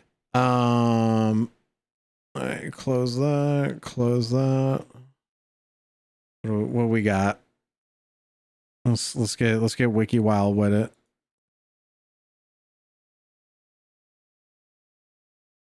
Guild Wars 2 PvP? Yeah, we played a bunch of Guild Wars 2, bro.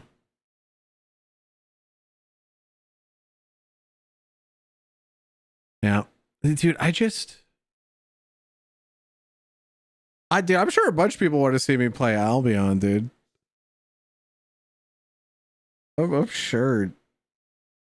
I'm sure, dude. I can't. I'll just fuck myself. No, we did like a month of Guild Wars 2. It was difficult to get people into it because I think everyone has tried Guild Wars 2 at some point. What about Gray Zone Warfare? You don't want to see me with a gun in my hand, bro.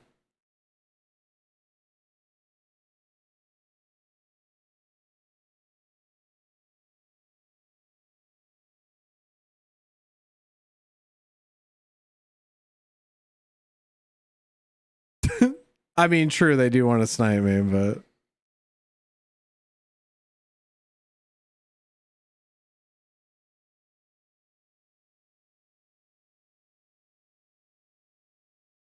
what did they say about the reviews? About my boy.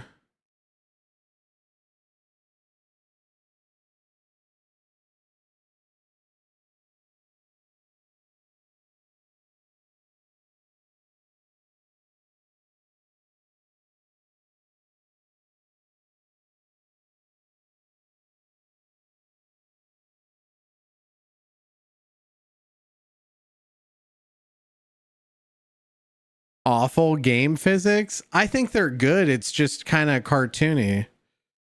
PvP is completely pointless. Yeah, this is dumb. I agree.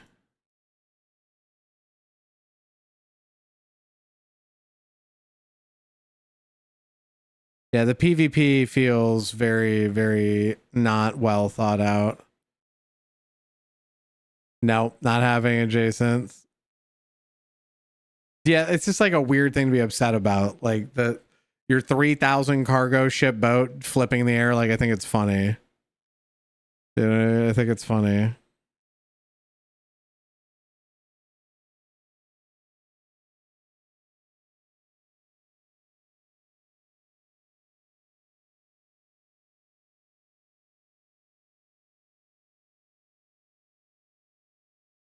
I think the server's running fine.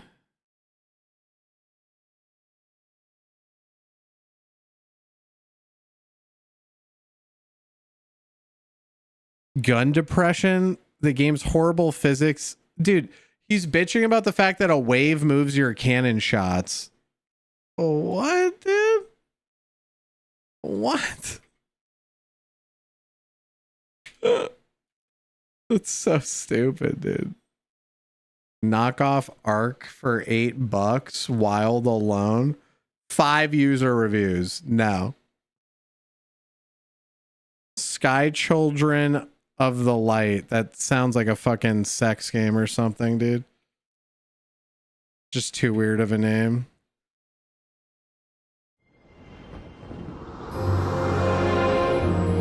Oh my god, what is this, bro?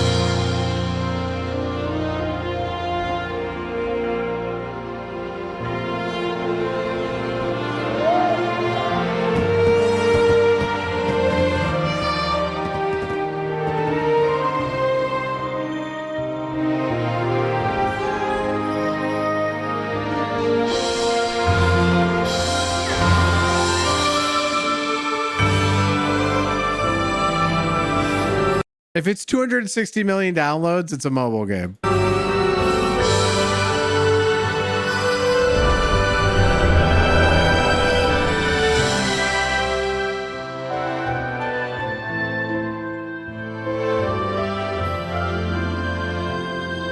Sky makes you believe in a better world.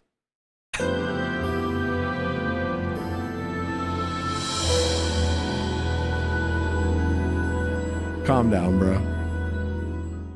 This is cute. It's kind of like adorable.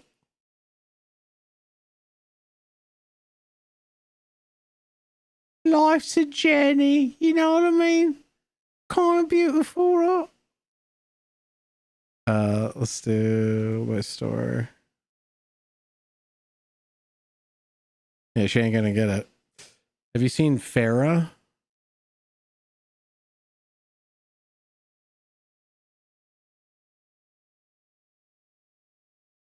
What is this?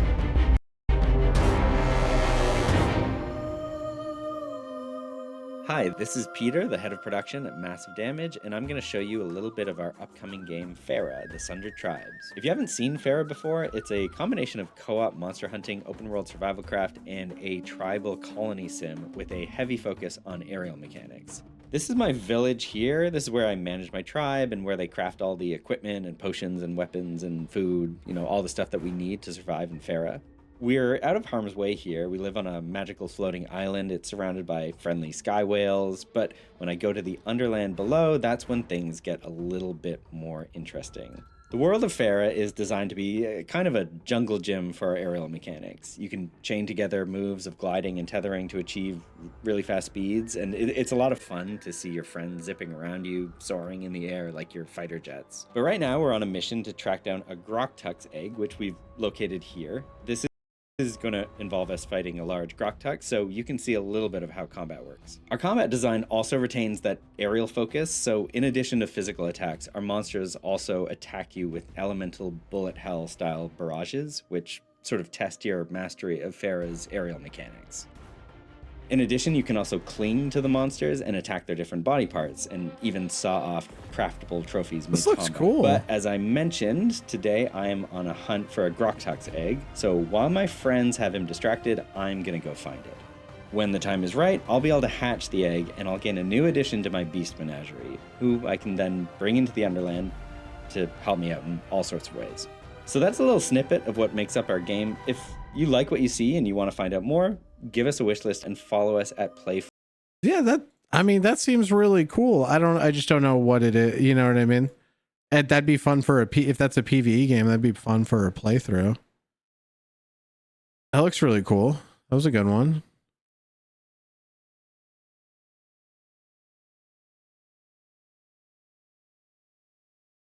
Yeah, that seems really cool. I'm always down for like a good, you know what I mean, co-op PvE jam sesh.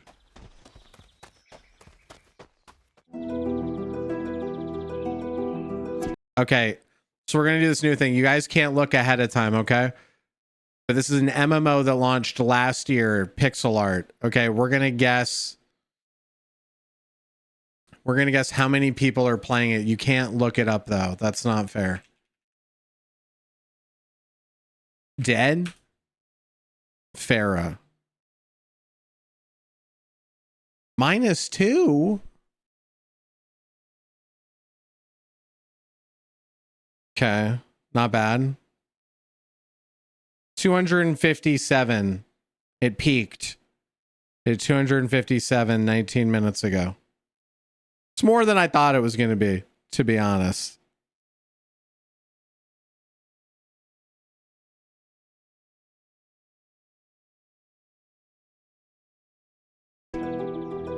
All-time high was 1600, and that was 4 months after it launched, and then it's just been declining ever since.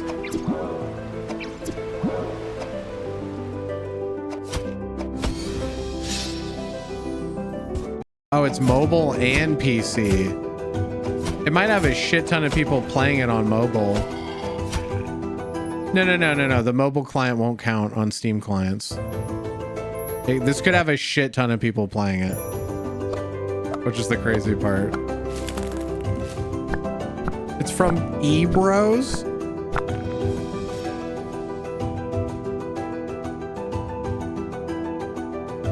Let's look at the reviews. This will tell us a tale. Pay to win. You ready?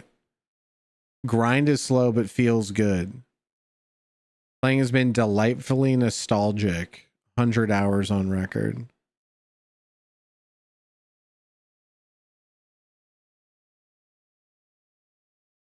Everyone's saying the amount of time it takes to grind is too high.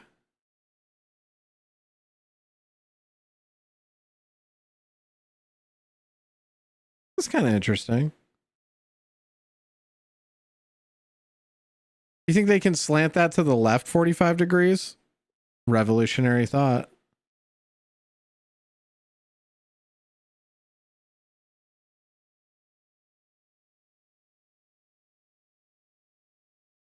Looks like it's not being developed anymore.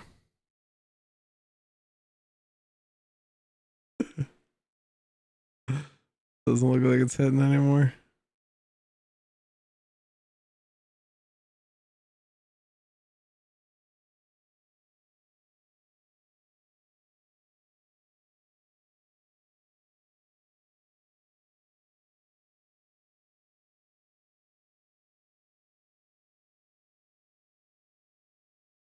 It's just crazy. Like it sucks to me, dude, is like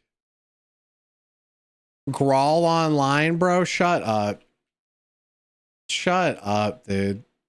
This? We already looked this up, dude.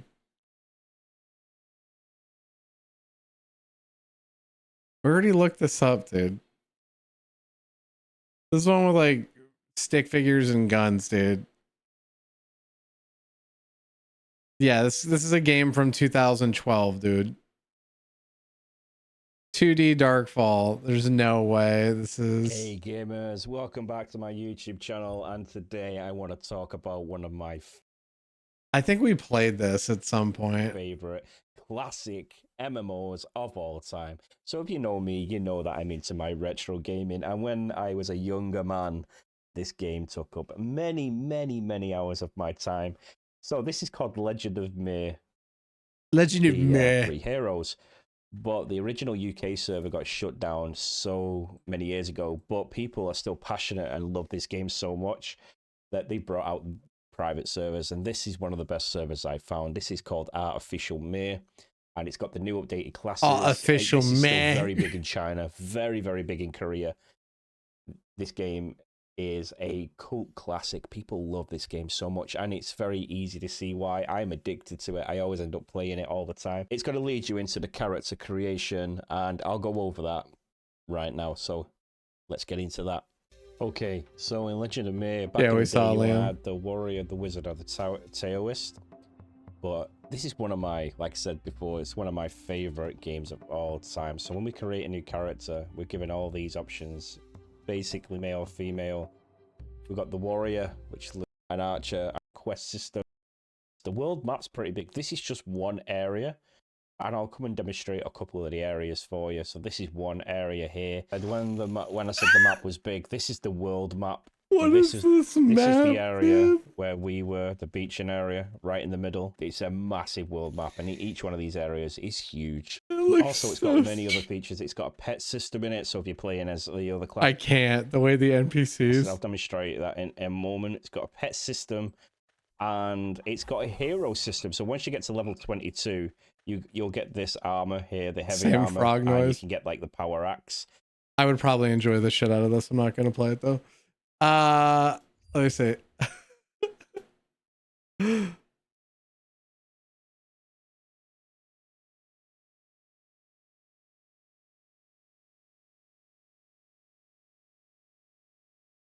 I mean, we can, like, the thing is, like, if you look, this is like the problem, dude, you know, is like, I'm a content creator, and like, I don't enjoy the games that everyone else likes, bro.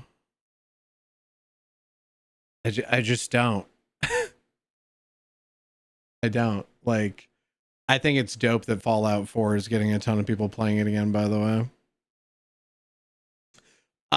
No, I didn't play Helldivers. No, I didn't play Helldivers. I just like, I kind of missed the train on everyone playing it. But like, look, Counter-Strike, Dota, no. Helldivers, Fallout 4, sure.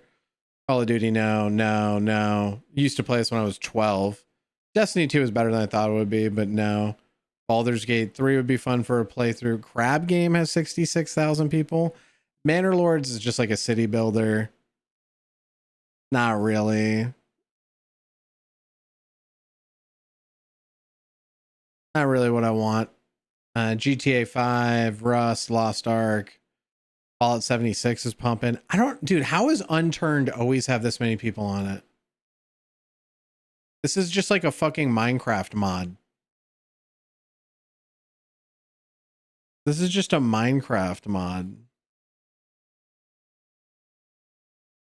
Yeah, it's still got a ton of people on it.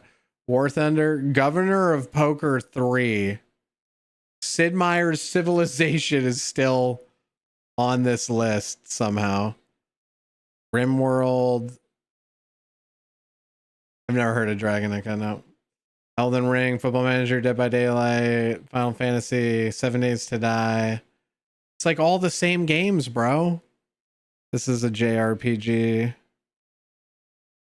T-Mod, Monster Hunter World, Valheim. It's just none of these, like, I don't know, dude. I'm just curious what people are playing, to be honest. Someone's like, find a game that you've never heard of, you know, to try out. And I think that's an interesting idea, but like, there isn't a single game on this list I haven't seen.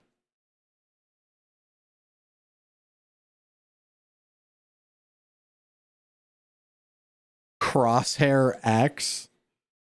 Dude, a game called Geometry Dash.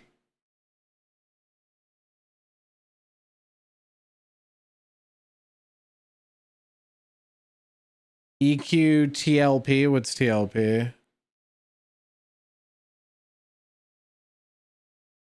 supermarket sim.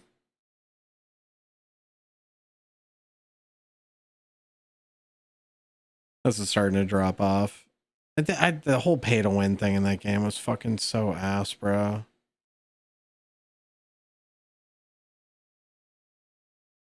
Space War? Oh, like classic servers, but WoW for EQ. Ah, okay, yeah. The fuck is Space War?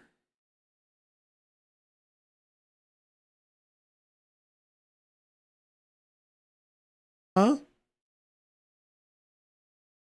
How is there a game on the fucking Steam charts?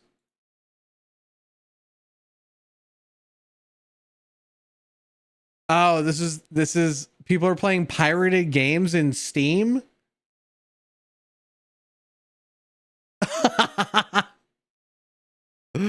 That's really funny, dude. There you go, Untimed, yeah.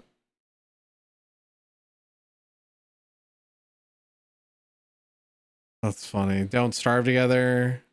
Albion is at 12. Sea of Thieves, Balloons, Cookie Clicker, Heroes Land. Hey, beef stew?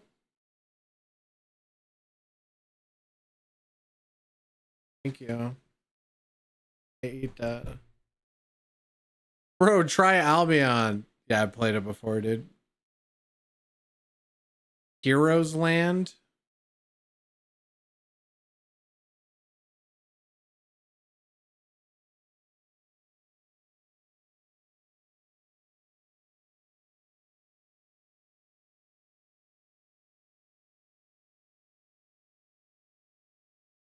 Hang on. Ooh, that's good. Anarchy Online. I'm just not going to play Gray Zone. I just can't. It's just like Tarkov. I just don't like Tarkov. It's not like I was playing Tarkov and it's like, I wish this was just a little bit different. I didn't like anything about Tarkov. You know what I mean? It's just not a game for me. The fuck is Heroes Land?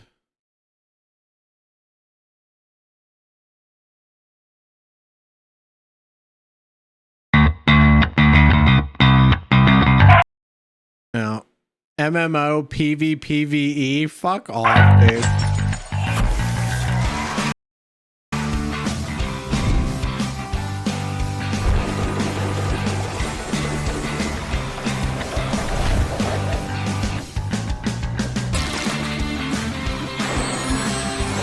Is this like a fucking surfing video game or a fucking tricky song?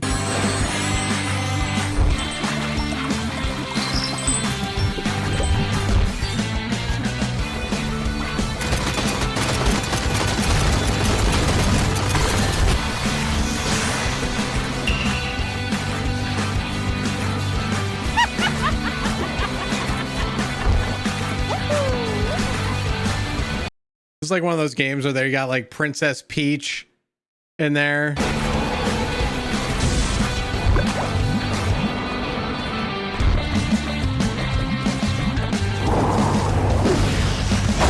Yeah, like a YouTube ad. Nobody will read my review, so I'll just say I'm gay.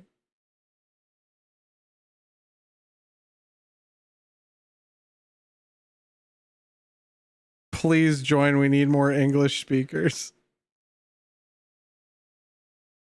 Yeah,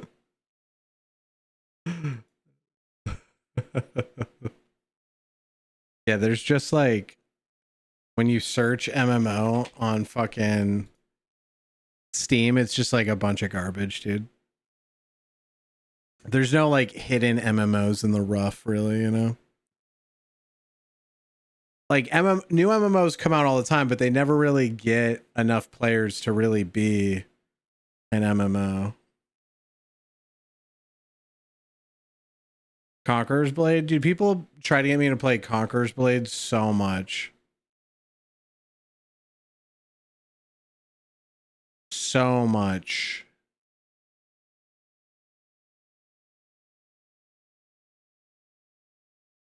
Digimon Monsters Online. You know this, Slabs. Perfect World M. Is this the new one that came back out?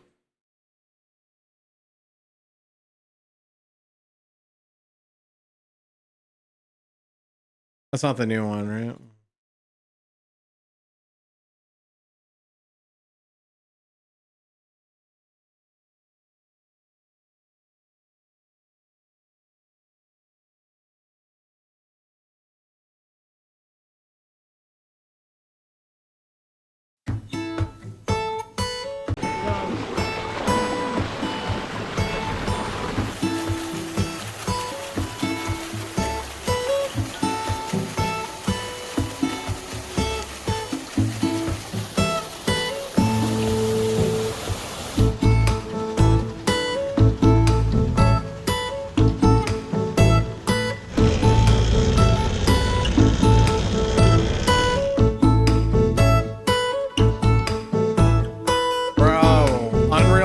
Is sick.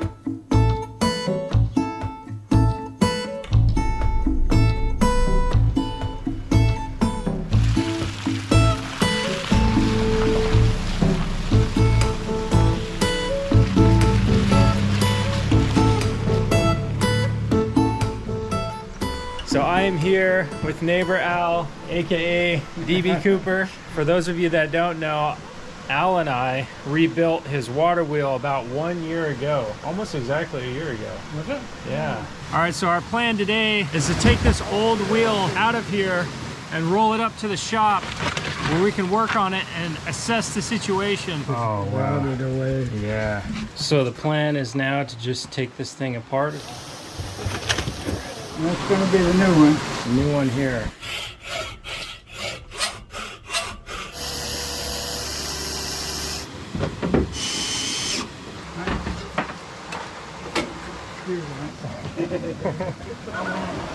Oh, lined up pretty good. Connected. All right, open the floodgates.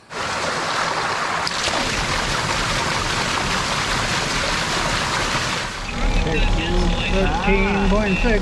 Wow. It's a 12-volt system, so that means smile, we have dude. success. How's it been working since we did that? Good. Okay. Had 3 little problems. Okay. We can go over them. I'll show you. So Al's original water wheel was a wooden spool and it rotted out over time, but Al acquired a plastic spool, and so that's what we used to replace the wooden one with. So here it is. The first problem we had was I put these plates on here. Oh. But there's a hole behind there and the water was shooting out, which is not a problem on this side, but on the other side it was shooting out right on the chain and getting the chain wet, and that wasn't good. So I blocked both of those off and then ran it for a while, 2 days, and a bolt fell out. Bolt fell out right here? This bolt, one, I don't know which end it was, but one of them fell out. I wonder how much money that generates. It was at night. I heard it start clunking and making all kinds of nasty noises. So I came out and shut it off, and I didn't even look at it, see what was wrong for a couple of days because it was wet and rainy. I thought it might be something serious. I didn't want to look at it. Yeah. But anyway, when we finally did, it was a bolt fell out. And found the bolt and the washer down there in the water. I never did find the nut. Took it out and I turned them around. We had the head used to be on the outside to make it look better. And I turned them around and put double nuts on there to lock it. And then yeah, I see you got 2 on there now. Yeah. And then I got some industrial glue put around before I tightened it down. No, like what the equivalent would be if you bought it. They glued both sides of that. Yeah. The original chute here fell apart. Yeah. So I put this heavier one in, and it works great now. I got the pieces of the old one up in the garage. I'll show you. Okay. So this is the old chute right here? Chute just disintegrated. All this stuff is down in the bottom of the crate. Oh, man. I remember when you first installed that, you did a really good job of like making it the right angle and everything, so it's kind of a shame that it didn't make it. Yeah. The new one's better than that. Yeah. Is that an old construction sign? Yeah. And before anybody accuses me of stealing road signs, I had a friend that worked for the Department of Transportation restoring damaged signs. Oh. And some of them were too far gone to restore, so I had several that he gave me. Was this an added modification when you put that sign in there? Well, the water was shooting out a little bit this way, so I put that in to hold this. To guide the water more over toward the center of the wheel. Right. And some people suggested we need covers on the ends here so the water doesn't shoot out so much. Yeah. And that's coming. Next project maybe. But it's kind of hard because every piece is different in response to you have to kind of make a custom thing, I think. Yeah, that... Putting a plate over, I don't know. I suppose that would work. Right. It shoots out quite a bit. Yeah. I don't think it hurts the efficiency that much. And several people mentioned these were going to get rusty. Yeah, they're starting to change color a little bit. Yeah. Here's a spot here. Oh, yeah. A bit rusty. Yeah, right there. I think it'll be good for a couple or 3 years. Yeah. And next summer when it gets nice and dry, I'm going to paint them. Spray paint. And then won't be that hard to replace. Yeah. We'll replace them with something better when they rust through. So you got this piece of wood on there just to protect it from Keep the water off of the chain, the rainwater. Right. And your platform's holding up? Yeah, I know. Solid. I can stand on that and spray lube on the chain or whatever. Just imagine, right? Are you still thin enough to fit through that opening over there? Yeah, so far. Oh yeah, I looked up the date of the original. When it first started generating power. It was 1996.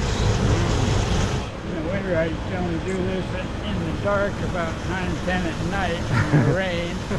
Come out here and hang over and close the thing.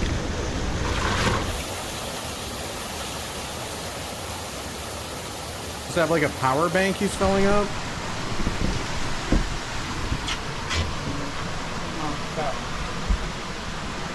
Oh, dude, I think it'd be so satisfying to be able to just like handle your shit in the middle of nowhere. Yeah. Okay. I aspire, bro. Water wheels for dark winter nights. I use it for 2-3 hours maybe. Mostly it's solar power. And then these three, they're not hooked up, you said? They're just extras that I was using until I put in the bigger ones. Yeah. I just haven't reconnected the little ones. Solar power and shit? 700 and something watts, I think. Those 3 there. Gives me all I need. And I've got a backup generator. I don't know if you know that. I hardly ever use that.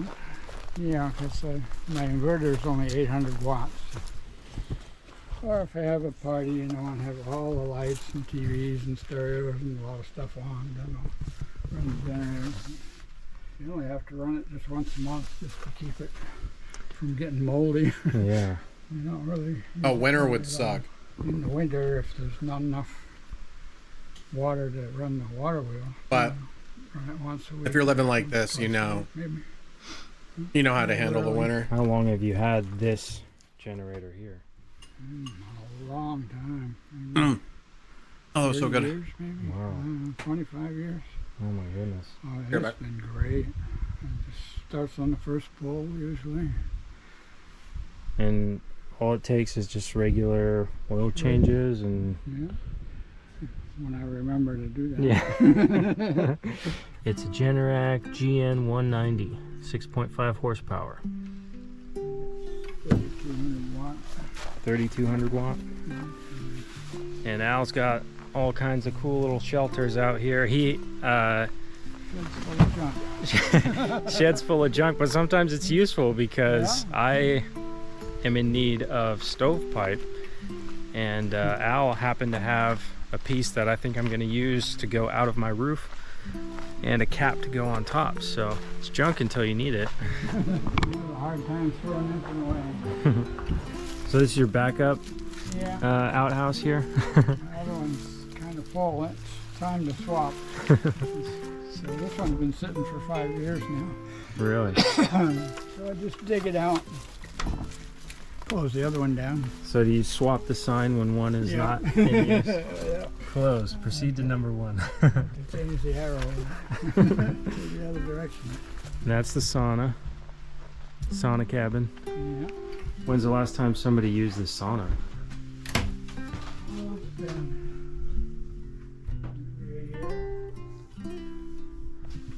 This stove here is dual-sided. That's how the sauna works? Yeah. All right. The back of the stove sticks into the sauna there. Heats it up. Yeah. Wait, dude has a sauna? I'm jelly. This place is so awesome, man. I gotta see it. Hang on. So this is the most replayed. The other direction. And that's the sauna. Sauna cabin. Yeah. When's the last time somebody used this sauna? Well, it's been It's got a sauna there that hasn't been This used for a stove here year. is dual-sided. That's how the sauna works? Yeah. All right. What? The back of the stove sticks into the sauna there. Heats it up. Yeah. That's pretty fucking sick, This dude. place is so awesome, man. So this is the what they would call the charge Regulator, controller. Charge controller. Yeah, Yeah. that's what I was trying to think of. Right. These are the ones to the roof. Oh yeah. So one's input, one's output right there. And the bottom ones, these go down into the battery bank. Mm. And it's just 4 golf cart batteries? Yeah. Vented to the outside so I don't get gases in the house. Mm. And you got your records here? Try to keep it a record of when I filled it. Sometimes it'll go a year and I'll forget. I think that's what hurt a couple of my batteries. I forgot they got too low. Mm. That's wild. This is when I replaced them. New batteries. They last about 10 years. So you got your charge controller, batteries. What's this here? And then from the batteries, wires up here, this is the inverter that converts the 12 So cool. Out here, Al. Yeah. Together. This is the original. Laptop He's got from photos chicken saved of barn. everything. Thinking you feed the fish or something. But he didn't know I had another piece of glass on the floor that the table was sitting on, so they were just going down and they didn't make it to the creek. Oh my goodness. 46. This guy's been off grid for 46 years. Holy shit, dude. Oh, Eruption. wow. That's a Mount St. Helens eruption. Up on top of the ridge up here. Oh, We sat up there and watched it. So what's your average daily energy consumption look like when it comes to electronics? Close to zero. Really? Well, I'm eating breakfast. Usually I have a laptop on and a radio. And then I don't use anything until 5 or 6 at night. And I have the laptop on, I watch the news, and when it gets dark, I have a few lights, less than 100 watts, usually at any time. Once in a while, I watch the big screen TV upstairs. The batteries will still power that for hours. I think he's just memeing about him being So the those beekeeper. 3 solar panels on the roof. Yeah, they pretty much give me everything I need. Just lights and keeping the laptop charged, and Yeah. that's about it. Mhm. Because your water is gravity. It's all gravity fed, no water pump. Great video, Diego. I should talk louder. I'm 82, actually. It's all wood, and cook with wood, and refrigerator is propane. How big's your tank? Your propane tank? I couldn't live. I could live alone like this, but being near society, like I don't want to interact with society, but I want it next to me. You know what I mean? Like I don't like my neighbors, but I'm happy that they're there. There's 7 gallons. If that makes sense. I can only keep a spare one. It lasts about driveway a couple weeks ago. 40 acres worth of down trees. They're falling down faster than I can cut them up. I got a lifetime supply. I don't want neighbors. I don't have to cut any light. It's hard to do. Yeah. That's crazy, man. Good for him, Pops bro. out the other end of the pipe.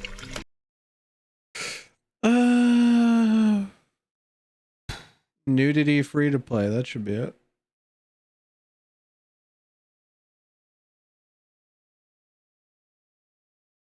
Well.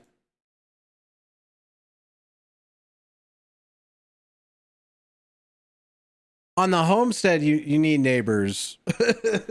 You're gonna run into shit where you can't do anything, but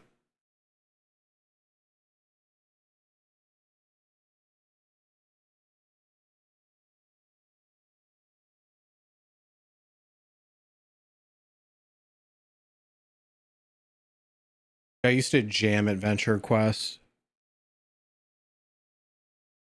Oh man.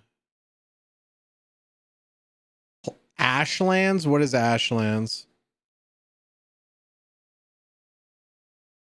What is Ashlands? Oh, Valheim.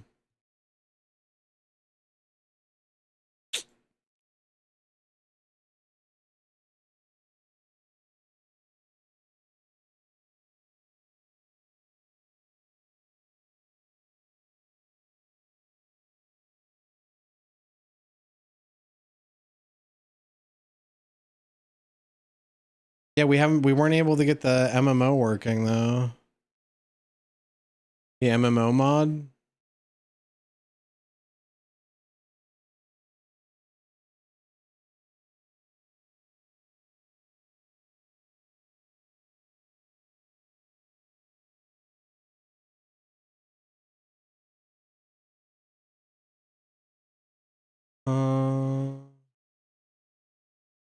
Dude, these videos keep popping up. This is Pandora, my 1000 rainforest vivarium, complete with lush tropical plants, fungi, and an established menagerie of creatures that live in a harmonious food web, a thriving tropical ecosystem within glass. But a major event is scheduled to take place in Pandora that is about to shake things up and change everything. I mean, this is cool, but isn't it also kind of fucked up?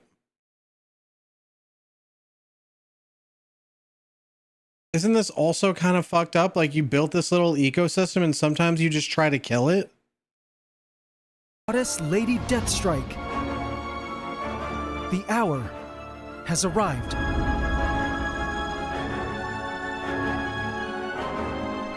Your spawn is ready to emerge into a brave new world.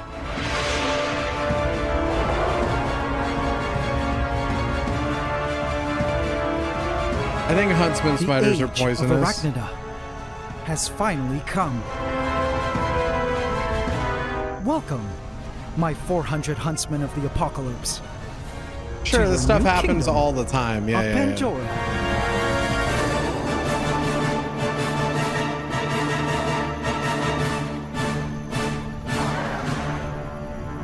Run free. He's basically playing God in like a very small space, right? And hit the bell icon. Welcome to the AC fam. Enjoy. Onto the fertile soils of Pandora, I placed the holding container of our giant huntsman spider. This is a huge terrarium, by the way. And her hundreds of newborn spider babies. Also removing the plastic that kept the horde of babies contained. And just like that, the historic introduction event of huntsman spiders into our rainforest was complete. Something I've waited weeks for. You see, spiders are some of the world's most important predators, and I knew they would surely have a great impact on this rainforest. I was so happy to see the spiders all inside. Pandora had entered the age of Arachnida. But before opening up this container to set Our Lady Deathstrike free, there was something important I needed to do first. Look at that abdomen. It was so skinny and practically imploded. She hadn't eaten for weeks during the entire incubation period, and all this time was 100% dedicated to protecting her egg sac until the arrival of her babies. Her last meal before this great fast was her ex-husband Kiro, whose crumpled remains still lay on the floor of her container. So, needless to say, Lady Deathstrike could eat a cow right now. Now, huntsmen normally eat insects, and there were plenty of insect prey here in Pandora for her to eat. But when desperate, huntsmen are known to eat larger trying to prey. eat? Yeah, so is So she. my fear was that if I were to let her go now, she might choose to go for the larger animals, namely the geckos and tree frogs of Pandora, which is okay, seeing as this tank is supposed to be an ecosystem, with creatures eating other creatures for sustenance. But I would prefer the vertebrates start breeding first, before they start becoming prey to other animals. So, my solution was to feed Our Lady Deathstrike some crickets now, so she could fatten up, and then release her. So she would from then on, hopefully, start eating mostly insects once free, and leave the frogs and lizards alone for now. I placed in a couple crickets.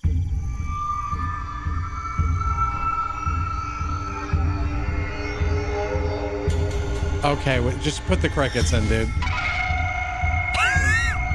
And with lightning speed, she instantly took a cricket.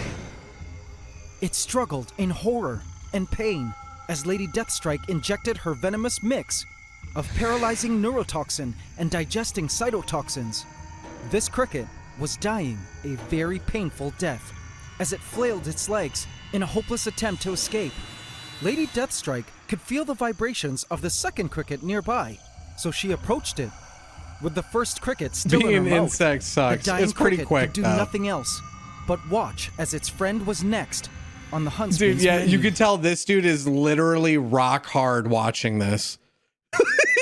you can tell this dude's entire personality is what's going on with this terrarium, dude. 100%. Like, this dude was torturing animals when he was younger, without a doubt. And now he's like, how can I make money off this? The cricket began to move, and Lady Deathstrike grabbed it with her legs and thrust it into her jaws for a lethal What else is she gonna grab it with, dude? injection. 2 crickets were soon going to be in Our Lady Deathstrike's belly. This was the way of the huntsman. Dude, it just skilled predators. It just with cuts to voracious him, appetites, and he's in front of the especially terrarium with his after giving hand birth like to this. Hundreds of babies who were watching their mom now through the glass. You just see and his learning back, through her example like his about dramatic this vital intro. skill of catching prey. The babies were all over the outside of the container, taking in the world Oh, I'm a around fucking them. child. Some had crawled onto the glass of the vivarium. Others had already begun to disperse and explore the lands. And soon Lady Deathstrike, too, would be able to join them in this vast and lush rainforest. But little did I know, things wouldn't exactly go as planned. I wish I could be a child, dude. Just fascinated by some random shit like this, like glory holes. I have a surprise for you guys. Turns out these spiders weren't the only ones having a grand homecoming today. AC family, this would not be the age of Arachnida without another player I've been waiting to add to our rainforest. Fellow tarantula lovers, this is for you. Within a holding container. He's so dramatic about it, bro. He's gonna do a panning shot to the tarantula. Lay another spider I caught from the forest in my yard. This is a tarantula. He just caught a tarantula in his yard? Oh, bro, what if he just went to like that? Which brings you to our next thing, our sponsor for this video, Raid Shadow Legends. Native to my area, and boy was she stunning. She was only about an inch long, but if she's the species I suspect, she'll only grow another inch. She's a dwarf tarantula species, perfect for Pandora. I released her into Pandora, and she instantly dashed to the opposite end of the tank. She stood still for a bit, which allowed me to take a good look at her, which I tried to appreciate as much as I could in the moment, because as a longtime tarantula keeper, I knew full well that there was a good chance we might never get to see her again like this, as she would be proceeding now to create a burrow into the ground, somewhere discreet, and only partially emerge at night to snatch prey coming close. Then, before I knew it, she headed straight for a clump of ferns on the eastern end of Pandora. Oh, we use cardinal directions when we refer to our terrarium. I can't get people I play MMOs with to use cardinal directions, and this dude's calling north, south, east, and west for his fucking terrarium tank. And climbed deep into the foliage. Over here by the rock. Fuck here, you, dude. Eating all the insects she could catch. Though I'd already accepted to never see her again, I had no idea that I was actually in for an interesting surprise later on.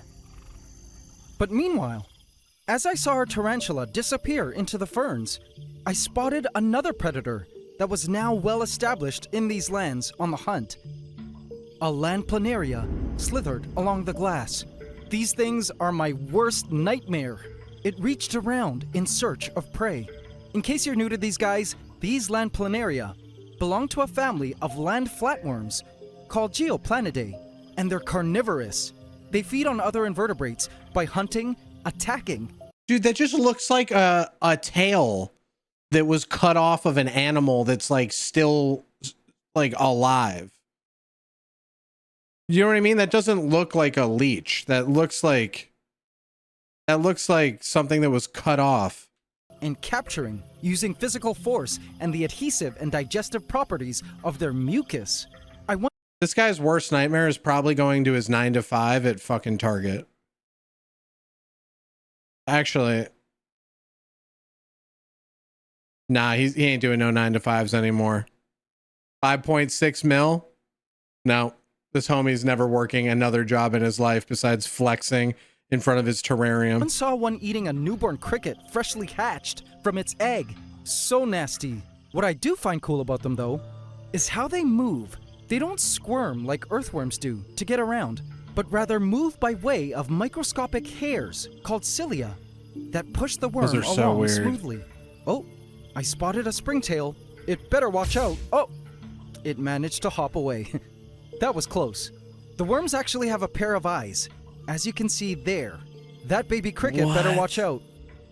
Owners of planted aquariums know about their relatives, the aquatic planaria, because they infest tanks and can be a nuisance, exactly like these land planaria are for terrariums. They just showed up one day, assumingly introduced via the plants, and were now a permanent fixture in the rainforest. But going back to the crickets, yeah, those are weird. As a herbivore and prey creature, they dominated Pandora. A massive female came stomping through the foraging territory of the marauder ants. She was fat, pregnant, and looking for a place to lay her eggs. At this size, she isn't bothered by... Why am I getting fucking Lady and the Tramp Italian romantic songs while I'm watching this fucking cricket trying to fucking plant her fucking babies, dude? Any of the ants in the lands, and is a true titan. It's actually quite amazing to see her standing next to a baby. The size difference is staggering.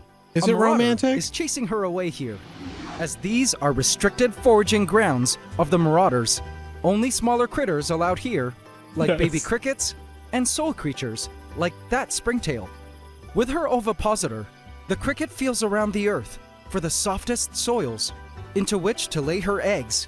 Newborn crickets, as seen with these white little guys, were still being born every day, at every hour. The cricket population was well on their way to being established. But then I saw a baby cricket running through a grouping of ants. Black crazy ants, along with a queen, were seen perusing the rocks. Look at them, searching for their next temporary encampment site. These black crazy ants were the Dark Horde, an invasive and dangerous species. Am I really watching this right now, dude? The fact that he didn't do a fucking orcish trumpet right there is so infuriating to me. For the ecosystem. They were also accidentally introduced to the vivarium by way of the plants, and I recently managed to get rid of a great deal of them. Why they have to be black and crazy? You know what I'm saying, guys? So, they were well on their way to reclaiming their dominion, because what I spotted next brought a sickening feeling in the pit of my stomach. You know what gave me a sickening feeling? The fact that you put 5 commas in a sentence when you were talking. My eyes widened when I spotted their main encampment. The Dark Horde had stationed themselves right in one of the pitcher plants. These pitcher plants were actually planted in attempts to control the black crazy ant population. And though they did a fairly good job at doing so, I feared the ants had turned the tides. You see, these plants are killed by nutrients in their soils, as they've adapted to survive in nutrient-poor growing media in the wild.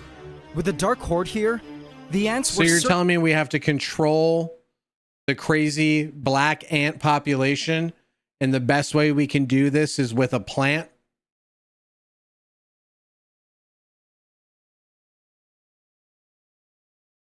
Where have I heard this before?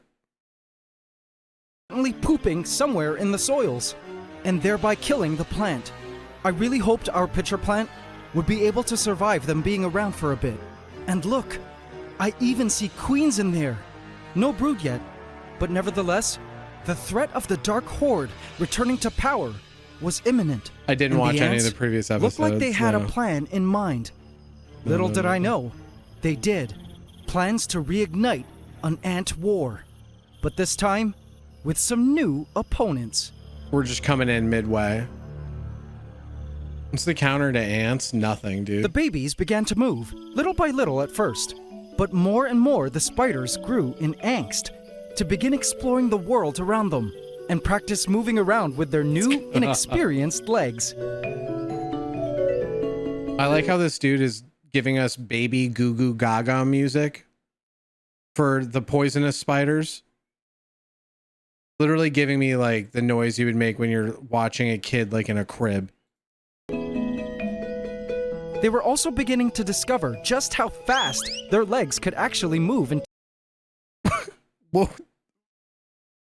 around with their new, inexperienced legs. No, run it back. The babies began to move, little by little at first, but more and more the spiders grew in angst to begin exploring the world around them and practice moving around with their new, inexperienced legs. They were also beginning to discover just how fast their legs could actually move and take them.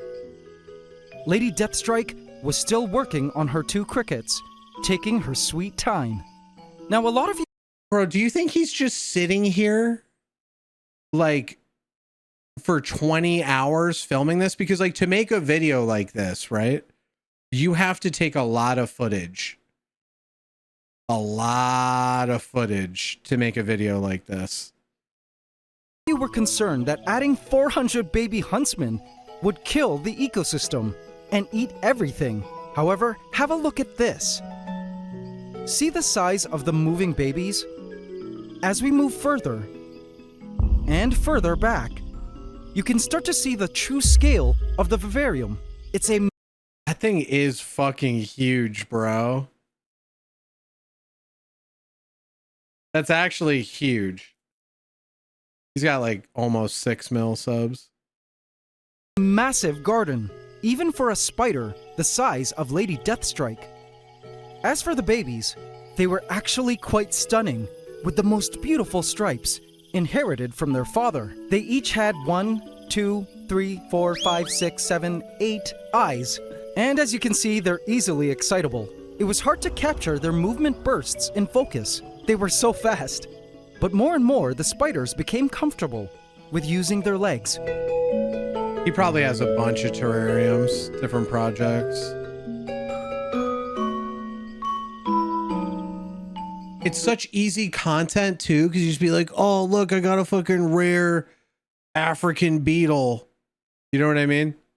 That I'm introducing to the fucking sand dune pit. For now, most of them preferred being close to mom, but eventually, their instincts would kick in, and each of these spiders would wander off into the rainforest with hunger. Taking care of small animals, but he's not taking care of them, sweetheart. He's not. He's literally offering them up to the gods and just videotaping them dying or living. Being their greatest motivation. He's not taking care of spiderlings. He is taking care of them before he introduces them to the terrarium, like in the little containers and stuff. Like, I guess. Sprinting through the moss. And lo and behold, a spider had already captured its first meal. A baby cricket. How amazing! Pandora was a literal buffet for the spiders, with a ton of these baby crickets everywhere. I watched as more and more spiderlings began to wander off into the wilderness. Why am I getting dubstep drop? I couldn't imagine what it must be like for these new spiderlings. So tiny, and everything around them so huge. I mean, look at those water droplets on the moss. They look like massive glass boulders next to the spiderlings. I spotted another spiderling that had captured a cricket. Great work, spider. Guess they call them huntsmen for a reason. As it ran off with its prey, my eyes suddenly spotted a tiny ant. What is that? It was so small, and a species I didn't recognize. Don't worry, guys. It's too small to be a fire ant, I think. Anyone know the species? Don't tell me the fire ants are back. Anyway, over the next few minutes, I sat to watch the action as baby crickets came closer and closer to the hungry huntsman spiderlings. There was actually a lot of different prey the spiderlings could choose from, other than the crickets, like this tiny mite, also an arachnid. A cricket approached a spider, and I watched as it passed it, not knowing of the spider's presence. It was searching for moss to eat. It was lucky to escape death. Another cricket came dangerously close to spiders at the container, but it too, luckily slipped away, unharmed. And then there was this cricket, also looking for a desirable clump of moss to munch on, but slowly made its way towards a spider. Yeah, like this dude's making money off it, but there's like a lot of people that have setups like this that like it's just a hobby. Waiting in ambush. Then, in an instant, the spider had lunged, but the cricket was fast and got away. That was crazy. Bro. Catching these very athletic baby crickets would take some serious skill and practice. It was a balance between knowing when to keep still and knowing when to pounce. I knew the spiders had the instincts within them to eventually become skilled at hunting and living up to their name. Some had already captured their first meal, having successfully passed their first test to surviving the Pandoran wilderness. They would also need to learn how to avoid becoming prey themselves, as there were plenty of predators that could eat them, including the land planaria, which could now smell them all around. To be completely truthful, the majority of these spiderlings would not make it to adulthood. How many of them would was something only time would tell. Meanwhile, they had plenty of food to fuel their growth into adulthood and become one of Pandora's most fearsome predators in the food chain. As for Lady Deathstrike, I expected to release her when she was completely done. If he didn't add any noise, it would just be him breathing. Done eating the next day. But little did I know, my ultimate plans for her release would not quite go as expected. Speaking of fearsome predators, another top predator of Pandora caught my eye. There in the plants. If you weren't looking carefully, you'd miss her. It was our Green Reaper, Pandora's resident praying mantis.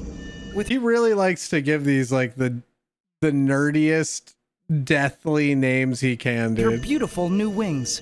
She was. Oh, it's the Green Reaper. Oh, it's the fucking Night of Death and Horror. Oh, huge. Like a little caterpillar comes up. Oh, it's death by 1,000 needles. And for sure hungry now, since she had just molted. I was awestruck as I watched her swaying back and forth as she strutted forward in the most mantis-like way. Uh-huh.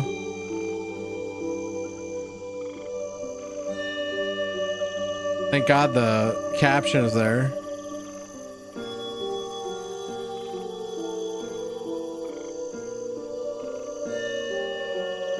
Is there a reason why they rock? That's just how they get down. And then, to my surprise, leap. Wow, I had no idea mantises could leap like that.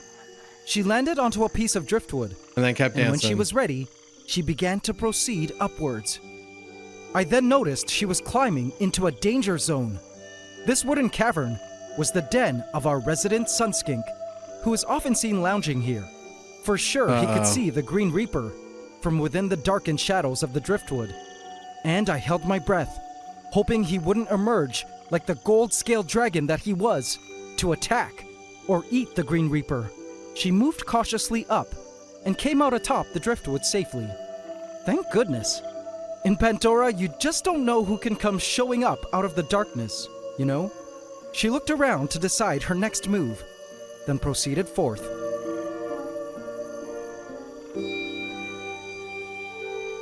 The darkened shadows I tried my of the best driftwood. to really enjoy seeing our Green Reaper living her life out in the rainforest, because sadly, she wasn't scheduled to live very much longer.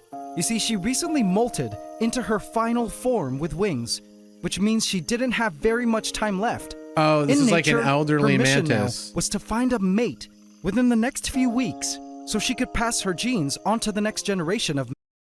But unfortunately, I'm an evil god, and I didn't buy her a male mantis. So she's going to live alone and by herself until she dies. By herself, just like you. But she's in Pandora. Mantises. I've always been sad at how short the lives of mantises were. But so is the sad reality of praying mantis life. Let's hope we find a male for her before she ultimately reaches the end of her life journey. True, valid, Cole. Night fell in Pandora, and the misty air. Bro. He's got the backlight behind it, dude. He's really pulling out all the fucking the stops. Blanketed the lands, covering everything with dew.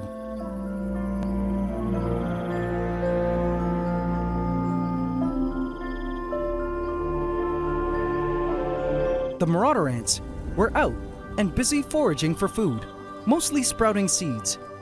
I'm really proud of this ant colony for surviving all this time against 2 invasive ant colonies in their lifetime here, namely against fire ants and the black crazy ants.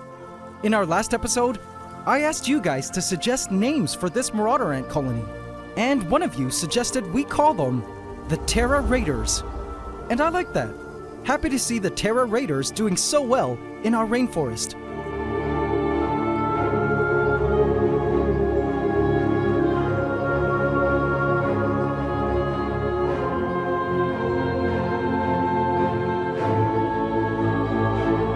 Our newest ant resident in Pandora, an orange carpenter ant, was spotted wandering the ferns in search of food.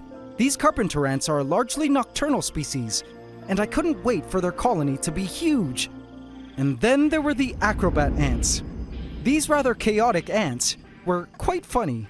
They were introduced to the vivarium by way of the vines, and now were everywhere, in constant threat pose, with their gasters held high above their heads, ready to spray formic acid at any moment. They were very small ants, but full of bravado and confidence, as they inspected every crevice and corner, even attacking random imagined threats in darkened corners.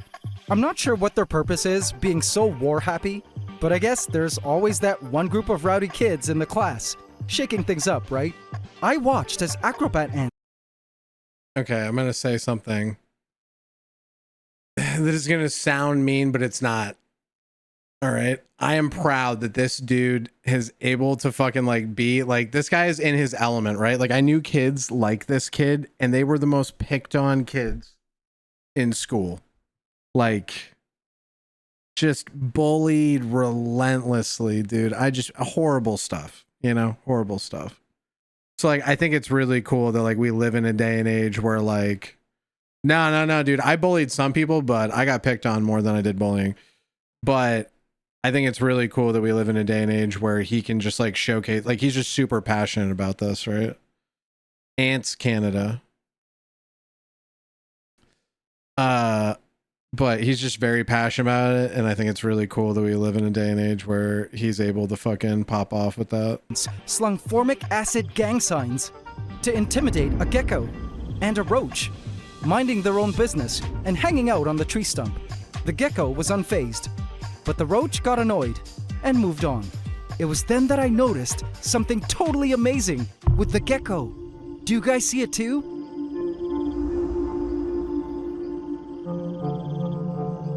Look at her torso. She was pregnant. You can see those 2 light-colored bulges through her skin.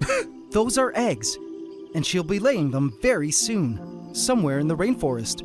I couldn't wait to finally see baby geckos running around. I spotted a huge snail sliding along the driftwood, and I smiled because this was the same snail we spotted many episodes ago, but back then it was much smaller. Upon further research, this snail is a well-known invasive known as the horntail snail that has conquered many tropical forests of the world. Another resident we haven't seen since part 6 was the huge Madagascar hissing cockroach I found chilling behind the moss wall. Happy to see it's still alive and well. I spotted a millipede in the Talanja, some tree frogs, and up high in the canopy, our green reaper feeding on a huge dubia roach. I was happy to see her enjoying her first meal as a full adult, and also happy to know that there was finally a predator large enough to prey on the huge adult roaches.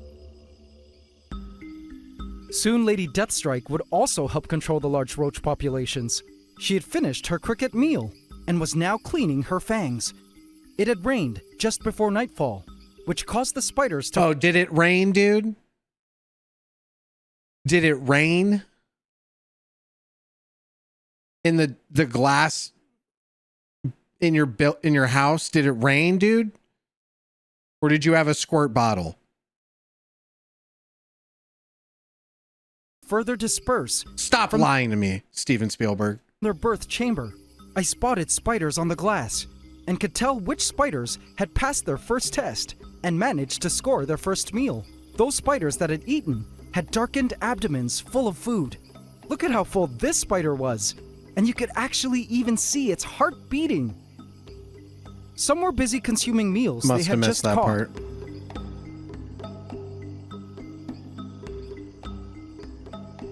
A newborn cricket was wandering about, perhaps only a couple minutes old, and luckily the spider it came in contact with had eaten and wasn't interested in it. It was then that I noticed webbing. Under the ferns, an underground tunnel had been excavated at the place our new tarantula was last spotted. How awesome! She's been busy. Happy to know that there was a chance we might see her after all. Her tunnel actually had a second entrance here, and her burrow was a U-shape. Adding all the arachnids was so far going smoothly, and that made me quite happy. I couldn't wait to release Lady Deathstrike to join her babies in the rainforest the next day. But before heading to bed, a commotion caught my eye over at the tree stump. The black crazy ants were on the move and up to something. I spotted a dwarf ant moving along the stump, but it was moving faster than usual. Something was going on here, and as I looked closer, I discovered what was happening.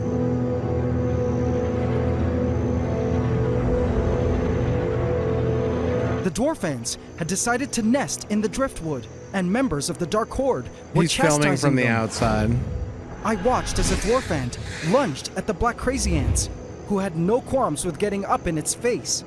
Back off, the dwarf ant threatened. The black crazy ants didn't budge.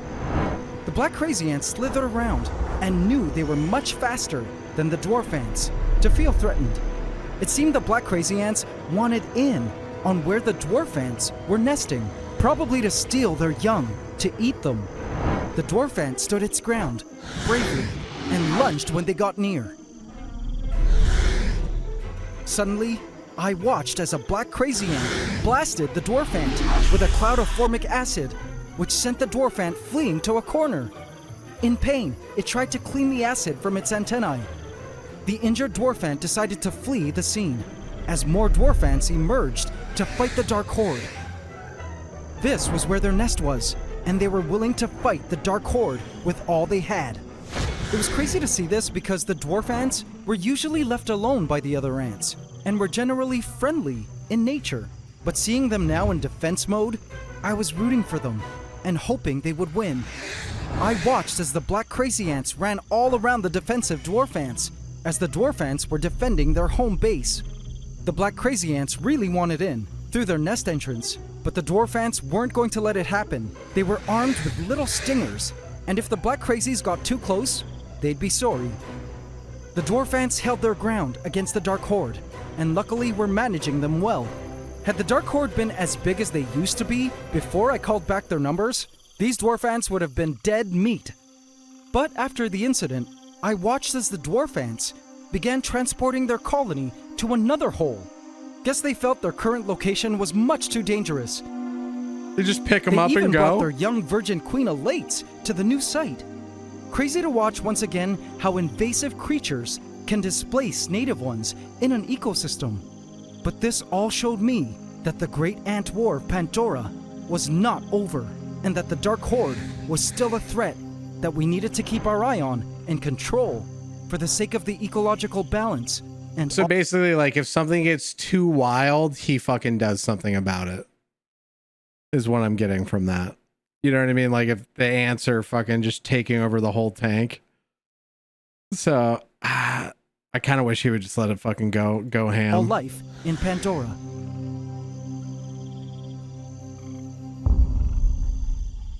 By morning, Bro's God, the sun dude. came streaming in to bathe the forest with a warm golden light. As I watched the lights dancing upon the plants, Bro, are you trying to fucking get my meat hard? Or are you filming a terrarium?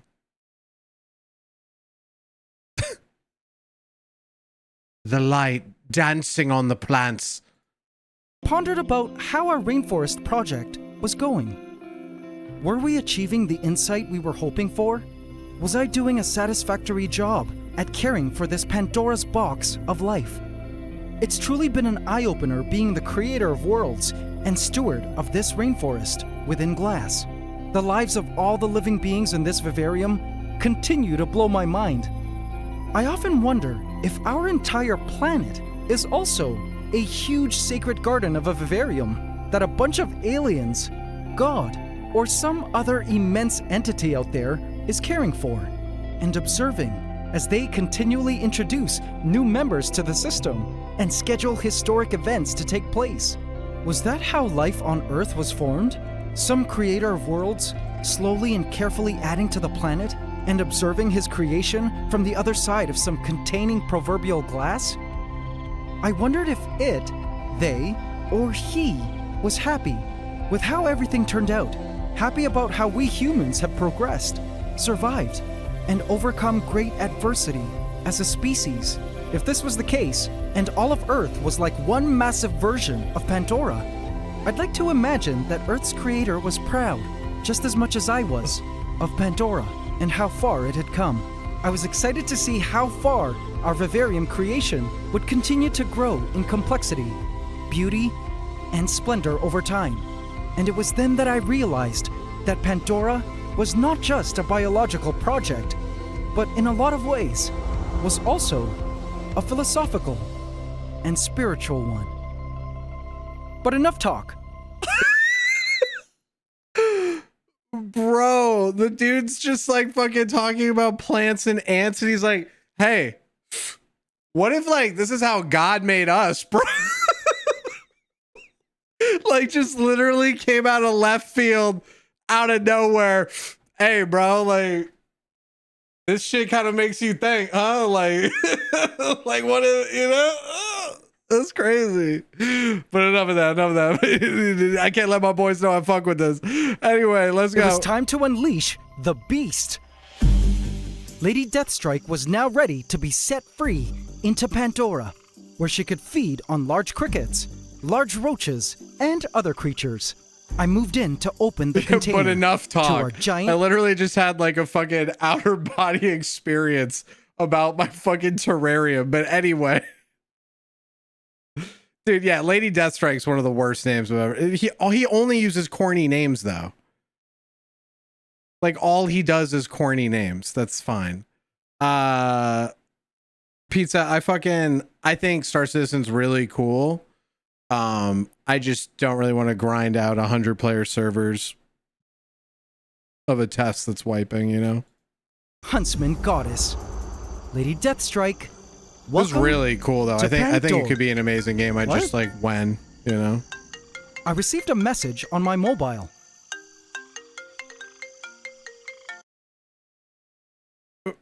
Like what the shot with the wife beater, dude. From Exotic Slayer. Hey yo, Ants Canada, it's Exotic Slayer. Remember me? Wait, Exotic Slayer. That's that dude that used to he has all the spiders, right? I could tell. I remember by his voice. He just has spiders in containers, and he just talks about them all the time. Well, if you don't, then I'm the one that snuck into your ant room about a year ago. Not something to be proud of, to be remembered for. Sorry about that. But anyways, I hear you're looking for a male praying mantis. Man, you won't believe this, but I actually have a friend named JP who actually lives around your area. And he just said he found a male praying mantis. What a coincidence. And he also said that he doesn't know what to do with it. So, ding ding ding, I will get him to send a praying mantis to you right now. Peace, man. Whoa. Okay. Change of plan. We had some important order of business to tend to, AC family. Hang tight, my Lady Deathstrike. You'll be set free here soon. My. Well, what have we here? Why, hello, my Grey Reaper. Stop. So he's gonna fucking introduce this thing so it can what? Get eaten by this mantis that's about to die? So nice to see you. I've been waiting for your arrival for a very long time.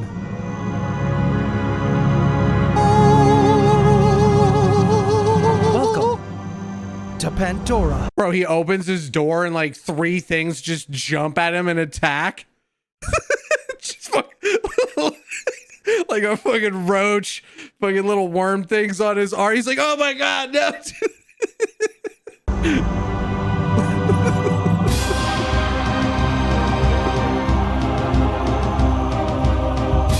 I have someone special I'd love to introduce you to. Meet your ultimate fate. The Green.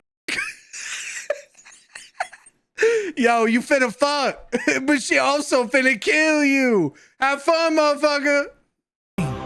Hey, don't blame me, blame that dude. That shit's fuck. I didn't make you like that. Vote in my community tab to. This is pretty fucking cool, dude. I gotta give credit where it's due.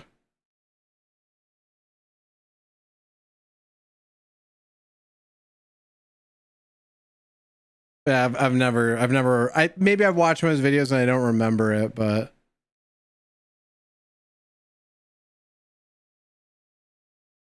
very, very cool.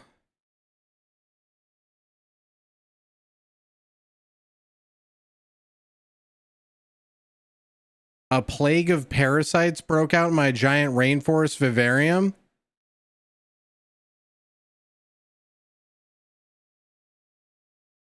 Dude, the thumbnails.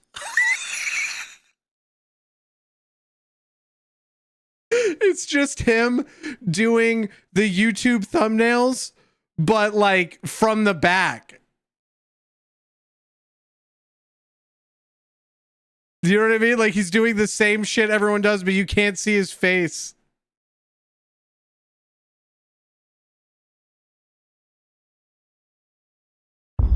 Welcome to Pandora, my 1,000-gallon cloud rainforest vivarium.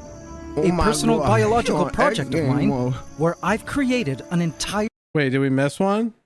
Epic! Yo, thank you for the T2. Bro, you suck. Just stop talking. I'll do it.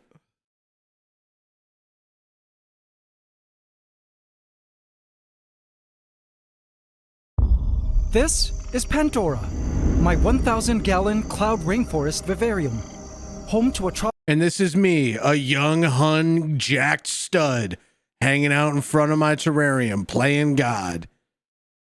tropical ecosystem within glass that grows more and more beautiful, complex, and biodiverse with each passing day. But one of the top predators in the ecosystem is the Green Reaper.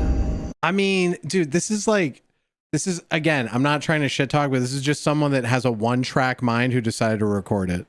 I have like a friend who's super into insects and plants, and like if someone would have just recorded him in the fucking greenhouse, it would be like this. Not the production value, but you know, like, have you ever met someone that's fucking really into insects and wildlife?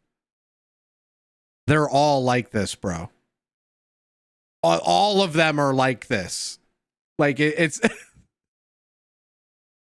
like they're just so like hyper fixated on all of this shit as a collective. This beautiful praying mantis, who is so fat right now and can hardly breathe, and you're about to find out why. She got her fuck on. It's been the craziest 24 hours that I actually haven't been able to sleep. He's just staying up doing Adderall, watching his terrarium.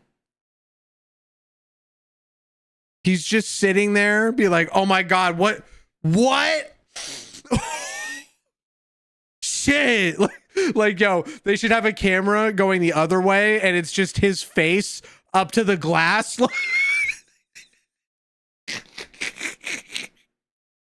When you guys see what happened, you'll understand why I call it the biggest crisis in the history of Pandora. It all started yesterday. I like how he's like dramatically holding the doors, bro. You'll understand why I call it the biggest crisis. I gotta keep the terrarium shut. I can't interfere. In the history of Pandora. It all started yesterday with the introduction of our Green Reaper suitor.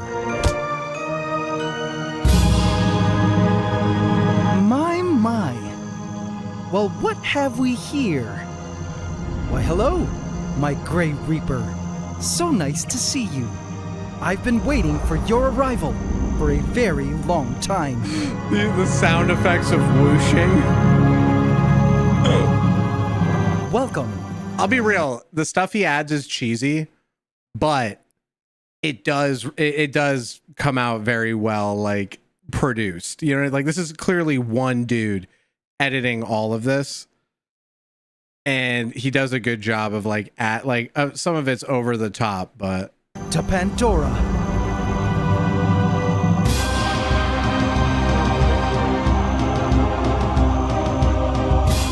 I have someone special I'd love to introduce you to. Meet your ultimate fate,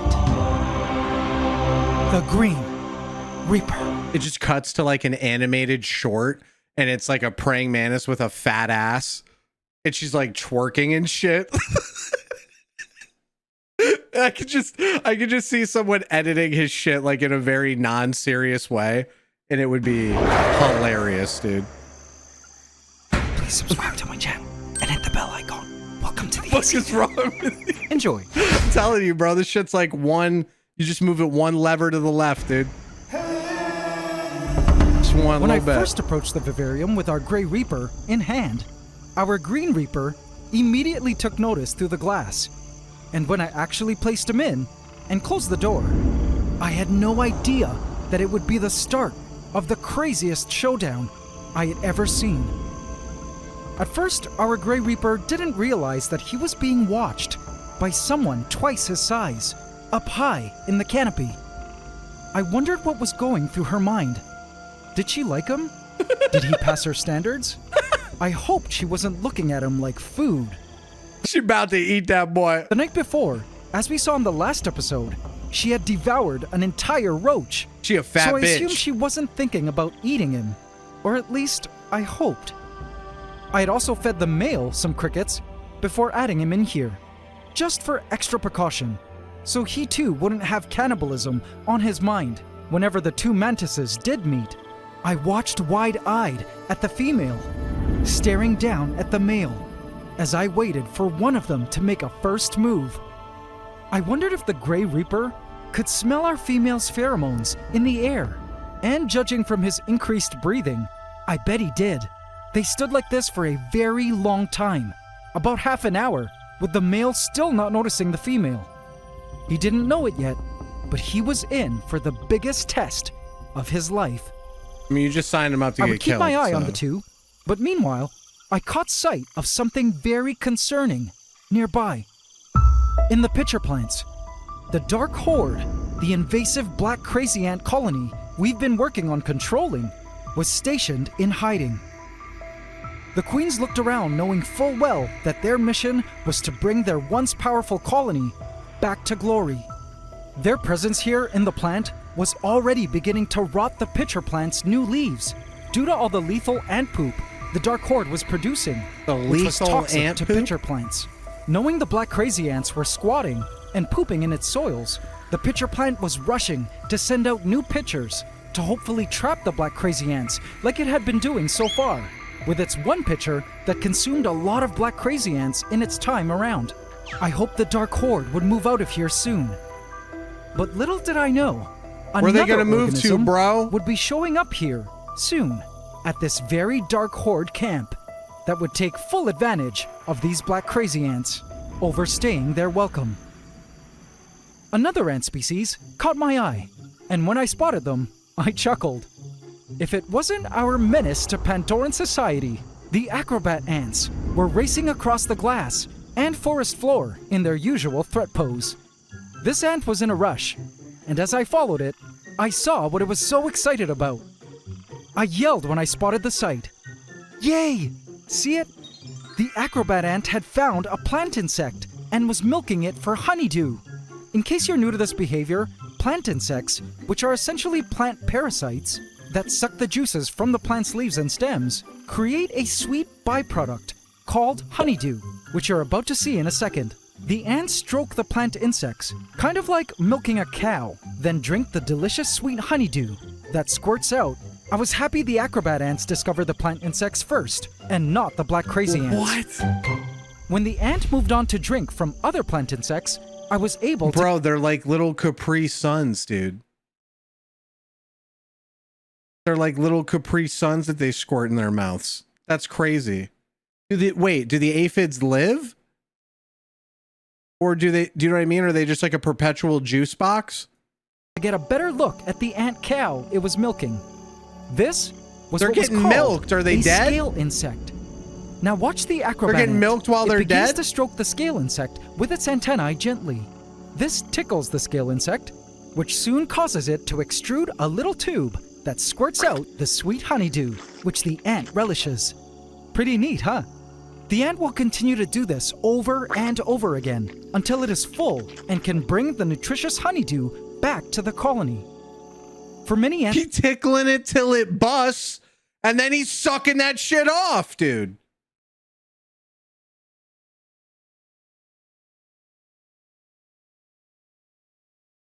That's respect. Game recognized game.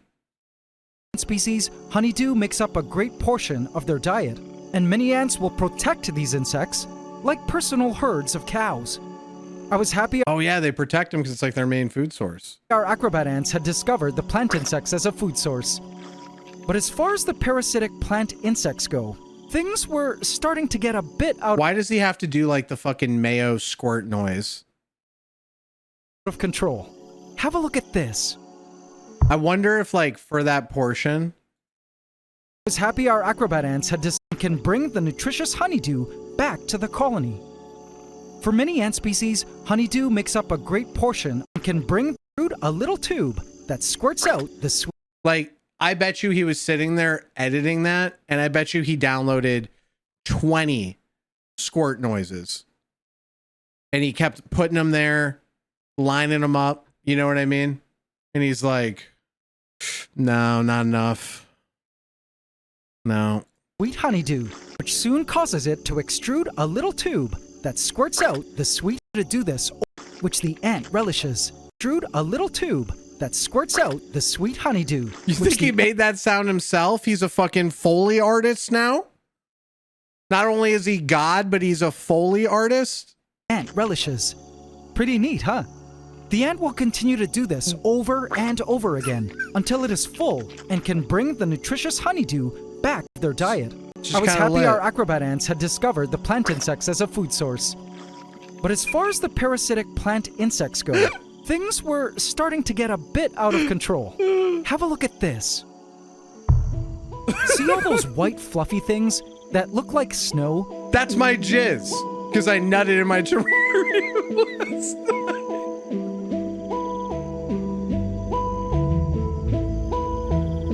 I need to stop. Those are mealybugs, another type of plant insect. They look like wool on the asparagus ferns. Up close, they look like this. Now these plant insects also produce honeydew, but it seems the ants haven't really discovered them as a honeydew source yet. They look pretty cool, but they do produce really quickly, and they needed to be controlled. So my solution was this mealybug assassin. She's a lady beetle whose diet consists of plant insects, like the mealybugs. I released her into Pandora, and she instantly flew away. I hoped she would survive and help control the quickly spreading mealybugs.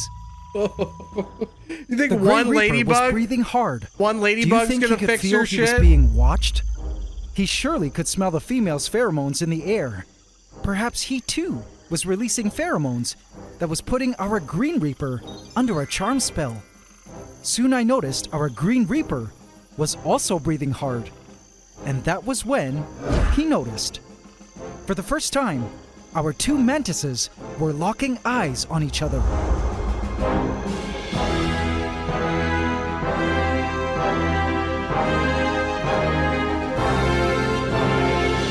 Right, because before I'm about to fuck, I want trumpets playing. He instantly began to sway. I was honestly so scared for him, and I wondered what could possibly be going through his mind right now. This was actually the first time I'd ever seen the praying mantis courtship or mating ritual. One thing's for sure, that Green Reaper's stare was terrifying. He stood still. What on earth would happen next? Who would make the first move? And then something really unexpected. Yeah, this moment of them staring at each other was probably 5 hours long. And he just had to sit there watching it, you know, with his hand around his meat or whatever he does, just watching it. Happened. Movement of the Spanish moss. The Green Reaper began to minutely wobble the Spanish moss on which she hung.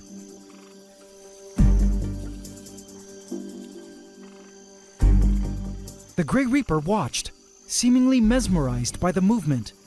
What was our male going to do in response?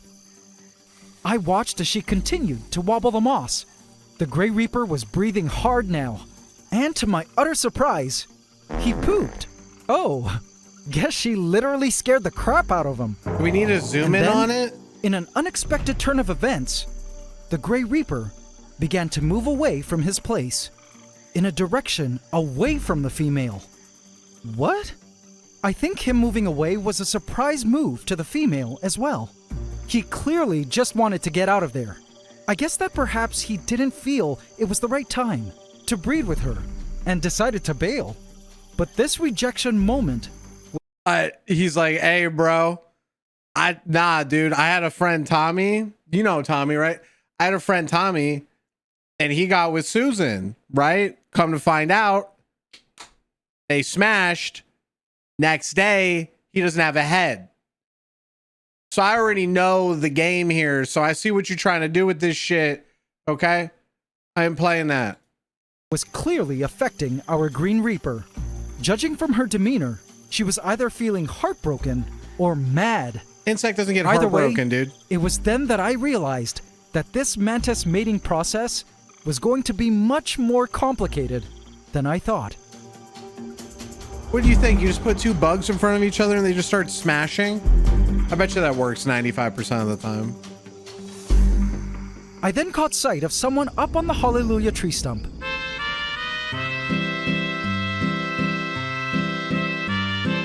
It was our resident sunskink. What's up, Shadow? How you doing, bro? I believe him to be full grown now, and I often marvel at the new shape of his body, the speckles on the side of his body, and how he just lounges around, knowing full what's up with well the that he Mexican runs the noise rainforest for the slang? as the apex predator. By the way, guys, he still needs a name. Let me know your name suggestions for our golden dragon here. I'm also looking for a female to pair him with, so we could one day have a nice family of sunskinks running around the forest. I spotted him looking at something flying all around him. He wanted to eat it. When I saw it land, I discovered it was Pandora's damselfly. She was so gorgeous. Look at her. Her face was so pretty and actually looked like an elegant lady. No wonder they call them damselflies. I loved her color. We actually watched her grow up since she was just a little nymph in the waters. Now, I was always sad that she was the only damselfly flying around here in the rainforest. But that was until I spotted this. AC family, you will love this. Into the Blackwater Pond we go. Bro, I can't. Dude, like, I just see water running and I just imagine he's like fucking pulling a little cup.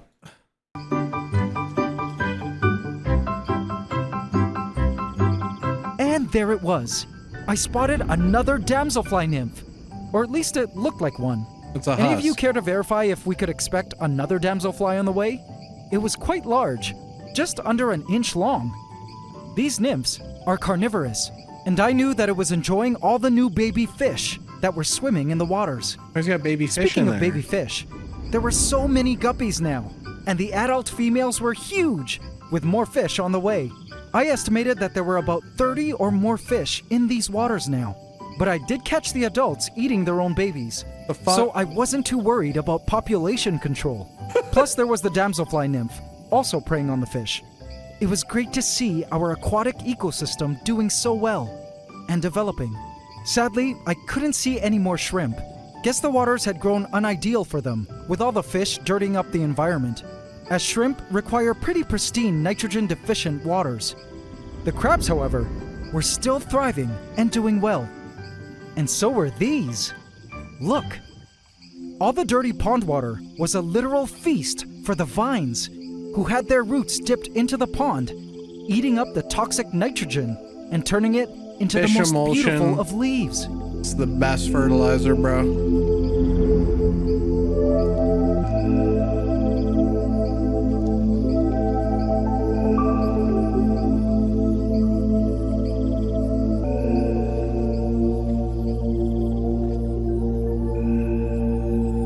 Vines were now sprouting up into the canopy, even against the top mesh. I couldn't wait for the canopy to just be full of these green vine leaves. Oh yeah, I completely agree, Feed. Completely. I looked back at our Green Reaper, and she was still staring down at the male, who was standing completely still now. It's been It was 7 then that hours. I noticed how shiny and iridescent the male's wings were. See it? He had the most beautiful metallic sheen to his back. I wondered if this iridescent shine looked attractive to the females, perhaps reflecting wavelengths of light that the female mantises could really see well. I really wanted our male to be her knight in shining armor, but I wasn't going to rush this process and allow him to do his thing. The female attempted the swaying technique in attempts to get his attention, but he had no reaction to her attention-seeking tactics. She then started to shake the Spanish moss harder, which eventually caused the asparagus fern he was on, which touched the moss, to also shake. After several minutes of vigorous shaking, to my surprise, she turned away. What? Guess she lost interest in him, as I watched her make her way up the Spanish moss. And then, the cutest thing, she looked back to check on him. He was still not moving. She continued up again, and then, "Are you sure you're not coming?" all I'm hearing is the song, "No, this ass fat, I ain't lying." Like, you know what I mean? Just some dumbass fucking song playing. He definitely wasn't going to pursue. She proceeded up the moss further. Oh man, dude. Are you sure? Looking back a third time. Nope. Not moving. Nah, he And about his hilariously, paper. A He about his fourth time. grind. You sure? Crickets. And a fifth time, just in case. Are you sure? The whole time, our Grey Reaper was not willing to budge. Yo, stand your ground, and dog. just stood there, breathing hard. You know you're She about to looked at die, him dog. 1/6 and final time before proceeding on her way in the opposite direction, high up in the canopy. I couldn't believe this arranged mantis marriage was not really working out as easily as I thought. I figured breeding the mantises would be a lot easier, but I guess not. Poor green mantis. I suspect she was totally willing. Grey Reaper, what gives? Come on, bro. We're invested, dude. It seemed like an ordinary beautiful night in Pandora as the nightly mists filled the land.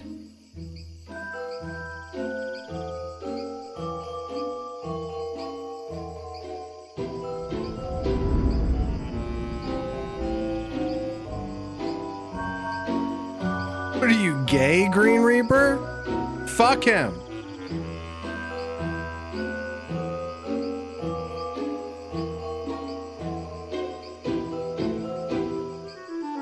I always felt Pandora had a totally different vibe and spirit at night. And indeed, the team of Pandora nightlife was different from that of the day. The male was surprisingly still in the same spot He's as just he been was there for like hours 7 earlier, hours, bro. still unmoving.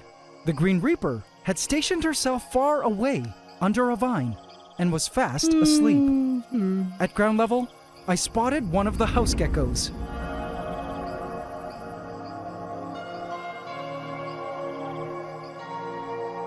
Such cool toes that help them stick to the glass. Gecko toe pads are equipped with microscopic hook-like cells called adhesive lamellae, which allow the geckos to stick onto the glass. We saw in the last episode that at least one of the geckos was pregnant with eggs. I couldn't wait to finally see baby geckos running around. Rocksteady, our resident rhino beetle, was on the move, probably looking for a female to breed with. And indeed, I'm looking for a female for him. The Terra Raiders, our marauder ants, were busy foraging for food. Up on the glass, I was surprised to see this, a huntsman spider, and it was pretty big. Look at the size of it compared to my finger. Don't worry though, this was not one of the baby huntsmen released in the last episode. This was a juvenile huntsman I released way back in part 6 during the Legacy Gaia event. The 400 or so baby huntsmen from the last episode were still small, but slightly larger than last week. I hoped at least some of them would survive into adulthood, but I knew it would be a long journey for them to reach their full size, assuming they managed to escape being preyed upon. Speaking of adult huntsman spiders, their giant beastly mother, Lady Deathstrike, would be added to Pandora once the mantises finished mating. A precautionary measure Well, a bunch of them in die, case she would though, want so. to prey on the male mantis before doing his deed. I spotted a jumping spider sleeping in its silken burrow in the stump, and Stanley, our bush cricket, up high in the canopy, looking for leaves to chew on. The roaches were also out and about, looking for edible matter to feast upon. I spotted the tree frogs, awake and ready to begin their night's hunt. Hi, Kermit.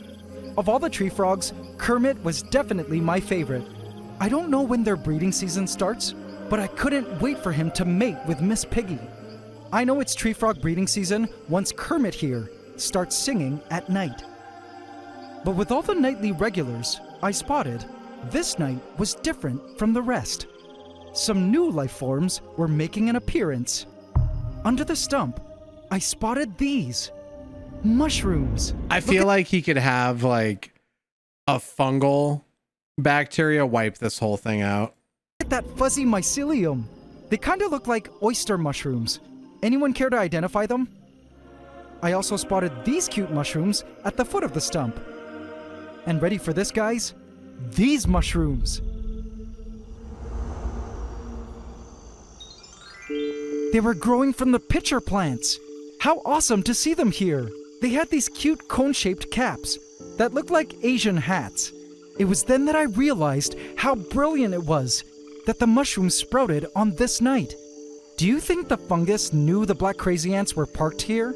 These mushroom caps were surely sending out its spores now, especially when it rained, which would then fall onto every member of the Dark Horde, and the ants would thereby assist in spreading its spores to new areas of the rainforest whenever they moved out.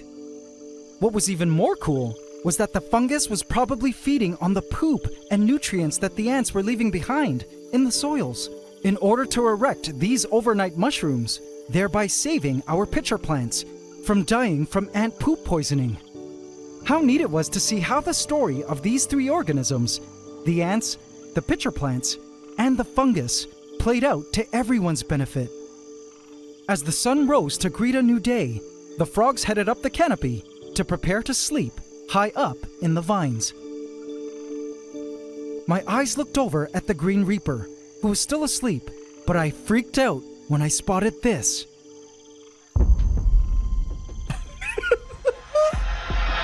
Our male Grey Reaper was climbing the Spanish moss with his eyes locked right at the Green Reaper.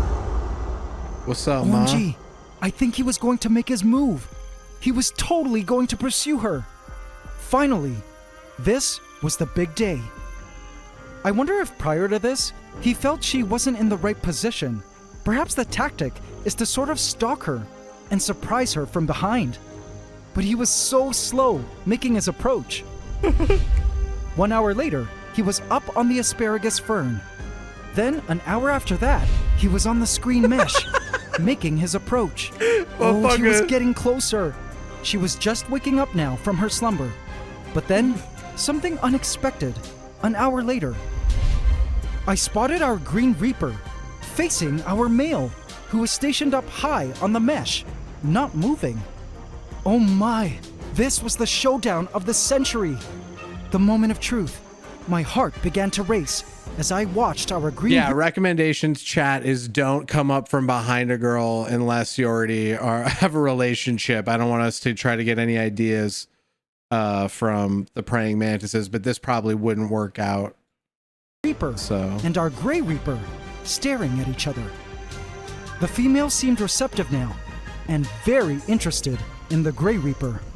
What type of interest, however, was the ultimate question. The suspense was killing me. I kind of just want her to take his head off. Like he would make a video about it no matter what, right? So like if it did just take his head off, he has to show it. Like he's going to show it. It's not like he's not going to show, right?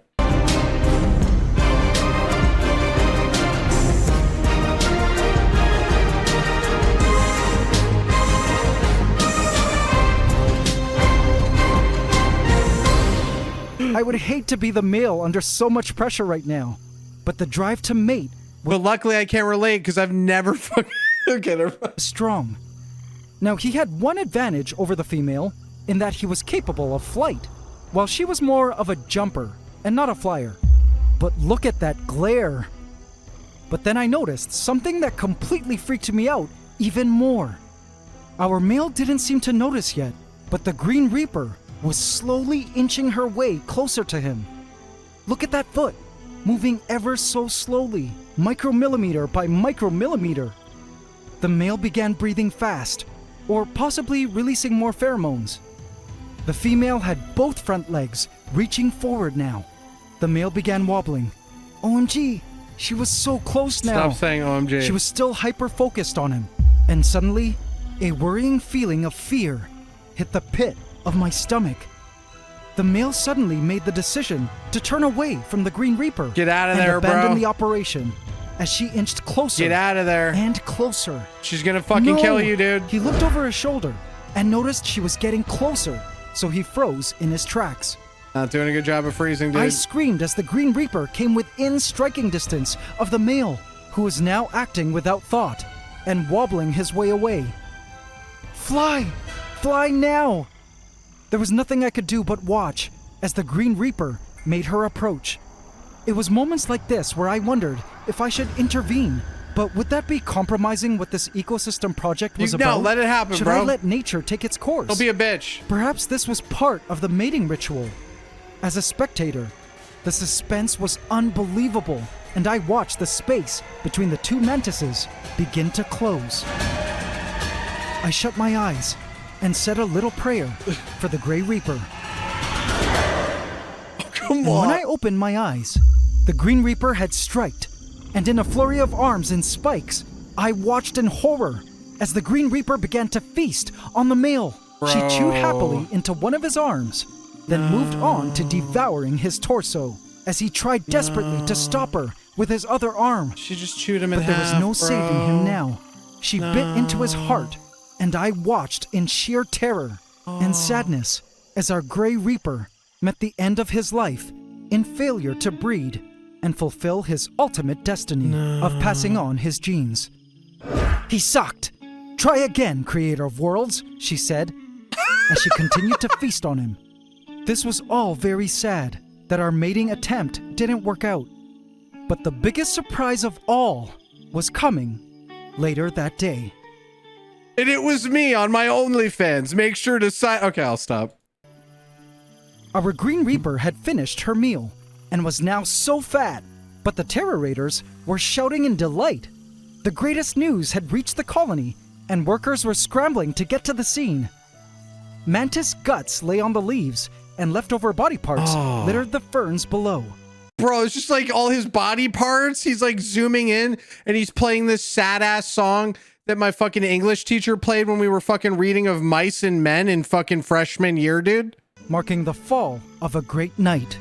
The Terra Raiders were on site, ready to take home the feast of leftover. This is like the most depressing song, just because I know it from school. For Grey Mantis body parts.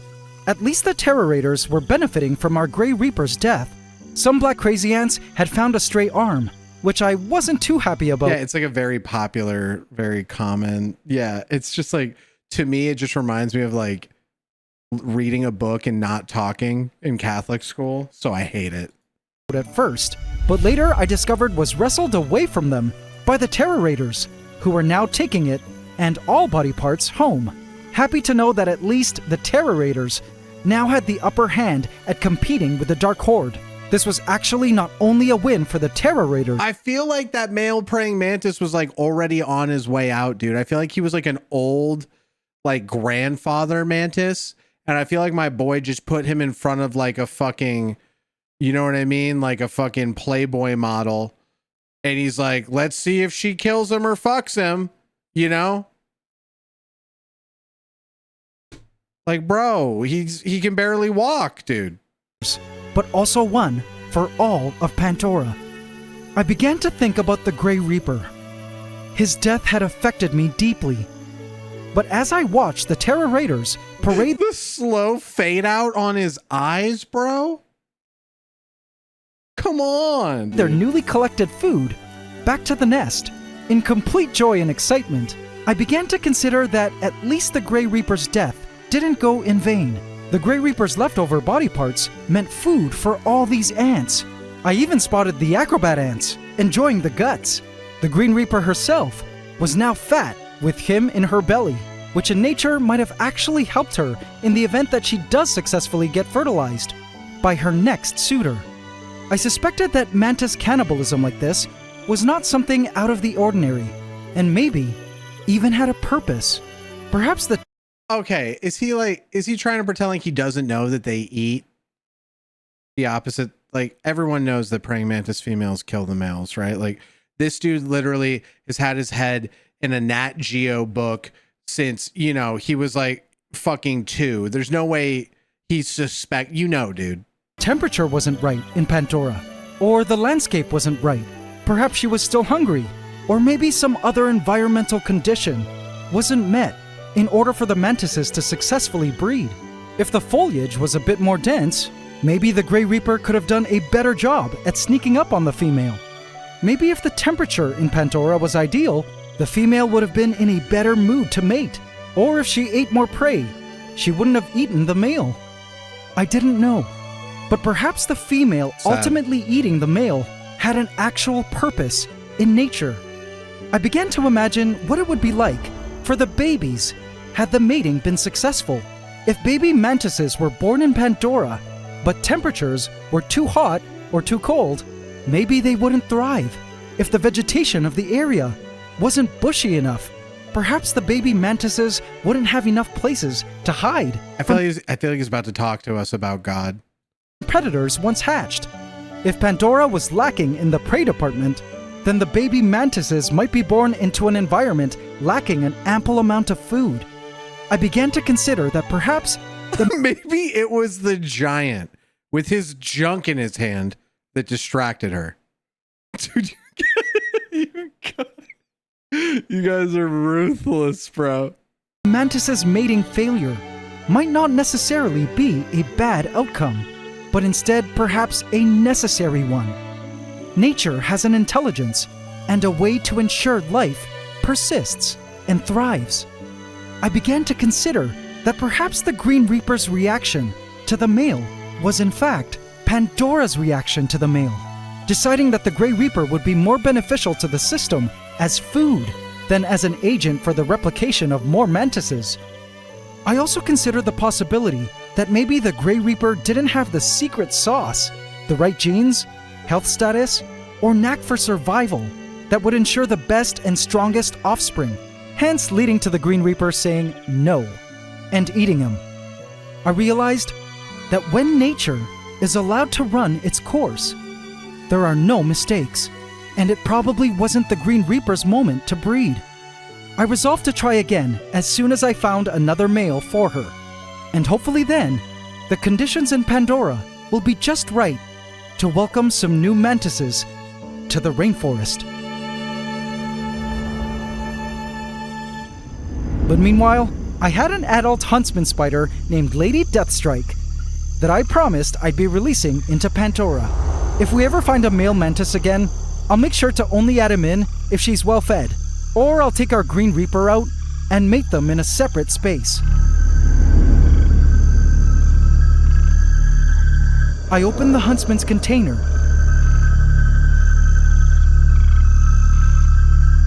and left it there for Lady Deathstrike to come out on her own time. I left Pandora to be for the rest of the day.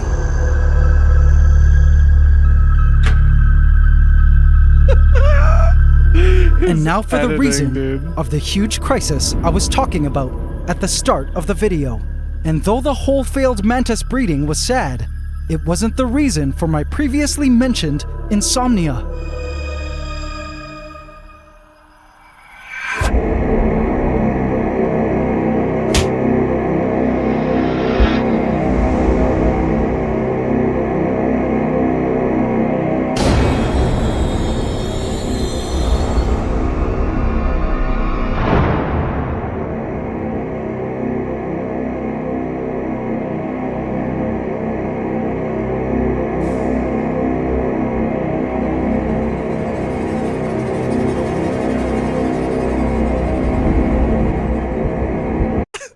Dude, I just want him to like fog up one window and just draw a dick and then end the video. Do you know what I mean? Like I just want him to do some real fucking like not serious shit because he's like going way too serious. So I want him to like give me a little light in the mood note here, bro. You're fucking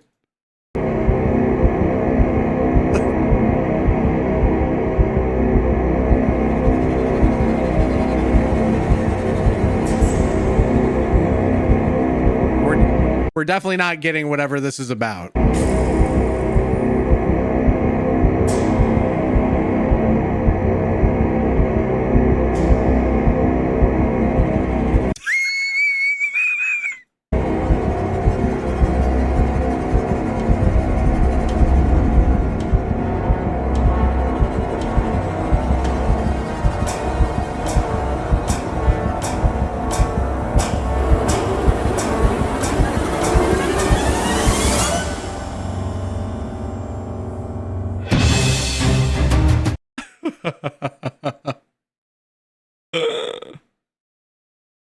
Casually turning your house into an average Australian home.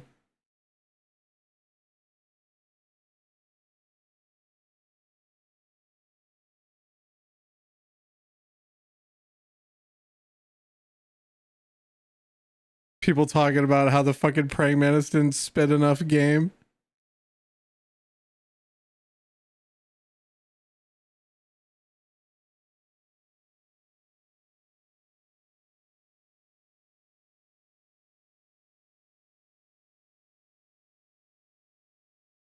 Your Rainforest Vivarium Project series is better than Netflix.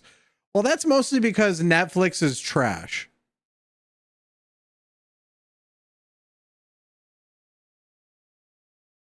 I actually yelped, "Oh God," while at work when I saw Pandora's box was left open.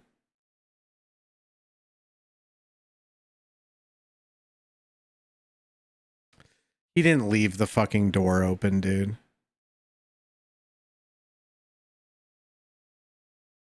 Netflix blows, dude. I'm sorry. Also, you know what? Netflix doesn't blow. I'll take it back. Netflix is not increasing in quality as I am having to increase in paying for it. How about that? Netflix is probably the same it's always been, but I have to pay 3 times the amount of money for it now. So, don't really feel like I'm getting a quality increase with the price. No, it's $22 now. They've raised at like Netflix is like 22. Dude, like all of them are going in the 20s a month. Yeah, dude.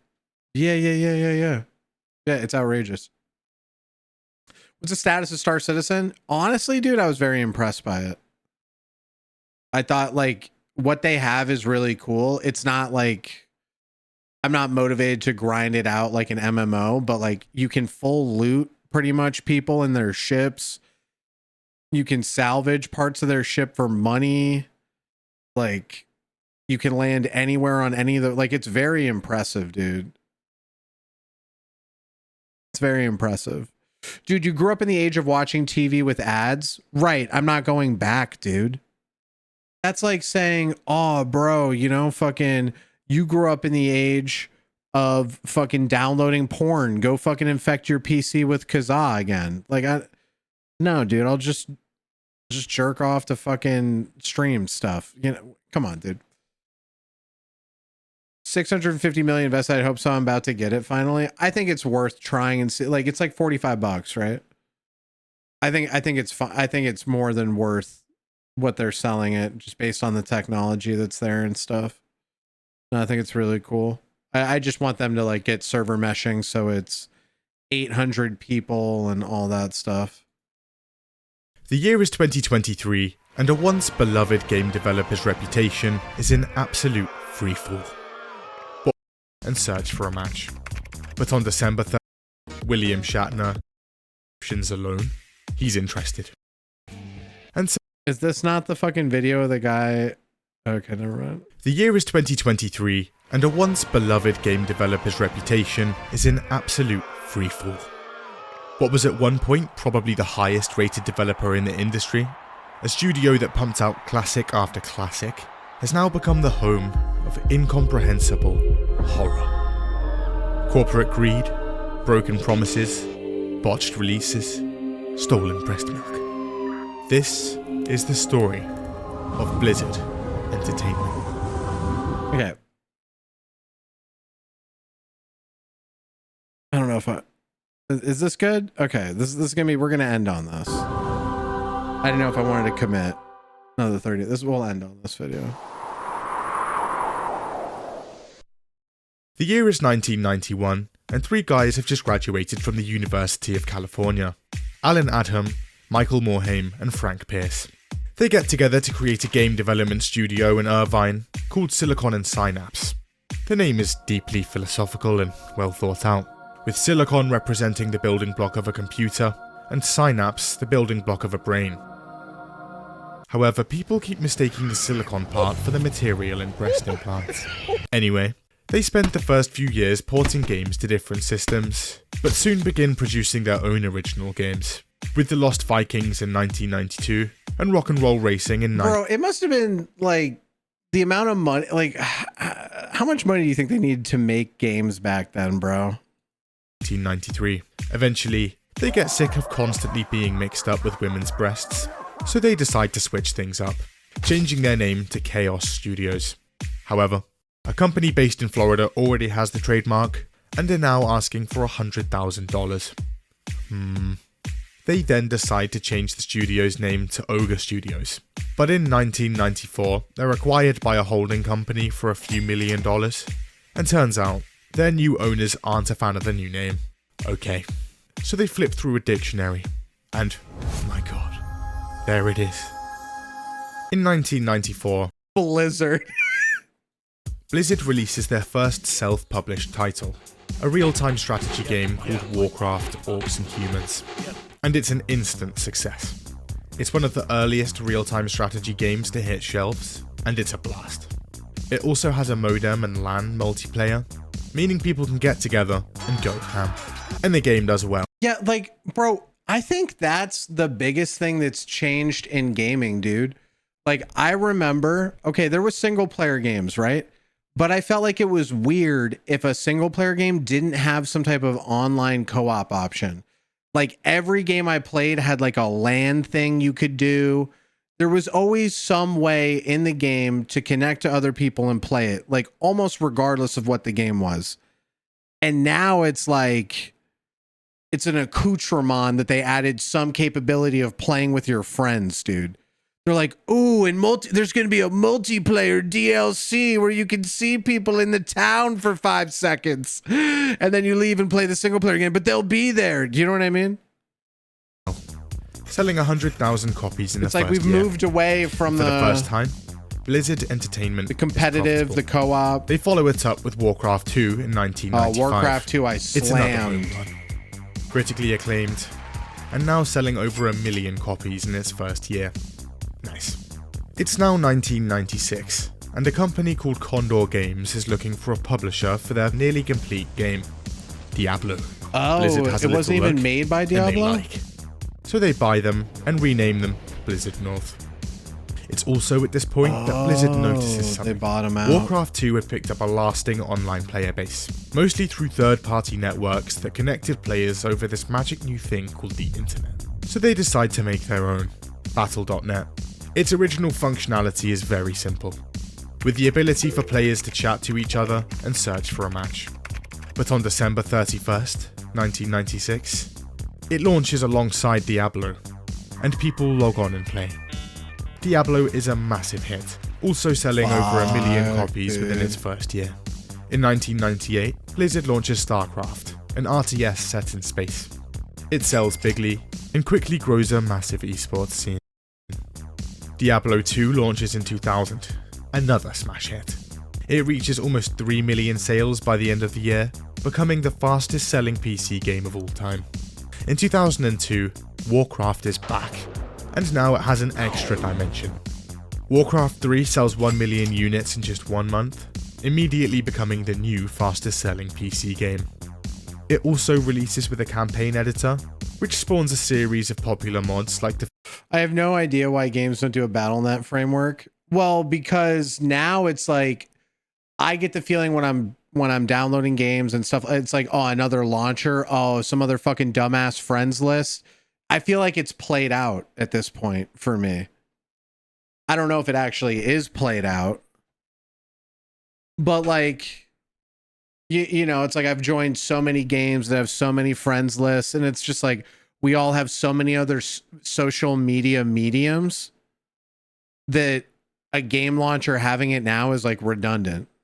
Defense of the Ancients, and after its expansion in 2003, it's all hands on deck for Blizzard's next project.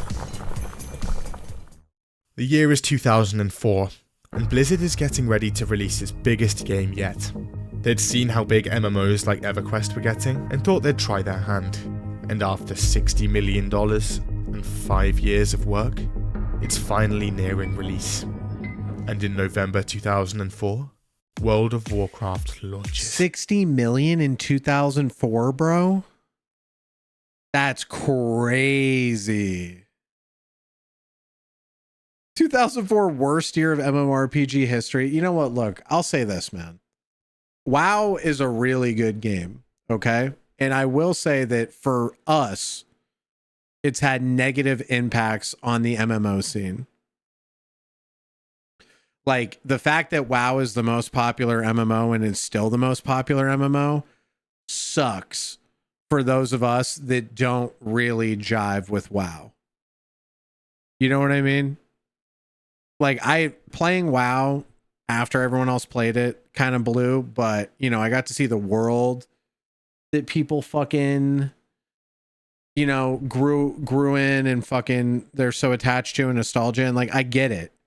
But just because you on X game mode. Yeah, what's up, Griffey? Base takes true and real. What's up, bro? How you doing, man? But just because like I grew up on Ultima, World of Warcraft is just never going to hit. It's never going to hit the same for me. Right? It's never going to be that nostalgic pull. It's never, you know what it's not. I grew up with like the best MMO of all time, in my opinion. And like WoW is the most successful and the best current MMO. I agree. Not taking that away from them, but and it takes the world by storm, smashing even Blizzard's forecasts. There are so many players trying to log on in the first week that their servers have a complete meltdown, with server queues reaching the thousands. Get past the queues and actually into a game? Well, now you're greeted with a ton of latency issues and a probable disconnection, meaning you're now back on that queue screen.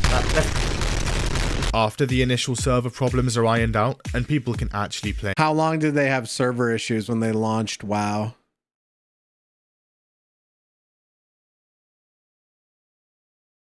Was it like a month or 2 weeks? 2 weeks? That's not that bad. The game sucks people in en masse. Fans are very enthusiastic. It hoovers up awards left, right and centre, and sells a ton of copies, reaching almost 6 million sales by the end of its first year. World of Warcraft isn't like your average game though. Instead of simply buying a copy, players have to pay a $15 monthly subscription fee to play. 6 million times 15 every month. And Blizzard isn't doing too badly. Everyone is playing the game, and its ads go on to feature a ton of celebrities. I'm Chuck Norris, and I approve this game. And others like Vin Diesel, William Shatner, Henry Cavill, Mila Kunis, and Dave Chappelle announce their addictions in various interviews. World of Warcraft is everywhere. World of Warcraft would also result in the launch of BlizzCon in 2005, a massive annual convention that would feature big musical acts and announce. Did you hear they canceled BlizzCon this year? You guys hear that? Yeah, they canceled it. Nope. For Blizzard's future games. Fans could also ask the devs questions, and were sometimes even featured. They said we're looking forward to bringing it back in the future, but basically because they don't have anything they're releasing.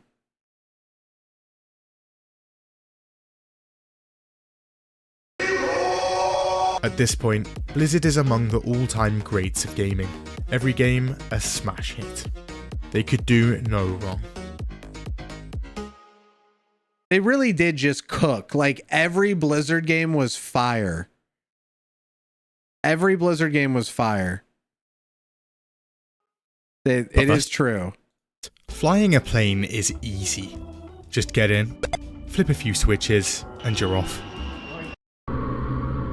Yeah, but Blizzard ain't paying you to sponsor this video, but War Thunder is. The year is now 2006. World of Warcraft has almost 10 million active subscribers and is bringing in a ton of money. 10 million active subscribers, dude? Fuck.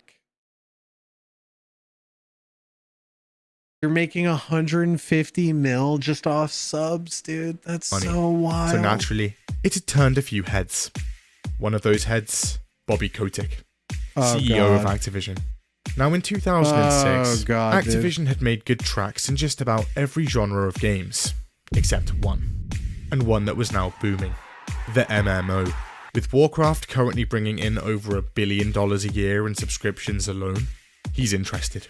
Now at this point, Blizzard has changed hands numerous times, and is now owned by a company called Vivendi. So Kotick approaches Vivendi with a proposition. Vivendi receives money, Activision receives Blizzard. However, Vivendi says no. Instead, Vivendi offers to merge their gaming subdivision with Activision, with Vivendi owning a majority share in the resulting company. And after a brief hesitation from Kotick, in 2008, the deal closes. Activision Blizzard opens its doors with Kotick as CEO, and Activision and Blizzard, now its two subsidiaries. Blizzard would supposedly retain most of its autonomy and keep their CEO, co-founder Michael Morhaime. Bro, I feel like when I heard about Blizzard when I was growing up, I thought it was like grandma's boy. Just like a bunch of people smoking weed, playing video games, making the best video games. That's obviously not what it was, but I thought it was like that. I was like, damn, dude, imagine working at Blizzard, dude. It's gotta be the best job ever. It's now 2010, and Blizzard has gone from just under 500 employees before the launch of World of Warcraft to now over 4,600, the majority of whom are preparing for the launch of StarCraft 2 in July, and the third major Warcraft expansion, Cataclysm, in December. Now these launches were not small. Warcraft had been hitting peak after peak of players, and was now at 12 million monthly subscribers, and StarCraft 2's sales projections are also sizable. But Blizzard currently has a problem. Their forums. They're a little bit toxic. Blizzard has a big team of moderators, but according to them, this still wasn't enough. So behind the scenes, they get brainstorming, and someone has a brilliant idea. How about we just force everyone that posts on our forums to use their real first and last name? Oh, I remember that. Bro, I remember hearing that. I remember this. Oh, yeah. The real ID. Yes, dude. I remember fucking hearing about this, dude. Genius. And in July 2010, Real ID is unveiled. And people absolutely hate it. So in an attempt to sell the idea to players, Blizzard's community manager posts his full name on the forum. See guys, it's fine. But almost instantly, people descend on the forum. Oh my God, I'm sure he just got his ass roasted by doing that, dude. And get to work. Bro, one of the employees like, look, I'm gonna do it, it's fine. And then they're just like, oh, is it? And within mere minutes, they find and publish his home address, phone number, age, Facebook, family names, and a list of his favourite music and movies. Holy shit. Okay, you know what? Fair enough. And after just a few days of being announced, Real ID is scrapped entirely. Bro, I love when the internet does what the internet does, dude. Like, shit is so funny to me, dude. By 2009, I love the it. Warcraft 3 mod Defense of the Ancients had gained a significant following, and had even spawned a whole new genre of games, MOBAs. For much of that time, Blizzard had paid little attention to the mod or the game, but the success of the recently launched League of Legends could no longer be ignored, and Blizzard finally steps in, starting work. Yeah, can I be honest? Nowadays, like, I get the feeling like gaming companies are not willing to make a game until they see someone else make like a super successful game. It almost feels like big game companies aren't willing to try new shit out. Like, at all. Right? Like, oh, like you literally made a mod from our game and millions of people are playing it. Nah. Oh, you launched a whole nother game. It's got a huge esports scene. Nah.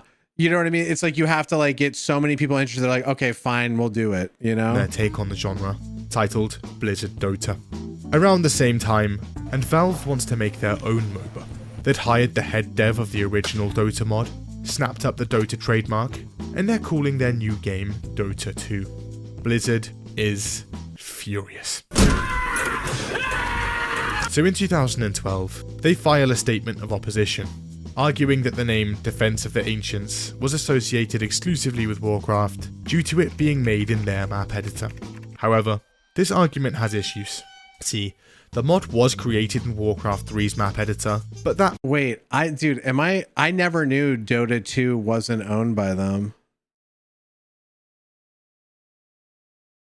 I thought they owned all of it. Oh, that's fucking funny. Map editor had no specific terms and conditions on ownership of said maps, IP, and concepts.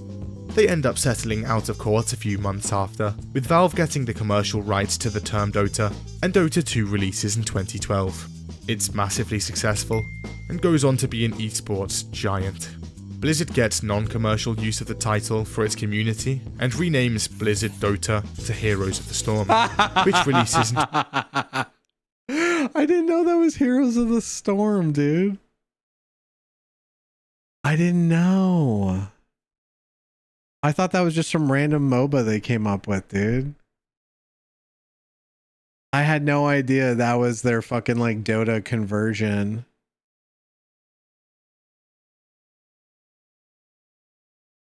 They just slowly let it die. 2015, and support is canned 3 years later. Blizzard would change its licensing agreements for all future games to include their ownership of player-created maps in an attempt to avoid this ever happening again.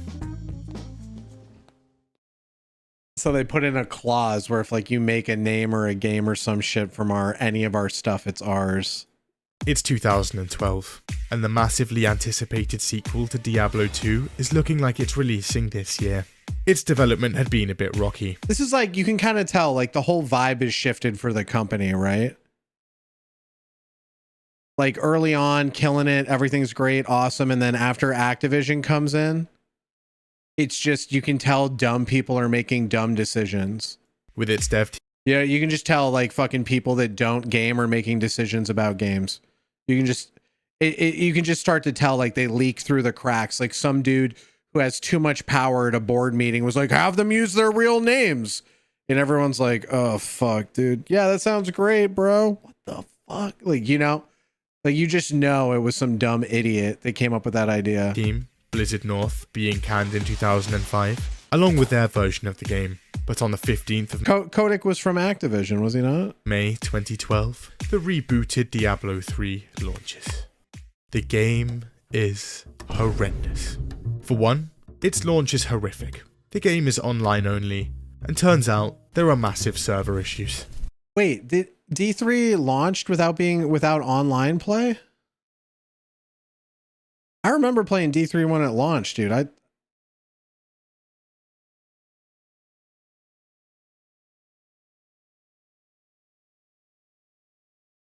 Oh, it launched with only online. Oh, okay. People are spamming their login details over and over, only to be kicked out by error 37. What's worse, there's no queue system in place, so you have to manually retry every minute. I love the auction house on D3, bro. I was just selling items, dude. This issue takes over a week to fix. Then there's the auction house. Here, loot can be bought and sold using your mum's credit card. Activision Blizzard gets filthy rich, while the balancing gets obliterated. Endgame content is also essentially non-existent. However, the game sells almost 4 million copies in its first 24 hours, and over time, slowly makes a turnaround. In 2014, the Real Money auction house is closed, and Blizzard launches Reaper of Souls, an add-on praised almost unanimously. They're ready to make a second add-on to the game, but management says no. See, I had stopped playing. What do they mean an add-on? What's an add-on? I wasn't here for this. I quit. No. Apparently, executives see the game as a massive failure and demand devs jump ship. Okay. The year is now 2015. The past 10 years had seen massive expansions to Warcraft, including controversial changes to the game and its mechanics, and player numbers reflect that, now being in steep decline. A growing number of players long to go back to the days of vanilla, version 1 of the game, back in 2004. One fan even floats the idea to Blizzard themselves at BlizzCon 2013. Here's how that goes. Have you ever thought about adding servers for previous expansions as they were then? No.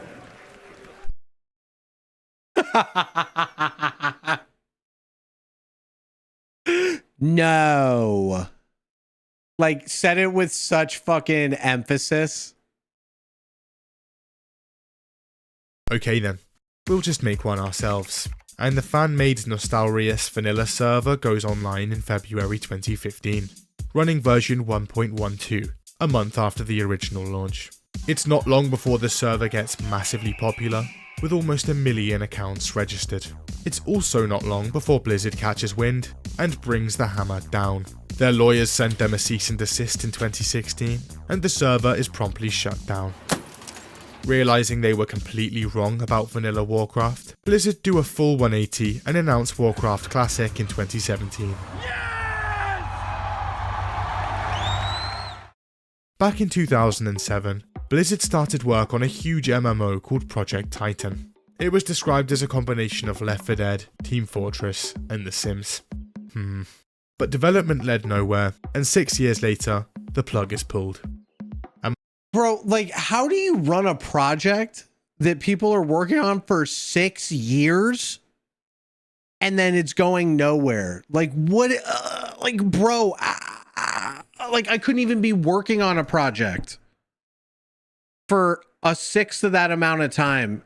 And just, like, you can tell, like, nothing's going. It's like, what, dude?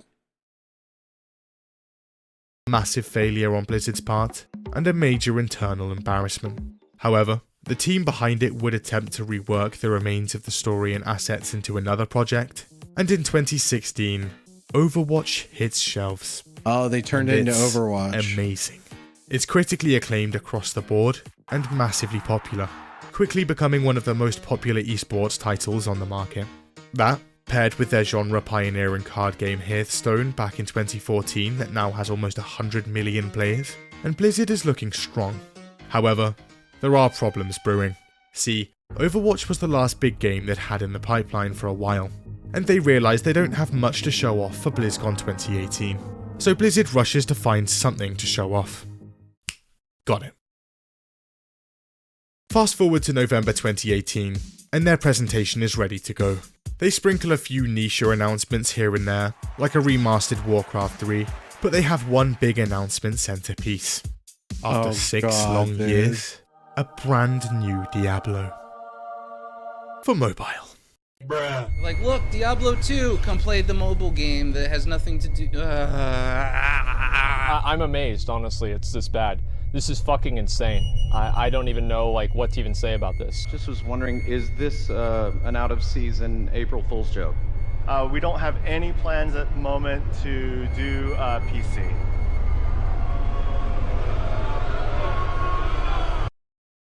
Bro, that was like the most embarrassing QA I've ever seen in my life. You know what's shitty, right? Is like, it probably wasn't even this dude. You know, it's probably his boss that told him that he, you know, it's like, you know, he just took the brunt of it. I feel bad for the dude.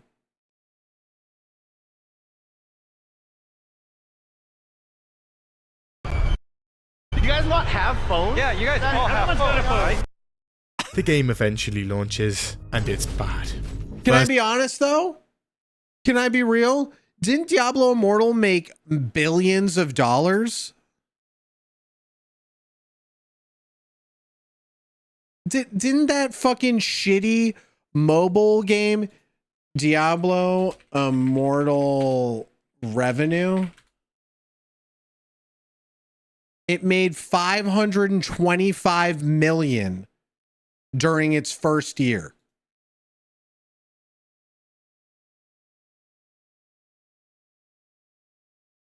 Bro, we got to get gaming back to gamers because these normies are fucking ruining us, dude.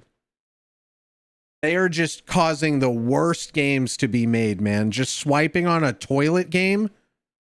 You gotta stop, bro. You have to stop. Every time you swipe on a fucking cell phone game, a children dies somewhere, dude. They're not related, but you know what I mean? Kids are dying and you're swiping on a mobile game. Fucking stop. Firstly, it's not even developed by Blizzard, but their Chinese partner NetEase. And turns out, it's monetized to the tits.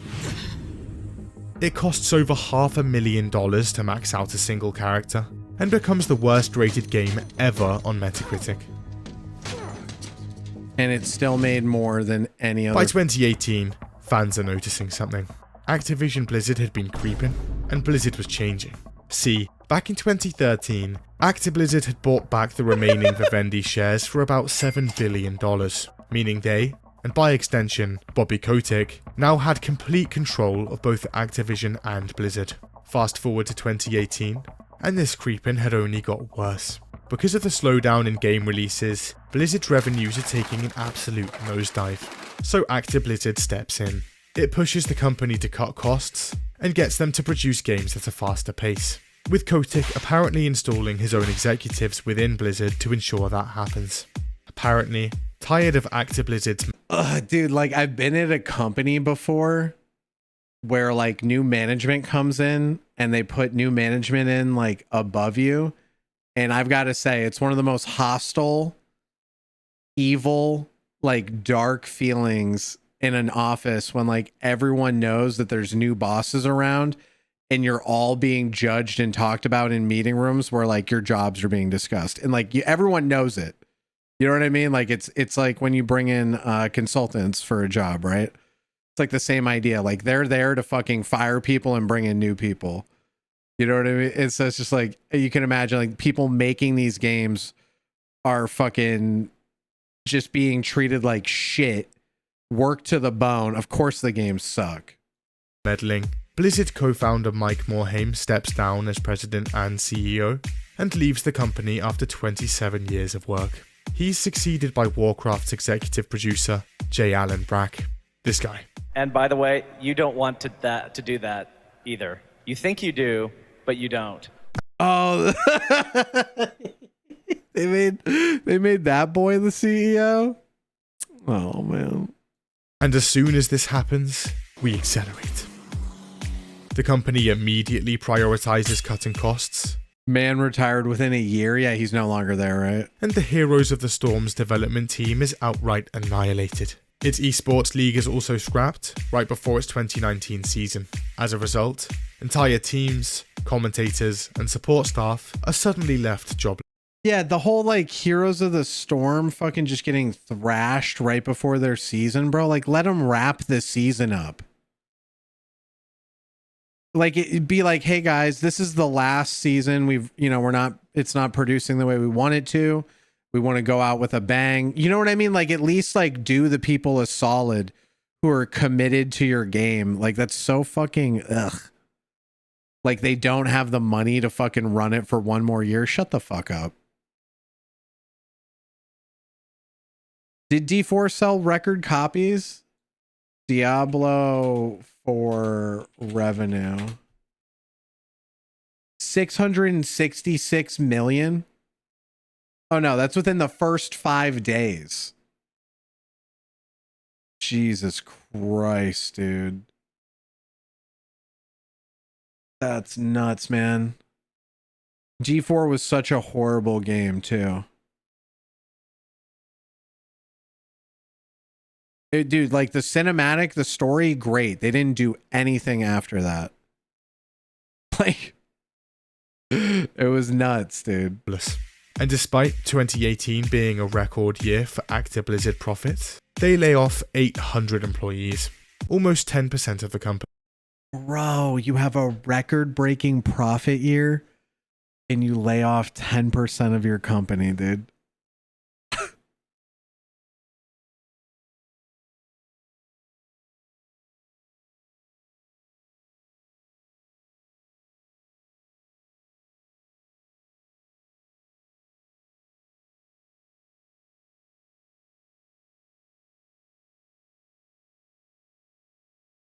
That's crazy.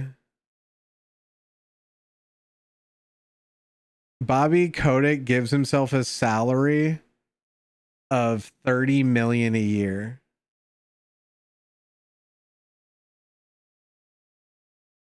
That's an old video. I think it's more than that. They begin rehiring the exact same jobs a couple of years later. So going into 2019, people are not happy. But turns out, over on the other side of the world, and things are happening in Hong Kong, they're not good. Their government has proposed a bill that would give China more authority over them, and that's not too popular. At the same time, Hong Kong native Blitz Chung is participating in Hearthstone's esports league. He wins, and uses the post-game interview to show his support for the protests. But as soon as he says it, something happens. See, Blizzard has a huge player base in China, and to keep that player base available to them, they have to bend over backwards for the Chinese government. So when this happens, they go scorched earth. They take the livestream down seconds after he says it, slap him with a year-long ban, and even confiscate his prize money. Even the guys casting the stream are fired. It's not long before the internet... Yeah, that's kind of wild, dude. Yeah, I remember this happening now. That's crazy. Catches wind, and people are furious. At one point, even Congress members have a go. After a few days of pressure, J. Allen Brack eventually comes out. He reduces the ban to half a year and grants Blitzchung his prize money back. He also says that Blizzard's relationships with China had no influence on their decision. Blizzard is starting to look seriously not cool, so they decide to go into BlizzCon 2019 with the big guns, announcing Diablo 4 and Overwatch 2. Also, that Warcraft remaster they'd announced at the infamous 2018 BlizzCon. But like, this is the thing though, right? They fucking rushed out these games, and people, like, we have people in the community here that have friends that worked on these games, and they pretty much admitted that the games were shells, right? Like that they were, that there was like nothing to them yet. They hadn't finished the game yet, basically, and they were rushed to release them. So it's like they got their work cut short. They had to put out an inferior product, and now it makes the whole company look like shit, dude. It's coming out next year. This'll be good. Back in 2015, Blizzard had set up a subdivision to remaster old games, the first of which would be Warcraft 3. And in January 2020, the highly anticipated remaster launches. And, oh boy, the game is beyond terrible. Here's why. Before launch, Warcraft 3's advertising touted multiple new features. Over 4 hours of cinematic new cutscenes, more story, and new voice acting. And a complete campaign overhaul, changing the story to be more in line with the current Warcraft lore. But when players log on, turns out absolutely none of this is in the game. This is after being advertised on the website for over a year. Liar! There's also a ton of features from the original Warcraft 3 just outright missing. Here are a few of them. No ranked play? No. No profiles? No. No account stats? No. No custom campaigns? No. No clans? No. No cross-region play for custom games? No. And no offline play? No. It's possible after a few patches, but it's a little complicated. Also, after some digging, people realise the main menu background is actually a Chrome-based web app, and is taking up more of your CPU power than the actual game. Online matchmaking sucks and kicks you out all the time. This is without a way to reconnect, by the way. Graphics are worse than advertised. Treason! Have you lost your mind, Arthas? The new art direction is bad. 5 of the game's maps are exactly the same as the original, and poor optimization, tons of crashes, and countless bugs. On top of all of that, Reforged is a mandatory update for everyone with the original game. Own the original with no intention of upgrading? Well, here's an additional 30 gigabytes of install size anyway. All of this amounts to one of the worst launches of a game in history. Within a few days of release, it ends up at 0.5 out of 10 on Metacritic. At the time, the lowest Metacritic score in history, before being dethroned by Diablo Immortal. shot. So naturally, hordes of people pile in to request refunds. But wait, you've booted up the game even just once? Sorry, you're not allowed. There's so much outcry about the game, however, that Blizzard eventually caves and starts actually granting refunds. The game is so bad that the entire classic games division at Blizzard is completely canned. Of course. Fired. Get out of here. It also causes an upcoming Diablo 2 remake to be pushed back more than a year. But they actually did a good job on the Diablo 2 remake, right? Like they actually knocked that one out of the park. But it was from a different part of the studio, right? So it's 2021, and Blizzard's reputation is currently abhorrent. But luckily... Hey, Zoe, you're the only person that thinks they fucked it up, by the way. Just so you're clear. Everyone I've talked to loves D2 Remastered. You're the only person I've ever heard talk negatively about it, Zoe. So, I'm just going to say you're probably wrong. Overwatch 2 is just around the corner. Hold on a sec. Oh god. Turns out that over the last 2 years, the California Civil Rights Department had been investigating Activision Blizzard due to multiple reports of sexual harassment from staff. And by July 2021, they had enough evidence to file suit. The lawsuit states that sexual harassment, unwanted advances, and groping are common within Blizzard, both before and after the merge. This includes the... This shit was rough when this happened, dude. What? Hi, you interrupting me? Yeah. Blizzard shouldn't shut down. No, it's just like Bobby Kotick like ruined this shit, bro. You can tell, like that's where it all started. Mention of an executive suite at 2013's BlizzCon. It's not a nice place. In fact, some employees literally dub it the Cosby Suite. Then there's the alleged underpaying of women, and complaints to both HR and the president repeatedly being ignored. But there was something else. The employees' breast milk. It keeps being stolen. What? In the lawsuit, more than one employee alleges breast milk theft. What? It was very clearly breast milk, in baggies with a baby's face on it, a former producer claims. One day, I went to retrieve my pumped supply at the end of the day, and it was gone. The fallout is monumental, and makes headlines industry-wide. Few people are spared. Current Diablo 4 lead, gone. His character's name in Overwatch, also gone. Level designer on World of Warcraft, gone. Head of HR, definitely gone. Warcraft League, gone. J. Allen, gone. Their chief legal, gone. The Wall Street Journal also alleges that Kotick knew about the whole thing, ignored it, and in some cases, even jumped in himself. He denies most of the allegations. I did not. But eventually apologizes for a one-time instance where he left a voicemail threatening to have his assistant killed. That's all fine then. Water under the bridge. Sponsors like T-Mobile, Coca-Cola, Kellogg, IBM and Pringles also all jump ship from the Overwatch esports league. And Activision Blizzard is hit with a class action lawsuit on behalf of its shareholders. What? Overall, the situation's not looking great. Activision Blizzard denies most of the claims, and in June 2022, they investigate themselves and find no wrongdoing. They investigated themselves. The immediate reaction to Overwatch 2's announcement was one of confusion. Overwatch 1 was a monetized game with a thriving player base and regular updates. The kind of game that doesn't need a sequel. So this was a strange move. Overwatch 2's development would also mean the end of support for Overwatch 1 in 2020, with us seeing no new Overwatch content for multiple years, essentially killing the game. What? But with Overwatch 2, Blizzard reassures us it was all worth it. Just look at all this new stuff. Yeah, they like this is the thing though. This is planned obsolescence, right? Like the reality is if you're going to service a game and keep it running and keep people happy, there's no obsolescence, right? So you basically, how are you going to get more money out of people playing Overwatch, dude? They already bought the game. There's not like it's got a shitty battle pass they don't really care about. That's not making them enough money.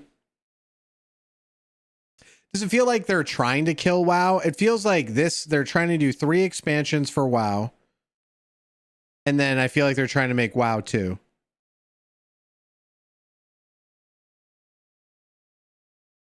That's what I feel like they're trying to do some big updates to WoW and then WoW 2.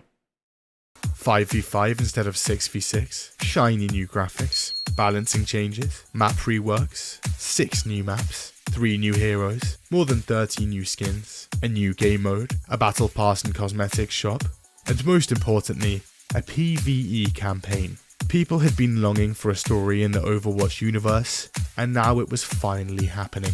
And it was ambitious. Okay, again, how many people really want a PvE story playthrough on their PvP deathmatch game? Like, it's something you play through one time. It's just like, I feel like, yeah, it'd be cool if it was there, but it's not something... It's just not something like, it shouldn't be like this big fucking deal whether they give you a single, I don't know, dude. It's just weird. More lore about the game I get. If it was a different type of game, I'd get it. But just like an online PvP deathmatch, I don't know, dude. Blizzard shows off a full campaign. Oh yeah, it was originally a PvP game. Wasn't Fortnite too? And massive skill trees unique to each hero. Hundreds of missions at launch, they announce. A truly replayable campaign.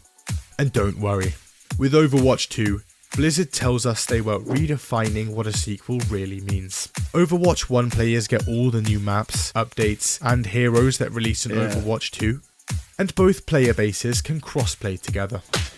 The purchase of Overwatch 2 essentially only granting the PvE mode. Okay, sold. Players are on board. 10th of March 2022, and Blizzard has an announcement. Look, we know we said hundreds of missions at launch, but, well, it's taking a while, so we're just going to release the game now without it, and add it later. Then in June, they come out again. We're almost the game's there. now free to play, and launching in October. But anyway, on the 4th of October 2022, it goes live. There are some issues.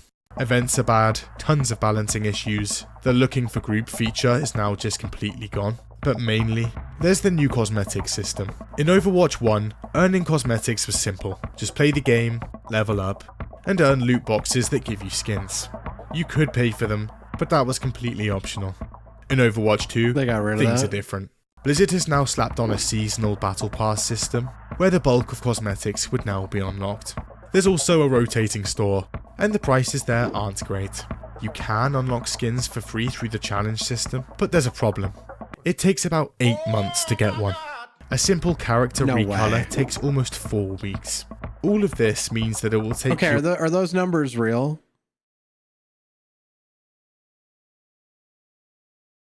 Really? They fucking put in a system that you have to grind for fucking 4 weeks for a paint job? What? Bro, that's like the biggest, like, go fuck yourself to your customer base, dude. Like, I think we all have a threshold, right? And that may depend on, like, how much money we make or how much money we have. I don't know. But to me, it's like, there's a certain amount of, like, I'm okay with you fucking me because I think it's fair for what type of game this is or how much this costs to keep running. You know what I'm saying? Like a live service game, I expect you to you're probably going to need to fuck me after the initial purchase. I get that. I don't know what way you're going to fuck me, but I know it's coming. That's fine. I'm okay with that. Right? But when it's like something that's that blatant, like, hey, give us money or do this, that's like a mobile game. That's basically like mobile game tactics. It's like, hey, you can wait 5 minutes or you can toss us $1. Your choice. Just let us know.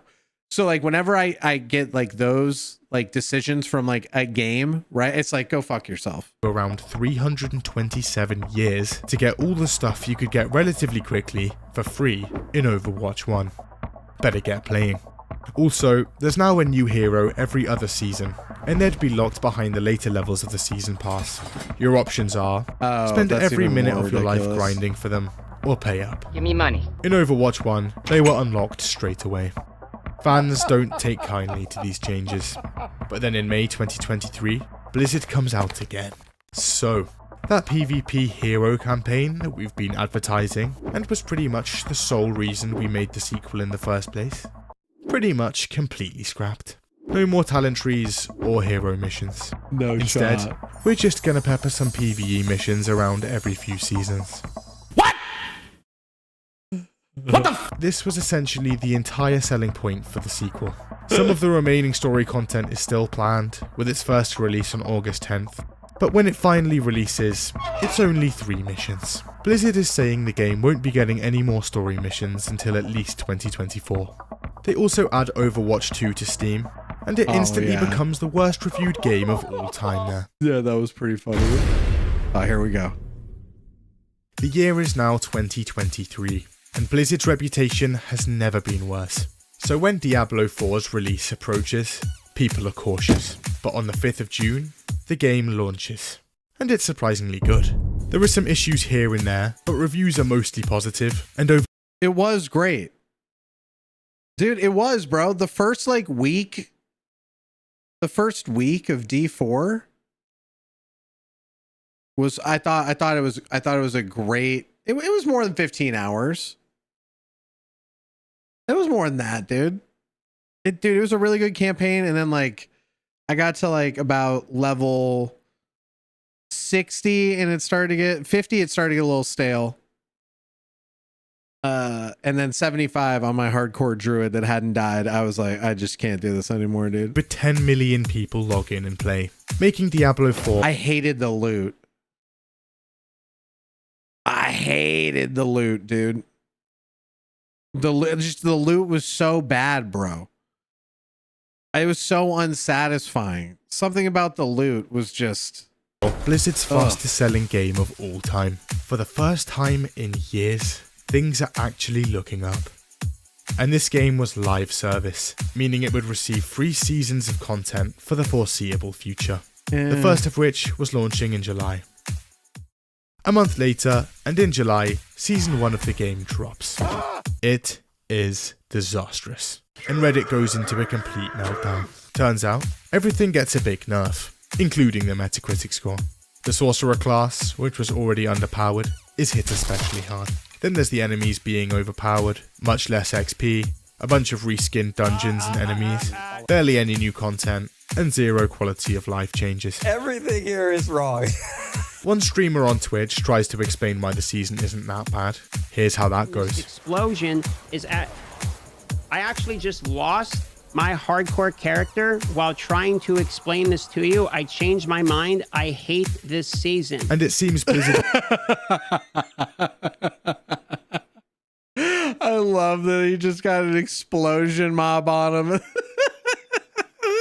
That's so good, dude. Oh, that's so good. Also has a bit of a fixation on the Battle Pass, Battle Pass, Battle Pass, Battle Pass, Battle Pass, Battle Pass. Speaking of which, it gives... See, when they do a thing and they say a word a lot, you know that they had a meeting prior, right? And their bosses were like, hey, really gonna need you to bring up the Battle Pass about 10 times. I want to hear it about 10 times out of you, okay? Really hammer this in, because right now the revenue is not looking good. We're not getting a lot of new sales in, and your team's got 40 people in it. So let's mention the Battle Pass 10 times, okay? All right, awesome. Paid players 666 platinum. The cheapest item in the store is 800. Also, back when Blizzard was designing the menus for the game, they decided to place the Activate Premium Battle Pass button right next to the button you're constantly pressing to see your season progression. Ooh, that's kind of small. There's also no confirmation button, so if you want to check your progression in... Dude, this guy's memes are fire, bro. This guy's on point. Accidentally misclick. Congratulations, you've just purchased it. There are multiple other confirmation buttons for other menu options in the game. So Blizzard's last few years haven't been great. Somehow, Blizzard is now worse than Bethesda. Bethesda! It had slowly become clear to people, with overreach from Activision, more fiscal concern, and most of the original talent having left the company, among other things. Maybe Blizzard wasn't the company it once was. Wait, and after a back to... Did that say breast milk thief reveals his identity? Does anyone know the breast milk bandit? Is he... Can you imagine a court case happens and you end up having to come forward as the dude that was stealing breast milk out of the fridge?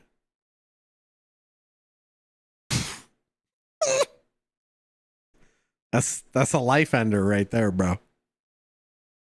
That's a go next. Date in 2023, even more talent is leaving.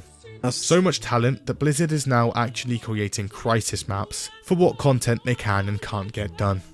But with the acquisition from Microsoft, who's currently focusing on making good exclusives to slap on their Game Pass, some fans are hopeful for change. But for now, the outlook on Blizzard Entertainment remains bleak. And don't forget about the epic, accurate, action-packed War Thunder. I like how he does the sponsorship twice. Good for you, bro. Get that bag. Oh, play War Thunder now through my link. It's the only thing he has pinned. Do you know how much he's getting for this, bro?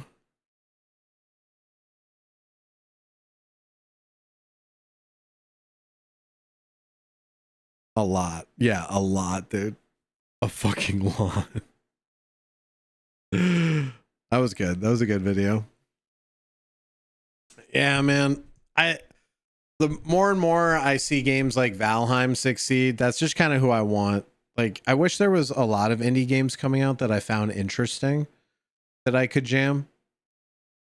Because I love supporting companies that aren't that big, you know?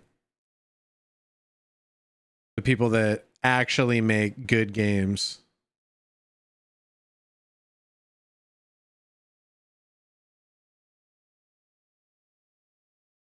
No one makes fucking thought-provoking, immersive, like risk-based like games that I like, dude. It's just ugh.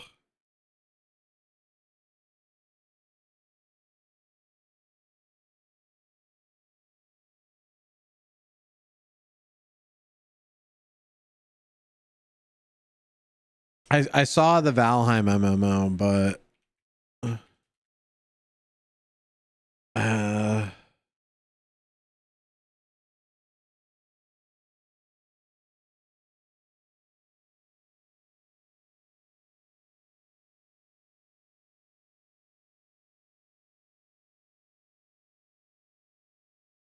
well, they're making like an MMO mod for it.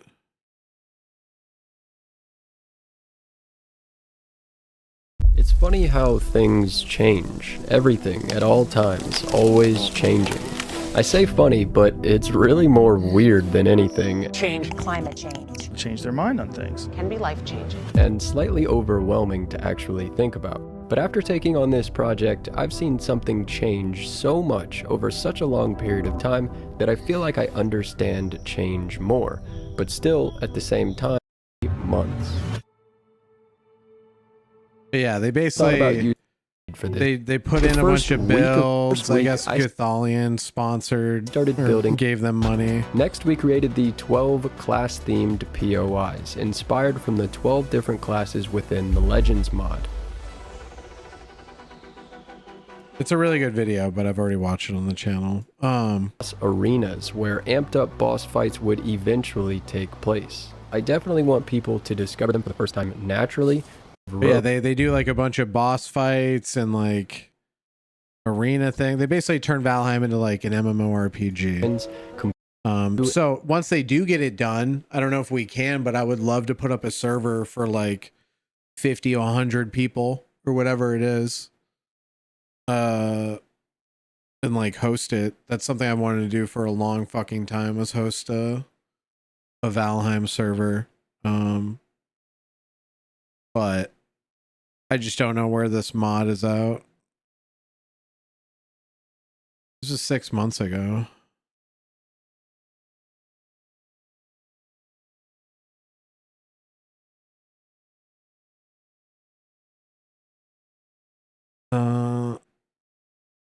Patreon.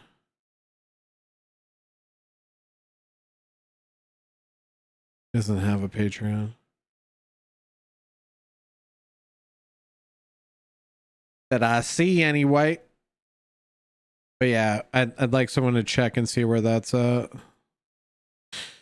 V Rising is launching. I think it's, yeah, it's launching, right?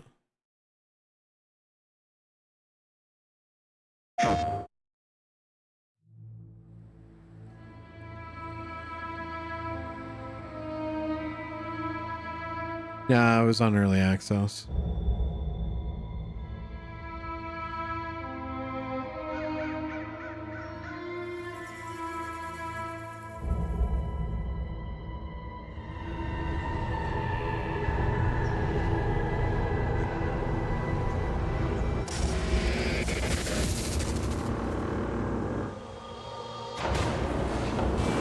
That looks sick.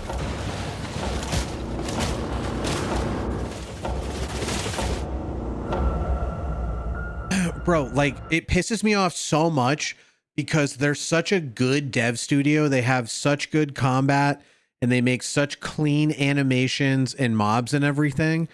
And then it's just like, they just don't support the game properly, or they just don't fucking understand what makes people stop playing it. I don't,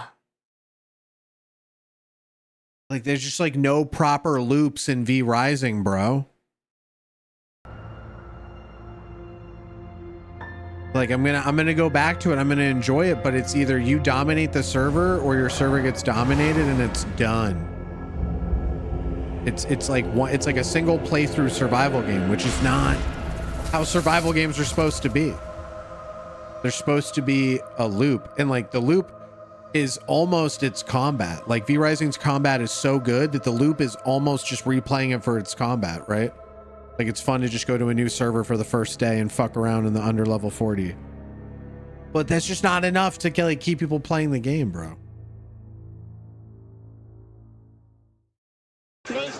PlayStation. I do like roguelites. It just depends, though.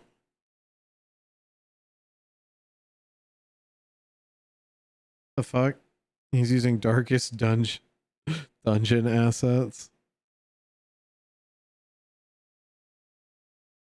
Well, like, it's either you get the buffs and dominate, or someone else gets them and dominates. But I guess they made it so you have to like wear the buff now. So if you die, you get it taken from you.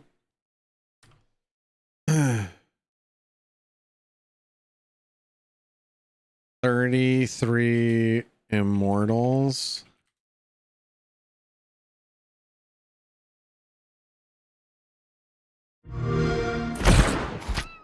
"33 Immortals" is a 33-player co-op action roguelike game, where you pick up your controller and go on epic raids in increasingly difficult regions. Your goal is to fight and survive together with as many players as possible in each region. There are plenty of ways to cooperate, stick together, heal each other. A 33-player co-op?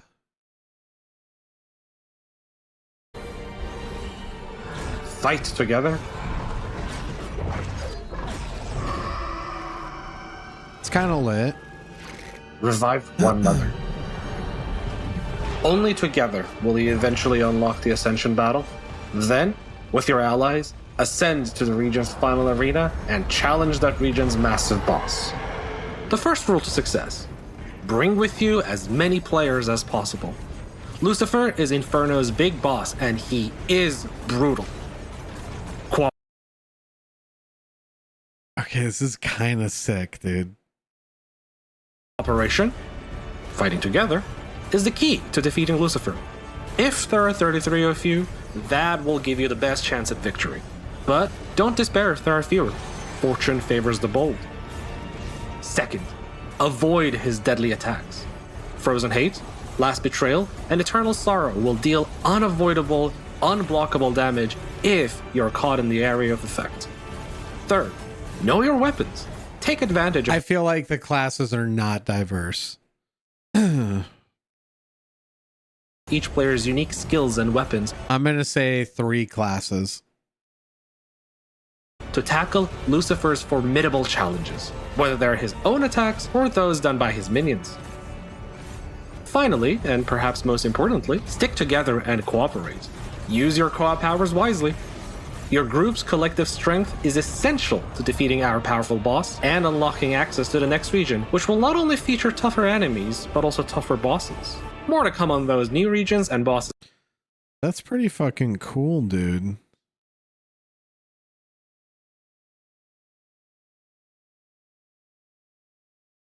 It's not on Steam?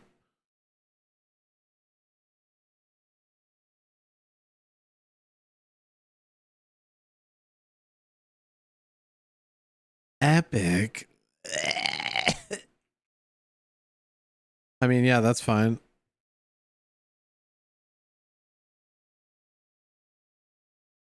Roguelike doesn't mean no classes. What? You can have class. What the fuck? What do you think roguelite means, dude? Coming soon.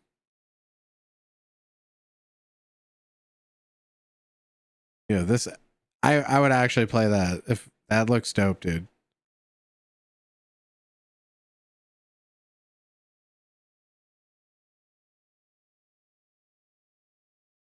Well, I'm not gonna do a sign up right now for it, but that looks very cool.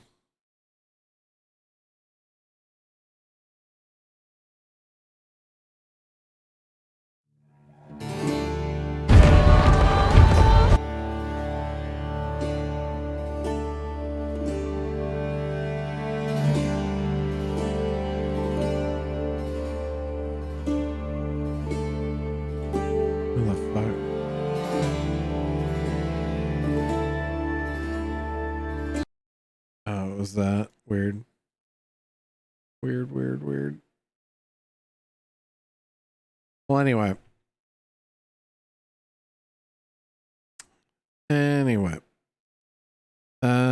We are in the closed beta running from May 24th to June 2nd. You just literally click here. Don't do some weird shit. Okay.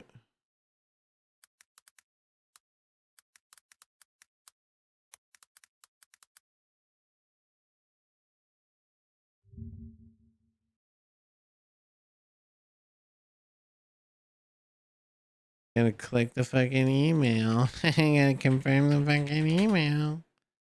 If you don't confirm the email, you know.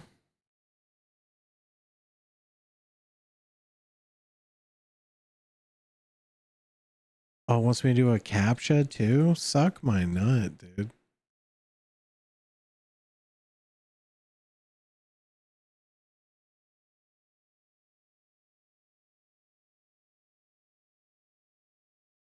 Okay, done.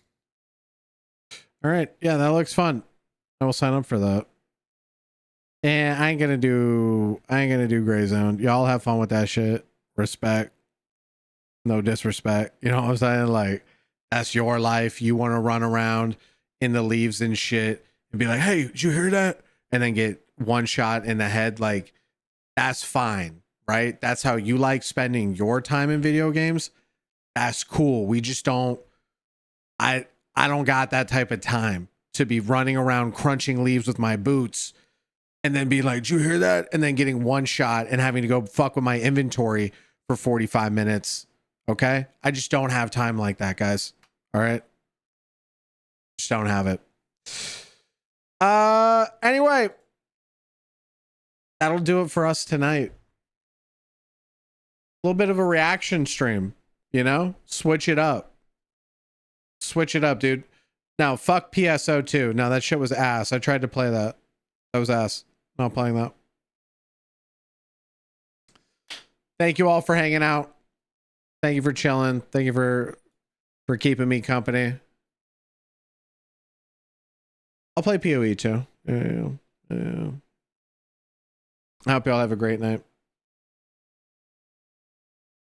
Take care of yourself. Take care of each other. As always. Thank you so much, guys. Peace.